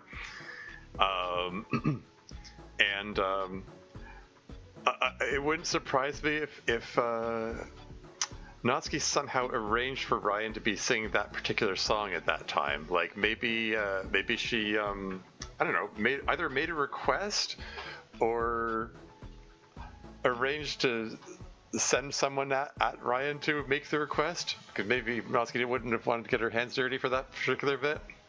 Maybe she sent Yuri for that matter. Like, I mean, Yuri was in charge of atmosphere, supposedly.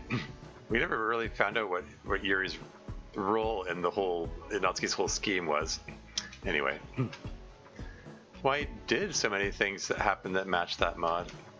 Was it just narrative convenience that he was homeless and I happened to have a home he could live in?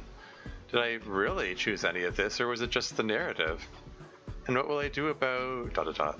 She glances again. What will I do about the whole nature of reality thing? Do I tell him? Do I try to hide it from him in a relationship where I'm trying to lean into trust and acceptance? I mean... Again, that comes back to the question, what do you want, Monika? What do you want? What do you want out of this relationship? Do you want to be able to talk to him about that and trust him with that information?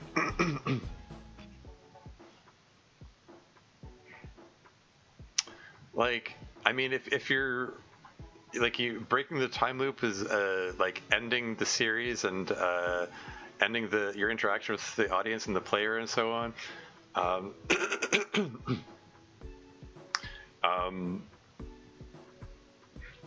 Like, it seems like you're embracing the notion of just kind of cutting yourself off from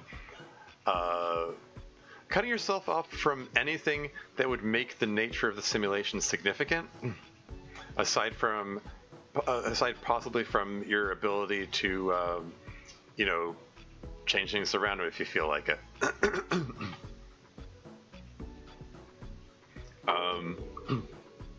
So, like, is there any reason to tell him? Aside possibly from for emotional reasons, so you can have someone to confide in about things. And if that's what you want, then again, it comes back to, what do you want out of the relationship? Where do you expect things to go with that, with him, Anyway.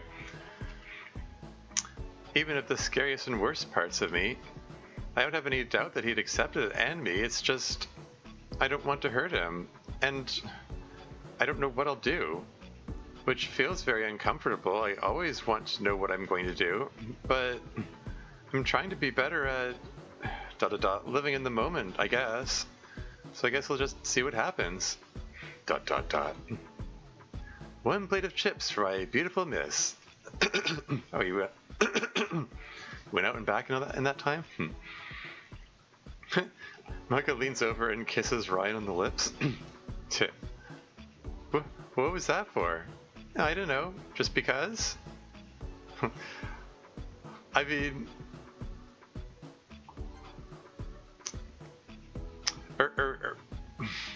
Are we not at the point in the relationship where you can just give a kiss because you feel like it? He has to question what it was for? Anyway. Well, now I'm all distracted from movie night thinking of you kissing me. I think I'll need about 5 more kisses to normalize the experience so that I can move on with my life and focus on the movie. Of course. He's not used to that kind of spontaneity from her? Yeah? Da. In just a second, she's gonna about to give privacy from the player here. Seems before it's the end.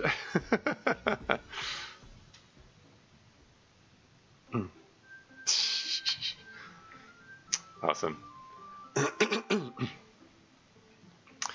All right. Okay. Well, yes, that's the end. And it's set up some possible things that could be going on in the compilation that comes up. Set up the notion that for one thing, Yuri is excuse me. Yeah, Yuri is apparently working on something to do with the curated experience, the curatrix.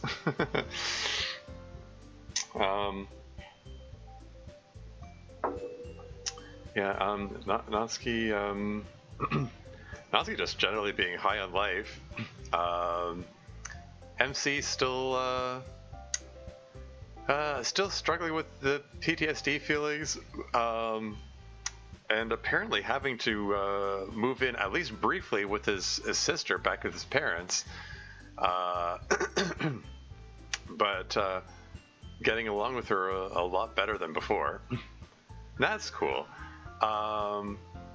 Honestly, I do think it's cool seeing how that particular relationship has developed, so the MC Kagami dynamic, where they've learned to get more comfortable with each other again. It's neat stuff. Yeah, poor Sayuri, still struggling with her depressive thoughts. Apparently, going out to talk to her deceased mom brightened her spirits a bit.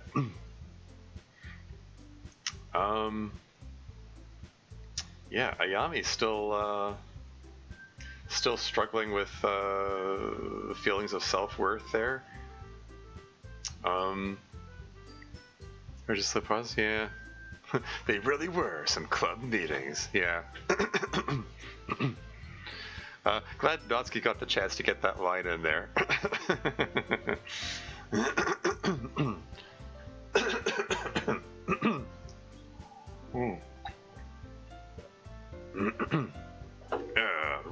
Scratchy throat refuses to ever go away. Didn't have the period of heart to make it the final line. Yeah. It would have been harder to make work if it was to have it be the final line. Having Monika being the one to make the conscious choice to shut the player out in the final scene is interesting in itself. Poetic, you might say. It's she's yeah. Yeah, this guy gets the meaningful nature of Monika shutting it down to shut out the player. Yeah. Yeah, well, I mean, that's this has been Monika's season. I wore the green shirt in honor of Monika. It's my last green shirt for Laundry Day. I might have another green shirt. I have to dig for it, but but yeah. Yeah, what else? What else can I say about it? Yeah, like yeah, Miss Ida and Teru. I mean, Natsudad. They yeah, they didn't get much of an epilogue. It's just one line from Fuyuki saying, "You know, they've been dating for the last year, right?" And then Natsuki confronting Miss Ida saying, "You know, you better not break his heart, etc." Isn't exactly a resolution per se, just as you say. It's more of a life goes on kind of deal. And you're right. Yeah. Well, I mean, it wasn't hard to read between the lines, particularly when they turned up in the CG, the final CG at the end of the fencing tournament. You can see Natsudad and Misita sitting next to each other in the background.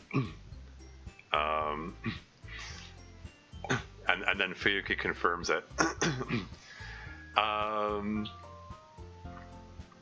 Yeah, just kind of a life goes on. We don't see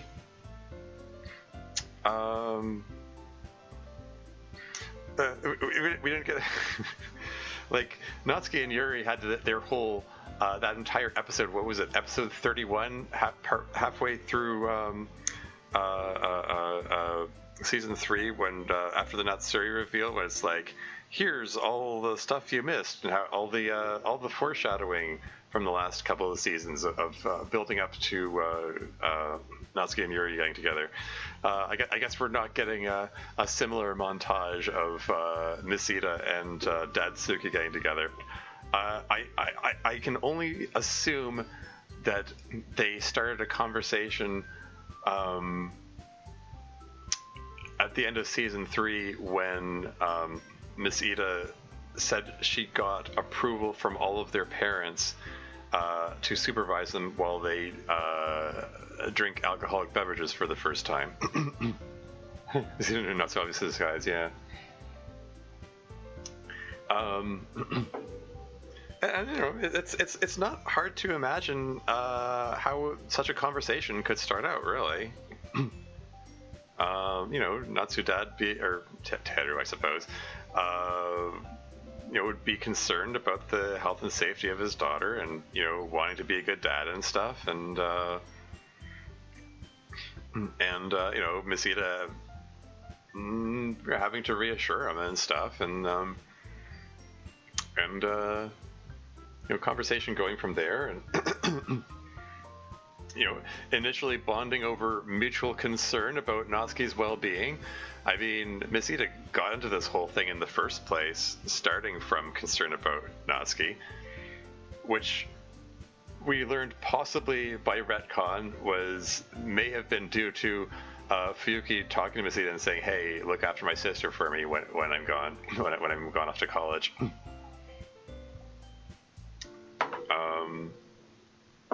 Yeah, I don't know. It's not hard to imagine how them, you know, meeting and starting to hang out or whatever could have started and how it could have come about.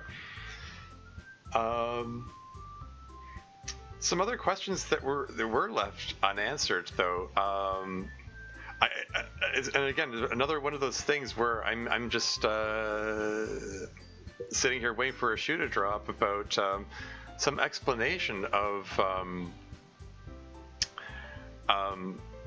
why did the order of club presidency get switched up like that?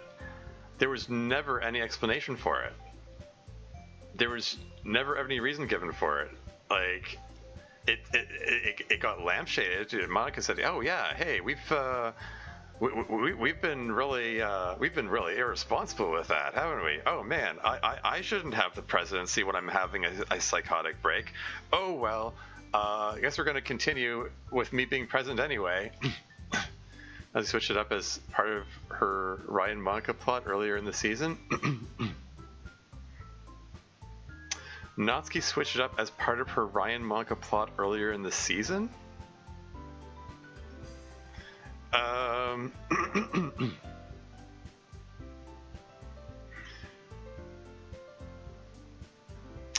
That's a bit of a rabbit hole of that just raises all kinds of more questions. Later in the season, they did not take it away from Monika while she had a psychotic break because they're irresponsible. Irresponsible. I guess that's a typo. But yeah, no, like Monika, like nothing about the presidency order made any sense. None of it made any narrative or character-driven sense. It didn't make any sense. I'm trying to consider it from all possible angles, and the first time they decided to go out of order was because yeah, they had the whole conversation, and it all made sense and worked. It made complete narrative and character-driven sense. They didn't want to transfer presidency to Sayuri because she was depressed. She was feeling particularly depressed episode. They didn't want to transfer it to Yuri because she was recovering from her own episode from the end of season 3, and they didn't want to transfer it to Natsuki because she just had it. Had the presidency, and so MC stepped in and said, "Hey, well, what about me?" And that all made perfect sense and all that. But then they gave him the presidency again a couple episodes later, despite the fact that they just said we don't want to have the same person having the presidency twice in a row, like that. The whole reason there was a conundrum there was they didn't want to give it to Natsuki again, and then they gave it to MC again anyway, which for seemingly I guess for contrived reasons so that he could be the one to be subjected to the void, I suppose. He must sleep over today, tomorrow. Okay, cool. I think stream the entire mod has been much fun. Yeah. Okay. Yeah. Thanks again for hanging out, Crazy Kelly. Yeah. Sorry. It's after midnight where you are. Apologies. Thank you for making the mod. It's a great mod. It's honestly one of my favorite mods ever, and good stuff. And I'm gonna keep rambling on. You go ahead and head to bed. But I'm gonna ramble on a bit longer. I don't know. Maybe you can watch the VOD if you feel inclined. No pressure or anything. That's fine. Yeah. But I didn't like. I was confused at the time. Like, why did they go back to MC, and then they went back to Natsuki having presidency again, and then they went back to Natsuki being president again in the final episode. I don't think Sayuri got the presidency at any point this season, did she? Unless I'm forgetting something, I don't think she did. They insisted on moving the presidency around so that initially to ease the burden on Monika. Like, that was the whole reason for shifting it around. And they didn't want anyone to have the presidency on them too much at a time. But Natsuki got the presidency 3 times this season.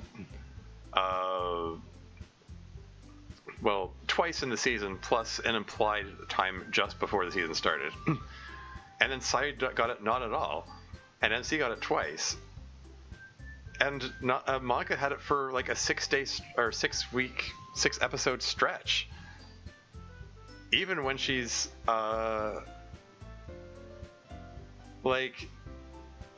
everyone in the club is like visibly worried about her and repeatedly expressing concern, vocally and with furtive looks between each other. Like, when Monika is like like asleep on her feet and repeatedly passing out from exhaustion, nodding off and being unable to pay attention to what's going on around her and spacing out and stuff. Like even before the psychotic break and so on, when it was like really clear that she shouldn't have the presidency right now, they didn't transfer. And then even after her psychotic break and she had to be put in a friggin' hospital, they still didn't transfer the presidency away from her. It makes no sense. It makes no gosh darn sense. And I was waiting for some kind of explanation at the end, and it didn't come. It's just a nonsensical choice. And is it Miss Tens? Yeah. And Crazy Kaylee said just now that Natsuki switched up as part of her Ryan Monika plot. I mean, okay, fair enough, I guess. Except that Natsuki can't just unilaterally change their schedule for the presidency. The whole group would have to agree to it, including Monika. So there had to, at the very least, have been some kind of conversation that happened behind the scenes that we, the audience, were not privy to. When did this conversation about, they make a passing reference to their new schedule for the presidency. It called for MC to be president next. At the time, I thought, well, that's weird. Surely this is going to play a part in something later, and there's going to be some explanation for why they just went against 4 entire seasons of established protocol in their club. And it's like, nope, no explanation. You get nothing. It was just some, as far as I can tell, just some weirdly contrived reason for MC to be present when the world.bat thing was disabled, so that he could experience the void, etc., etc.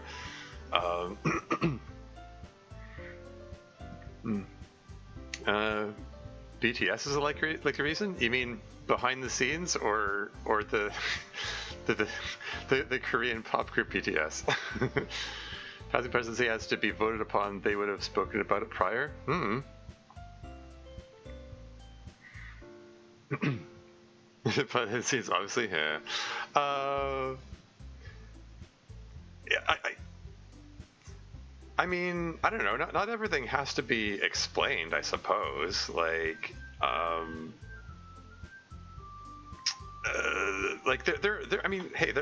are plenty of things that I left unexplained in my own mods, which I just left to the reader's imagination and stuff to be inferred or whatever. But this is not easily inferable. If switching up the order of the presidency really was part of Natsuki's plan to get Monika and Ryan together, okay, fair enough. But how the heck did that play out? What? How did she? Okay, convincing everyone who's not Monika to go along with it, easy enough. But how would she express this notion of changing the presidency order around in a way that isn't suspicious to Monika, but still makes sense?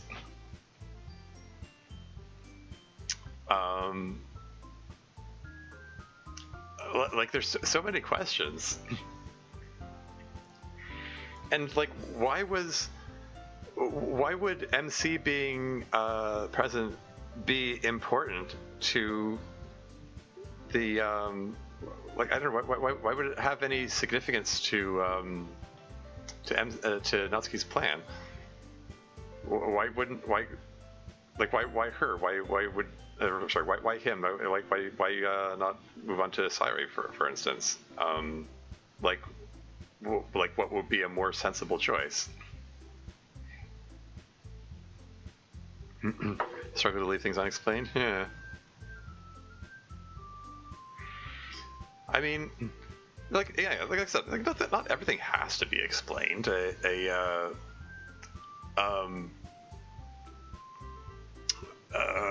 I mean, there's plenty of things in my own mods that I've left unexplained. It's just that was just one point that it was just it utterly baffled me when it happened, and it still baffles me. Like even with Crazy Kelly's comment in chat here saying that that was part of the plot, the Ryan Monika plot. How does that fit in with the plot? I mean. Like arguably you could say that like they want to make sure Monika didn't have the presidency at that moment so they could set things in motion without her being aware of it, and you know that's perfectly sensible. I mean, it's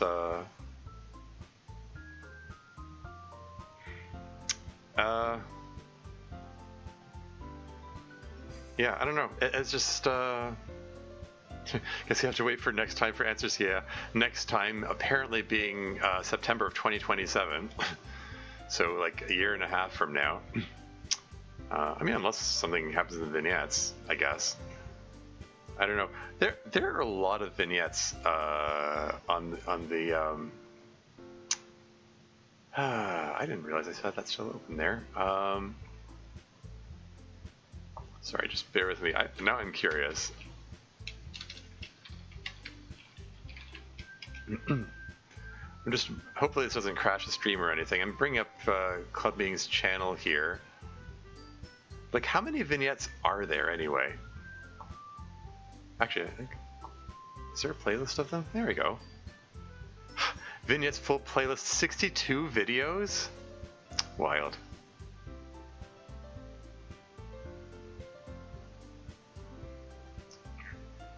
September next year, a long wait, indeed. But yeah, there are 62 vignette videos. Oh, they're short. Okay. Some of them are short. Like, I'm just scrolling through them. Like the first one's like 2 minutes, and then there's 4 minutes, 4 minutes, 9 minutes, 7 minutes, 8 minutes, 14 minutes, 17. Like, there's. Like with 62 of them, there's I could easily fill a whole stream with these. Here's one that's 29 minutes. Here's one that's 48 minutes. 11 minutes, 5 minutes, 7 minutes, 4 minutes, 3 minutes, 7 minutes, 5 minutes. But yeah, I could. I need to add up all the numbers here and. Oh hey, the latest vignette from 11 days ago apparently features Miss Ida and Natsuda together, so that's neat. You know, judging by the thumbnail. Huh. There's one featuring Natsuki called Unseen Mastermind. But yeah, 62 of these? Yeah, Deb has been busy. You know, I'm feeling, you know, more and more strongly about this idea of just doing a stream of all the vignettes back to back to back. I can just, what is one unavailable video is hidden? Huh. I wonder what that's about. It's probably the upcoming one. Huh. Interesting. But, yeah, I know, that's, that could make for a good stream. Just knocking out all the vignettes one by one. I mean, and depending on how many, you know, Tormuse 10 I go on, I might be able to drag that out into 2 streams. But yeah, anyway, I should like give final thoughts and stuff. Yeah, final thoughts for Club Meetings mod so far. Now that we've gotten to the end of the final episode, episode 50, you know, until the compilation, not including the vignettes, but the final mainline episode. Yeah, good stuff. What can I say that I haven't said already? Yeah, like it's this is a mod which combines quality and quantity very well, despite being very, very long. It doesn't feel like a drag. I mean, okay, the email sections do drag a bit, but Crazy Killy does do their best to make them as interesting as possible and still have some interesting character moments in there, and have you learn about the characters. Even when a lot of the emails are like people gushing about Monika or relating some their interest in some hyperfixation about some obscure medium which I've never heard of, so like all of it's going over my head, so it's just whatever. Next towards tangent. Why does that sound like a podcast?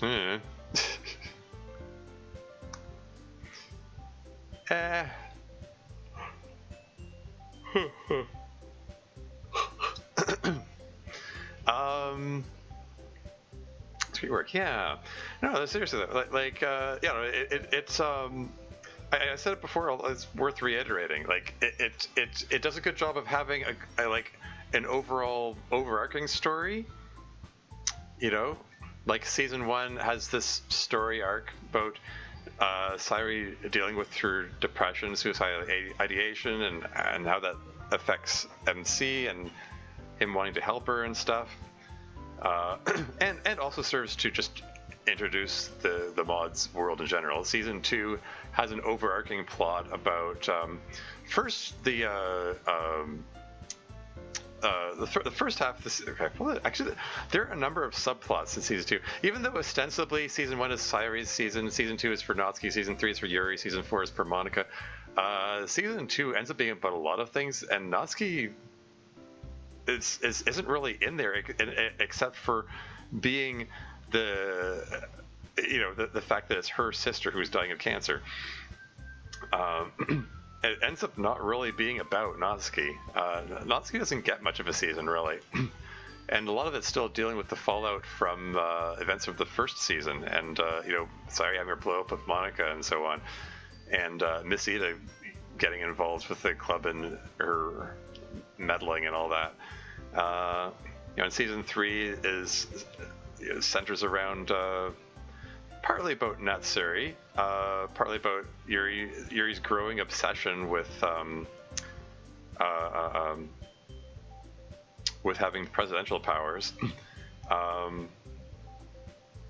which didn't really go anywhere as a subplot, as far as subplots go.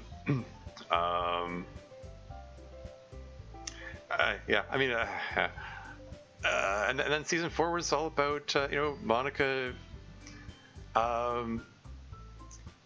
trying to learn to be comfortable with herself, with the notion of having a life outside of the player, or outside of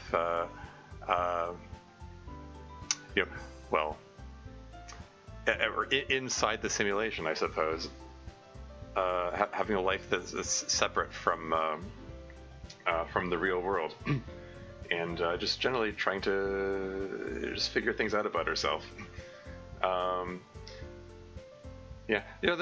Basically, what I'm getting at is like we have all these overarching plots that span each season, but even in the middle of it all, there's still all the interpersonal, intercharacter moments, like lots of little events happen that keep it going and keep it feeling like a slice of life story that it is, but still keeping things interesting because you're still learning about the characters and their interactions, their relationships with each other.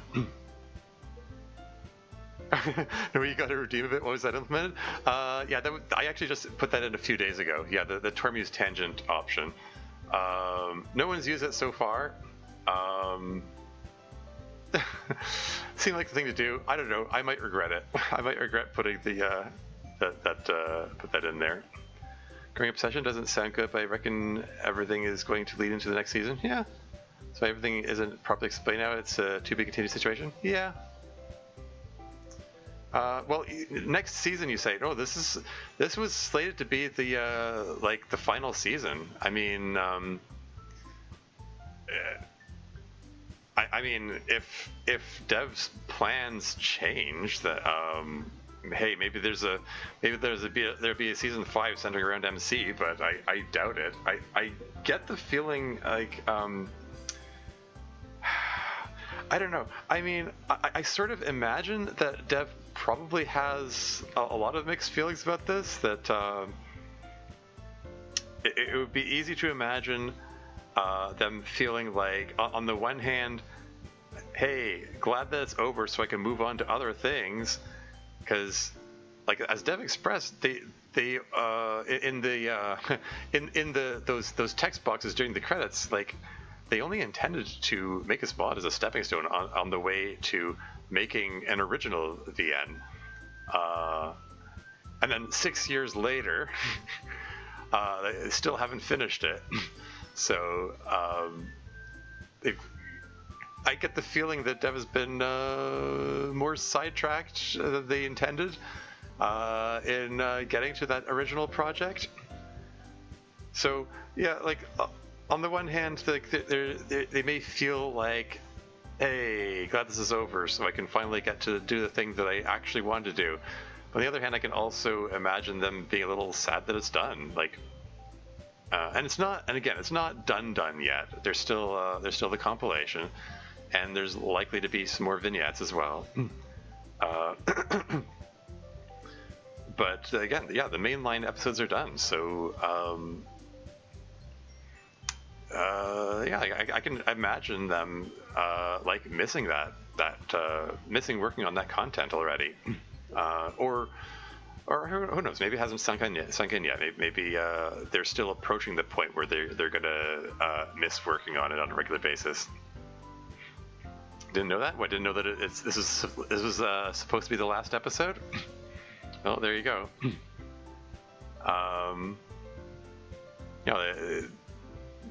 Yeah, episode 50. They got a nice round number.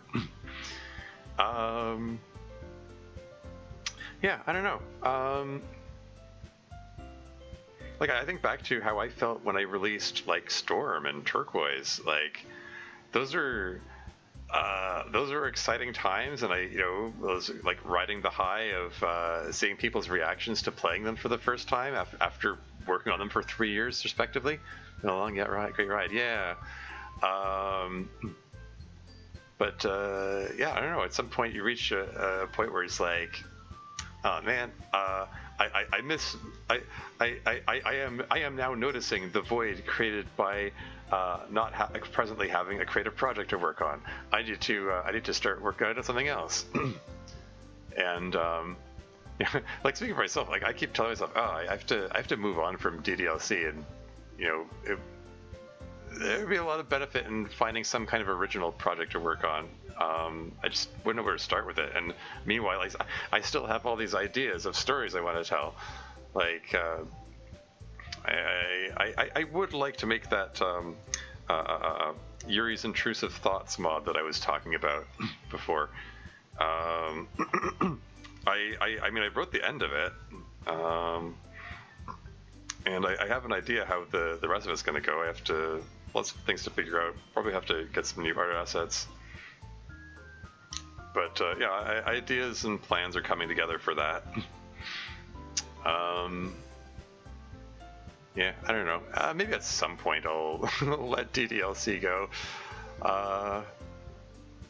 That comes back to what I said before about the whole mixed feelings about it. Like,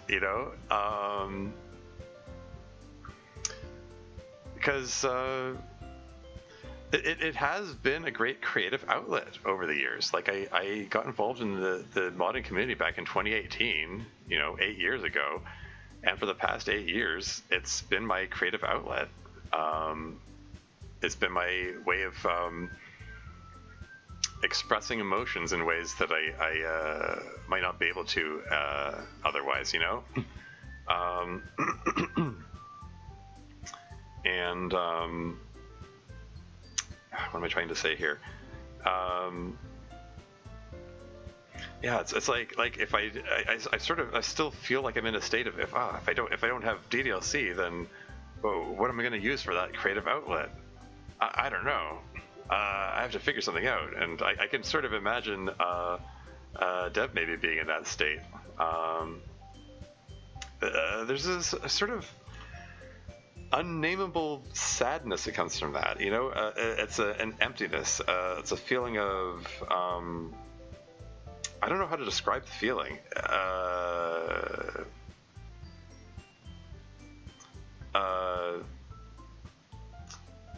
Yeah, I don't know. I mentioned before, like at the end of season 3, like I knew that season 4 was coming, and Dev made a joke in chat like, hey, thanks everyone for playing on with the joke that there's going to be a season 4, and I remember in that moment I knew that Dev was joking, and that the season 4 is already in the works, but I did feel this unexpected wave of emotion of, oh man, what if this was the end of the series? Yeah, I don't know. I don't know how to put put that feeling into words. I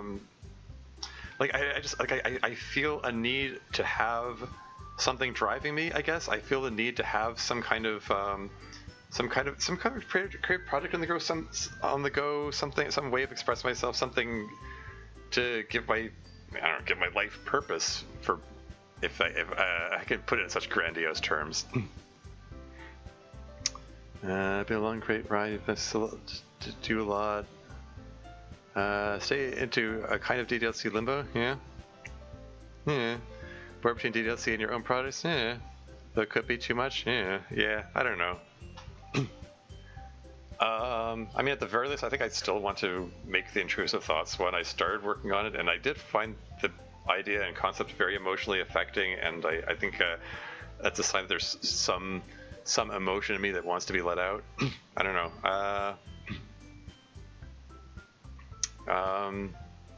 But I do think it would be beneficial for a lot of reasons to distance myself from DLC. Like, one, if I can have my own original project, then I can make money off it, for instance. I'm not relying on someone else's intellectual property.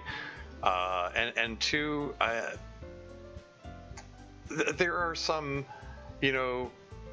unfortunate elements in the DDLC modding community. Like I've commented on the rampant bigotry, for one thing. I've talked about that to death. That makes things uncomfortable around there. I mean, it's not all bad. It's not all like that. There are good people there still. It's just that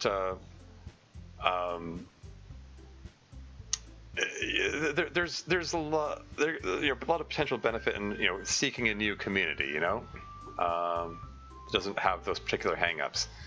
There's an ad break coming up, and I want to raid out before the ad break starts. So I have to start the raid within the next 2.5 minutes. Who am I gonna raid? Well, shoot. Oh, really? Oh man. I don't think I can raid her. That would probably be inappropriate. Who else is playing Doki Doki Literature Club? Is anyone playing a DDLC mod? I am the only one in the DDLC tag right now. Huh, okay. Well, shoot. What is the Intrusive Thoughts exactly? How many original characters and original ideas for you? It could literally be its own thing. Yeah. Intrusive Thoughts. Okay, briefly. It's a mod about sort of Yuri point of view. She's having intrusive thoughts, thinking of self-harming and stuff, and those intrusive thoughts show up in the form of the player getting choices. And the concept of the mod is built around that. That's the short version. I have to come up with who to raid here.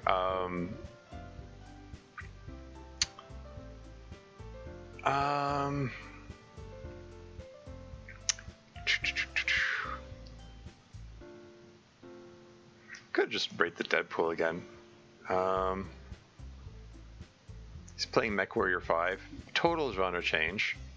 What could reach Tier Forged?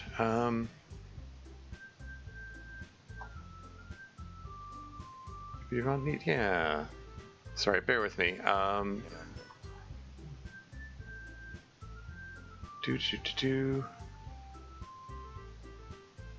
just taking a peek at what people are doing, and I have very little time left to decide who to raid. I haven't raided Tier Forge in a while. Let's give him a raid. He's playing The Long Dark. Survival crafting game in the permanent post-apocalyptic winter of the Canadian North. And yeah, he's cool. He's just generally a chill guy. It's always good. Yeah, so this has been Club Meetings. I'll probably go into the vignettes next week. In the meantime, I'll probably continue with Silk Song and still making progress in that. But that's all for now. Until next time.